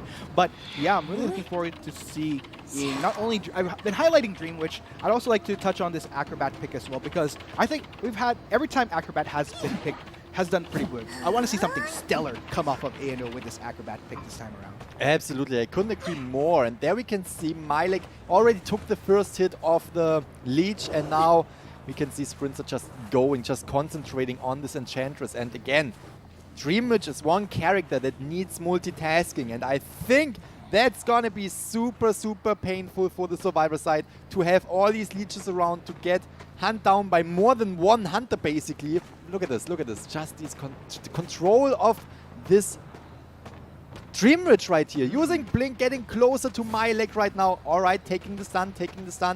Now Milek needs to distance himself from the Dream Witch leeches right here. Yeah, it does seem like Sprinter is gonna try to make his way through, trying to seek out a target. It does seem like Milek will continue to be the option. Look at these leeches. Little leeches running around everywhere. Again, multitasking. Oh, missing the blink, but still connecting after the miss. Very good job right here. Fantastic right here. Looks like they will continue to seek out, in which case Milek, of course, will be brought to a rocket chair as the contingency for our Hunter. All members of Alpha and Omega, though, making good use of this time. Take note, 2 ciphers have already been popped. So I think that Indo making good use of the time indeed. Absolutely. Good job right there from the entire Alpha and Omega team right here. But also have to say, good job from XD utilizing this stream, which utilizing all these little servants. Again, there is a lot going on right there with all these servants. Nice rescue, but still concentrating on the Enchantress. She still can take it. She still can go down one more time until they really need to protect my leg right here. And that's exactly what they are doing. Now putting down another leech. As long as she has the chance to do so, as long as the Perfumer is in range, putting down another leech onto this map, puts even more pressure right here on the Survivor side. And we can see Sprinter still concentrating on the Enchantress right here. Oh man, there you go. Bringing in the Enchantress once again to the rocket chair. Things are getting all the more intense. Of course, with what XT's Hunter is putting, you have to take note how much work Alpha and Omega is getting done in exchange because of the laser focus on trying to take down my leg. So I think we're going to have to see a little bit of a pick up the pace here for Spritzer in which case. Exactly, and we just saw the Acrobat pop the Cypher machine, so now they are down to 1 Cypher machine. Schmidty going an interesting route for the rescue right here. Already really close now. We only have 1 servant right here. Nice job, just dodging this hit and shooting the servant, getting a little bit more distance between Milek and the Hunter. And we can see, look at this, look at the survivors running, and Sprinter just taking his time right here to put down another leech. Now we have 3 leeches on the entire map, and definitely is going to concentrate on my leg at this point. Oh man, this is going to be tricky for Alpha and Omega. All 4 survivors are still up. They really need to be coordinated if they want to try to get as many out as possible. 1 Cypher is remaining. As you mentioned, it does seem like Problem's already on the case, so this is looking very good for ANO, but Sprinter is not getting deterred whatsoever. He is very hellbent and intent on taking down 1 survivor, 1 at a time. Exactly, that's absolutely correct, and we can see right now the Dream Witch and the servants, they have detention, which means 1 strike could bring down an entire survivor. The thing is, they were clever enough to get rid of the 2 servants that Sprinter was putting on them. So now Sprinter has to summon the new servants basically to protect the gate right here. You can see that we have 2 leeches at this side of the map, which also means that the survivors, if they are able to transition over to the second exit gate, which is being opened by Paulbrams, by the Perfumer, it might be able, to be honest, it seems like they are going for the exit over there, and I think they might be able to get out of there with 3 survivors, because now the Dream Witch needs to get over to the gate, which is already almost opened. Oh, all right, teleport. Okay, I didn't expect this. I did not expect the Dream Witch to select teleport. Trump card changing from Blink. Right, she had Blink earlier, right? Exactly. I totally forgot about Trump card right here. Good call from Sprinter, bringing down 3 survivors right now. All right, and Coordinator got up again right here. Still, absolutely amazing, just managing to get down 2. Wait a second. Perfumer got out of there. Yes, a 3 survivor. Indeed. I'm sorry, I'm still a little bit confused right here. Again, Dream Match is always a little bit confusing to me. We have Enchantress going straight up to the manor, but we still have the Coordinator on the map. Opening up, all right, opening up the exit gate over the... Okay, all right. Sorry that I was a little bit confused over there, but that was just amazing from A&O. Again, coordination, communication on this team is just on point. And again, against a Dream Witch, an absolutely amazing Hunter that can put a lot of pressure with all these servants on the field. They did an amazing job getting out of there with 3 survivors, saving them, securing them 3 points. And XD also did an amazing job, but only got 1 survivor out of there, 1 point. Yes, now it really comes up to Alpha and Omega's Hunter to bring it full circle for A&O, and we'll just have to see. Duty, he has quite a bit on his hands, but in a positive way, because it just means that with the 1-3 that the survivors of Inno were able to execute, it gives him better room to work with to try to secure this last round, to make it the last set of rounds that we'll be seeing in this finals. Absolutely, and what he is going for is a 2 survivor elimination, which means a tie for this match, but still the victory for this round. If he gets a 2 survivor elimination, this means A&O will win this tournament right here. Better, obviously, they will win as well. But if he only gets 1 survivor out of there, XD and A&O will proceed into round 5. Oh, man, that is going to be quite the tall order here for XD, in which case to pull off. There's certain odds that they really have to try to work against. Yes, of course. Oh, man. And I could only imagine what pressure, these players are going through right now. I can't even imagine. Being in this situation right here, I can't imagine. But we have to say, XD may have lost the first round, but if we are looking at the second and third round, they were always able to tie the whole situation. Just to, we're going to get this. We are not giving up. Just because we lost the first round right here doesn't mean anything. Not at all. No, we're going to fight through this. Tying, always getting the tie in round number 2, in round number 3. And if someone can tie this or even get a victory, 4 survivors out of there, it's XD. And I'm excited to see this match right here. I am also... Another thing that I'm looking forward to is, this is something that I brought up just a few moments ago before we headed into this first round for our 4th set. There still goes that question as to what survivors XD will be bringing today. Yes. Now that we have 3 bans. More so, I'm not as worried for Duty just because he has a lot to work with. Yeah. He always has a lot to work with, but he also shows that he can handle it. Always shows that he can handle it, and I'm excited to see how he will handle this situation. And I believe from what I hear, we will be taking a moment. Okay, let's take a moment. Yes. Moment of silence. A moment of silence and reflection. No, I think we will be taking a moment to have a break, if I'm not mistaken. Yeah, I think I heard the same. I think we are going into a short break right there, and we are going to see you guys soon for the next match of round 4 right here. So, we've been casters. I'm Arctic Kuno. With me is Gaming Grizzly with Naib, and we will catch you again for the continuation of our finals in a bit between Alpha and Omega and XD. Catch y'all.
Welcome back, ladies and gents, to the Identity 5 NAEU Summer Tournament Finals. We are going to be your casters. I'm Mark Takuno, and with me is Gaming Grizzly. Oh, yeah. Oh, yeah. That was the right, like, oh, yeah, that's going to be, because we are looking at these matches right here. It's absolutely, oh, yeah, because we are witnessing AO versus XD right here. Round 4. Where are you going? Round 4.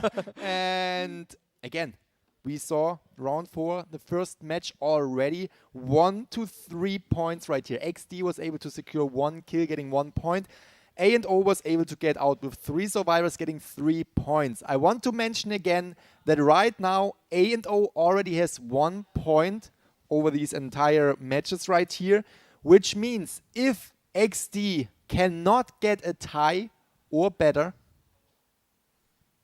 yes, A&O will actually take the victory home right here. So what A&O is going for is at least to get a tie, but XD will try their best to prevent this right here. Indeed. And Feaster! Oh, boy. Feaster, not to mention quite an interesting spread of survivors. Oh, you're right. I was just staring at my Feaster right here. So what we see right here is Call Me Duty doing me a huge favor, showing me some top tier, high competitive gameplay of the Feaster. I really appreciate Call Me Duty. If you're rewatching this, thank you so much. It means a lot to me. And we can see on XD's side, Mumu with the Enchantress, QC with the Dancer, Johnny with the Forward. All right, that's going to be interesting. And GY with the Coordinator. The bands, I will just go through them real quick. Sure. Spider, we have Ripper, we have Joker, the 3 top bands as far as it comes to the top hunters right here. And then we can see the same picks as before on XD's Survivor side. Seer, Mechanic, and Mercenary. Yes. Oh, man, with what we're looking at here, I guess with things being a bit more trickier for XD with the pressure of needing to at least go 3-1 in order to force a tie, it's really them pulling off all the stops. Again, we haven't really seen as much forward. Dancer has been selected a few times, and of course Enchantress and Coordinator have been quite the staple, especially now that we have the 3 bands in placement. As I mentioned, Seer, Mechanic, Mercenary, not really as surprising anymore. These have been the standard bands. It usually has been much more of an assortment from what we saw in terms of Hunter bands. And of course, Feaster. Grizzly, you're going to have quite the time here. I'm going to have quite the time. That's right. I was actually expecting X-Boy, not going to lie, because we saw Call Me Duty's X-Boy doing really, really well in this tournament. He was really pulling off something right there. But now, picking Feaster, that's even more exciting for me, and I think it's not a random pick right here. Definitely showing off some skills right here, just as he always does. And yeah, again, XD, this time we are seeing a Dancer, we are seeing a Forward. That's going to be very interesting. We are on the Lakeside Village map, which is a really, really good map right there for both sides, I guess. I would assume. Yeah, definitely. So, with all said and done, ladies and gents, there's not really much else to say. It will really come down to, especially for you guys in the chat, you have to give your energy to who you're rooting for. This could be the round that defines who our champion could be. Either who could our champion be, or will it go on for a 5th set of rounds. Of course, if you want to see Alpha and Omega take it all the way through, let's keep it simple, guys. Utilize the hashtag AOWin. However, if you want to see XD get their chance at reversing things all the way into the 5th set, be sure to use the hashtag XDWin. Dude, I want to use both hashtags, not gonna lie. I can't see any of these teams lose right here. And again, indeed, Feaster. Feaster. I mean, we can see on the Survivor sides, we can see that there are interesting picks right there. They can really stun the Hunter. But then we have Feaster, well, putting down these tentacles, you know, blocking exit routes, protecting rocket chairs, protecting Cypher machines. That's gonna put a lot of pressure on XD, but again, they can do it. They can do it. We saw what they were able to pull off earlier. Round 2, round 3, they were always able to at least tie out, and that's exactly what they are going to do right here. Okay, so with that said, we are going to be checking out what we have going for this game. So, Grizzly, why don't you tackle this? No, we can. All right. Yes, of course. I will jump into right here. We have a little bit. It seems like we have some issues, so Arcticuno will take a little break and talk with the people that we are working with right here. So I am just here for you guys. It's just me. So, like, you are only listening to me, so no one else is. Guys, hashtag Feaster. Hashtag Feaster right now for the Feaster and for Persuable's sake. I know Persuable loves to see Dancer right now. Hashtag Dancer as well. Dancer definitely deserves some love as well because we didn't really see Dancer being utilized in this tournament. So I am also absolutely excited to see XD using the Dancer right here. And Johnny with the forward definitely gonna push the Hunter a few times around, and I can hear the music already starting. And let's just jump right into the match. It's the second match, round 4 right here. We have Feaster. Really love to see Feaster. Call me Duty doing me a huge favor again. Thank you very much.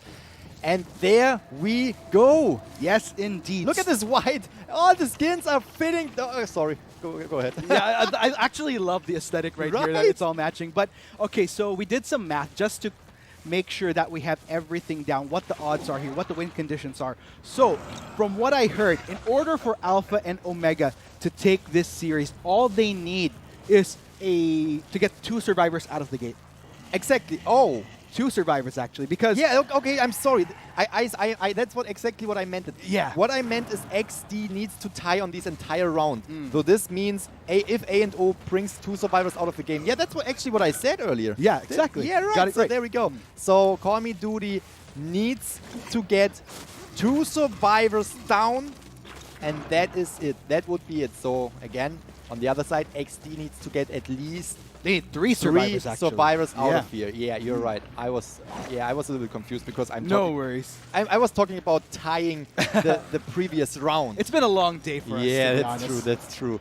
All right, there we see. Okay, we have Mumu utilizing the Enchantress right here, taking the hit with the Tentacle. Good job from Call Me Duty, but now focusing on the forward. Obviously focusing on the forward because forward would definitely hunt down the Feaster right here to, you know, free the Enchantress from his balloons.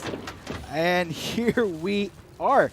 Looks like a Cypher has been up. Judy really trying to push for getting Johnny. Doesn't want anybody charging into him any further to deter him from taking these survivors. And there we can so you using the Patroller. Good job, good pick right here. You can also see Coordinator bring down 1 more Cypher Machine, which means they're now down to 3 Cypher Machine. Dancer is about to pop another one in a few seconds right here. Good job on bringing down the Cypher Machines as well on XD's side. But again, Alpha and Omega's Hunter, Call Me Duty, this time as Feaster is just putting so much pressure on the survivors. Oh man, 2 is all Duty needs. Just 2. Just 2 survivors. Just sending them back to the moon. Yes, sending back to the moon and into their champion title. But XD, they're doing a great job. So look at how fast these Cyphers are going. There we go, taking the first hit with the Tentacle, and that gives CM Duty, Call Me Duty, the chance to actually down Johnny the forward. And this puts XD in a position where they're forced to try to go for the save. But look at this, Duty playing it beautifully.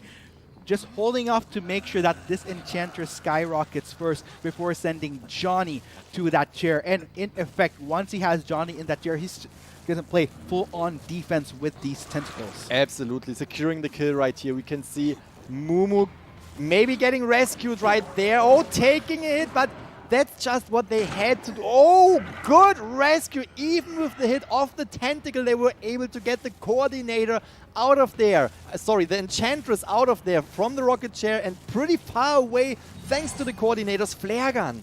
Oh man, this is getting all the more intense. Duty, he needs to get this Enchantress. He needs to get those 2 survivors just to give Alpha and Omega that win. But so far, with how XD has been playing this out, they've been playing their cards out beautifully. Oh, that will be the latch onto Enchantress though. Very good right there. Very good Patroller. But we also have to mention 2 Cypher machines are remaining. Look at this. Look at this. Really putting pressure on Moo right here, because Moo could barely move, has the tentacle right behind her, the Feaster right in front of her. But again, XD going down to 1 Cypher machine right now. Again, they need 3 survivors out of here. And since the Enchantress is gone, this means that the entire team, the entire remaining team needs to get out of this.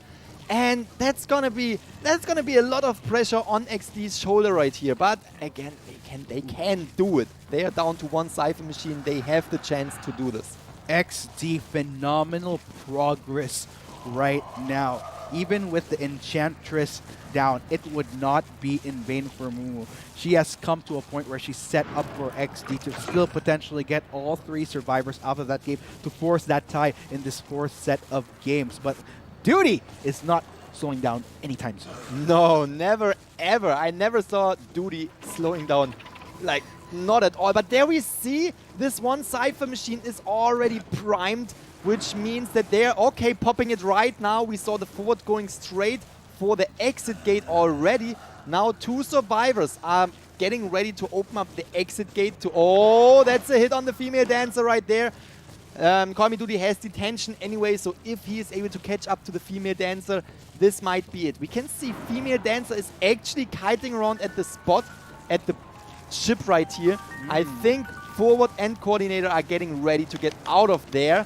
And what QC needs to do is either he needs to go to the exit gate or to the dungeon. But we can also see, as far as I've seen it right now, the forward is also there to maybe go in for the rescue. Duty, he needs that 1 hit. Can he land it though? This dancer, good hit, good hit. Tentacle was placed very well and patient with the tentacle right here, trying to get the dancer, and actually was able to strike the hit. So this is a scenario where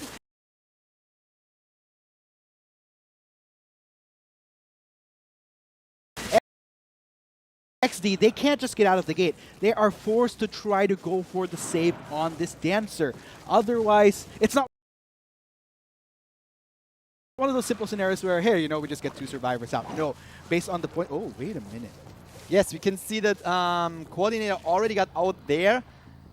But yeah, there we go. Turning around now, trying to get to the rescue for the female dancer. That might be a really good call, since I'm not really sure how long it takes till detention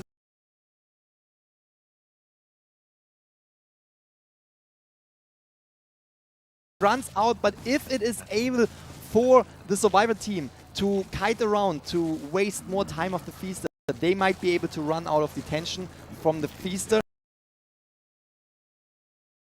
And that would mean they could take it. Now with Tide Turner, this is very nerve-wracking right here. It really is. They're trying to hide, but of course, Duty, he smells something. Of course he does, of course he does. Oh, Dancer was trapped between the tentacle and the boat right there. Now trying to get as far as possible to the exit gate, but obviously Tide Turner running out, getting down in front of the rocket chair. This will send back the female dancer straight to the manor. This is a tie for XD and Alpha and Omega in this round, in this match, which means round 4 will go to Alpha and Omega. XD will get 2 points, but that is just not enough to win this round, which means this is a best out of 5. Yes, indeed. Ladies and gentlemen, we have our champion as Johnny jumps into the dungeon. Congratulations to Alpha and Omega, your Identity 5 NAEU Summer Tournament champions. Wow, that was really nerve-wracking. Just seeing that the dancer was on the rocket chair, and we knew that XD needed to rescue the dancer right there to actually have the chance to come back. But Call Me Duty with the Feaster doing an amazing job using these tentacles, utilizing these tentacles all over the map just to bring down these survivors. So let's go ahead and tally up that last score right there. As reflected in this round, it will be 5-3. Such a small difference, but we are basing it off the rounds here, and Alpha and Omega rightfully claiming their spot, number 1 spot of the summer Northern American European server tournament right here. Again, you said it already, rightfully taking the spot. We saw Call Me Duty during this entire tournament just clutching it, bringing down these survivors, just really killing it out there, and definitely deserved. Not saying that XD wouldn't deserve it, but again, it said one team had to lose, one team had to take the number 2 spot. It's not even bad, you know, being in this tournament right here. The entire NAU EU server right here being number 2 is not bad at all. But of course, there has to be a number 2 and a number 1. And A&O, again, definitely deserves Grizzly English deserves the spot right here. And yes, we'd like to congratulate A&O once again, but not just A&O, but all the teams that competed here at the Identity 5 NAEU Summer Tournament. It has been such a pleasure witnessing not just these great teams, but I gotta say, with what we've been seeing throughout the past Call of the Abyss, especially with the more recent one, Call of the Abyss 2, I've been seeing tons of improvement coming in from NAEU. And I'm actually pretty excited once we hit the international stage. I feel like there's a better shot going into the international stage, depending on which team decides to represent us. And from the spread of teams that we saw, I would be thrilled to support any one of these teams. Absolutely. Absolutely. Any of these teams deserve to be... I mean, we already saw them. These were the top teams right here, and just competing against each other, it just shows that there is so much potential on this server and so much that we are going to see in the future. I am looking forward to these next months, Grizzly, not just in terms of preparation, but even right down to the content that some of these players have already been putting out. I think it's a great way, especially for us Identity 5 followers, to catch up with how they're progressing. And you know what? I'm just very honored to have been part of this, to have seen you guys in NAEU. Great job. I'm super excited. So thankful to be here, to to witness these matches, these top competitive players that just know exactly every ins and outs of this game right here, and just seeing how they play the game. It's far away from my style of gameplay. But, I mean, pretty close. That's what I want to say. No, but really, really interesting. And again, A&O taking the throne right here on the summer tournament. Congratulations again. We already saw them in the Call of the Abyss 2 tournament, and they have just proven it again that they are one of the top teams on this entire server. Yeah, one thing's for sure, I'm following a hell lot of players once this broadcast is done. But before we go ahead and sign off for this tournament, Grizzly, do you have any final words or plugs you'd like to make so that people can follow you, for those that haven't subscribed yet especially? Yeah, let's go. Let's plug ourselves. I have Twitter, I have Instagram. Just search for Gaming Grizzly. You will kind of find it somewhere or somehow. Yeah, it will work. And I am a YouTuber, Gaming Grizzly. Search up the channel, putting out YouTube Identity 5 content every day. And we have Arcticuno right here. Yes, indeed. So you could also check me out on Instagram, Facebook, Twitter. I'm mostly active on Facebook since the country I'm from is very heavy on Facebook. So yeah, I post most of my updates there. Thank you guys once again on behalf of the community. Thank you, as well as to the Identity 5 team, the developers. Thank you guys so much for the opportunity. We will be signing off for one last time, at least for this tournament. We'll probably be seeing you again in the near future. I'm Arcticuno. This is Gaming Grizzly, and we will say our farewell. This has been the Identity 5 NAEU Summer Tournament. Signing off. Feast up!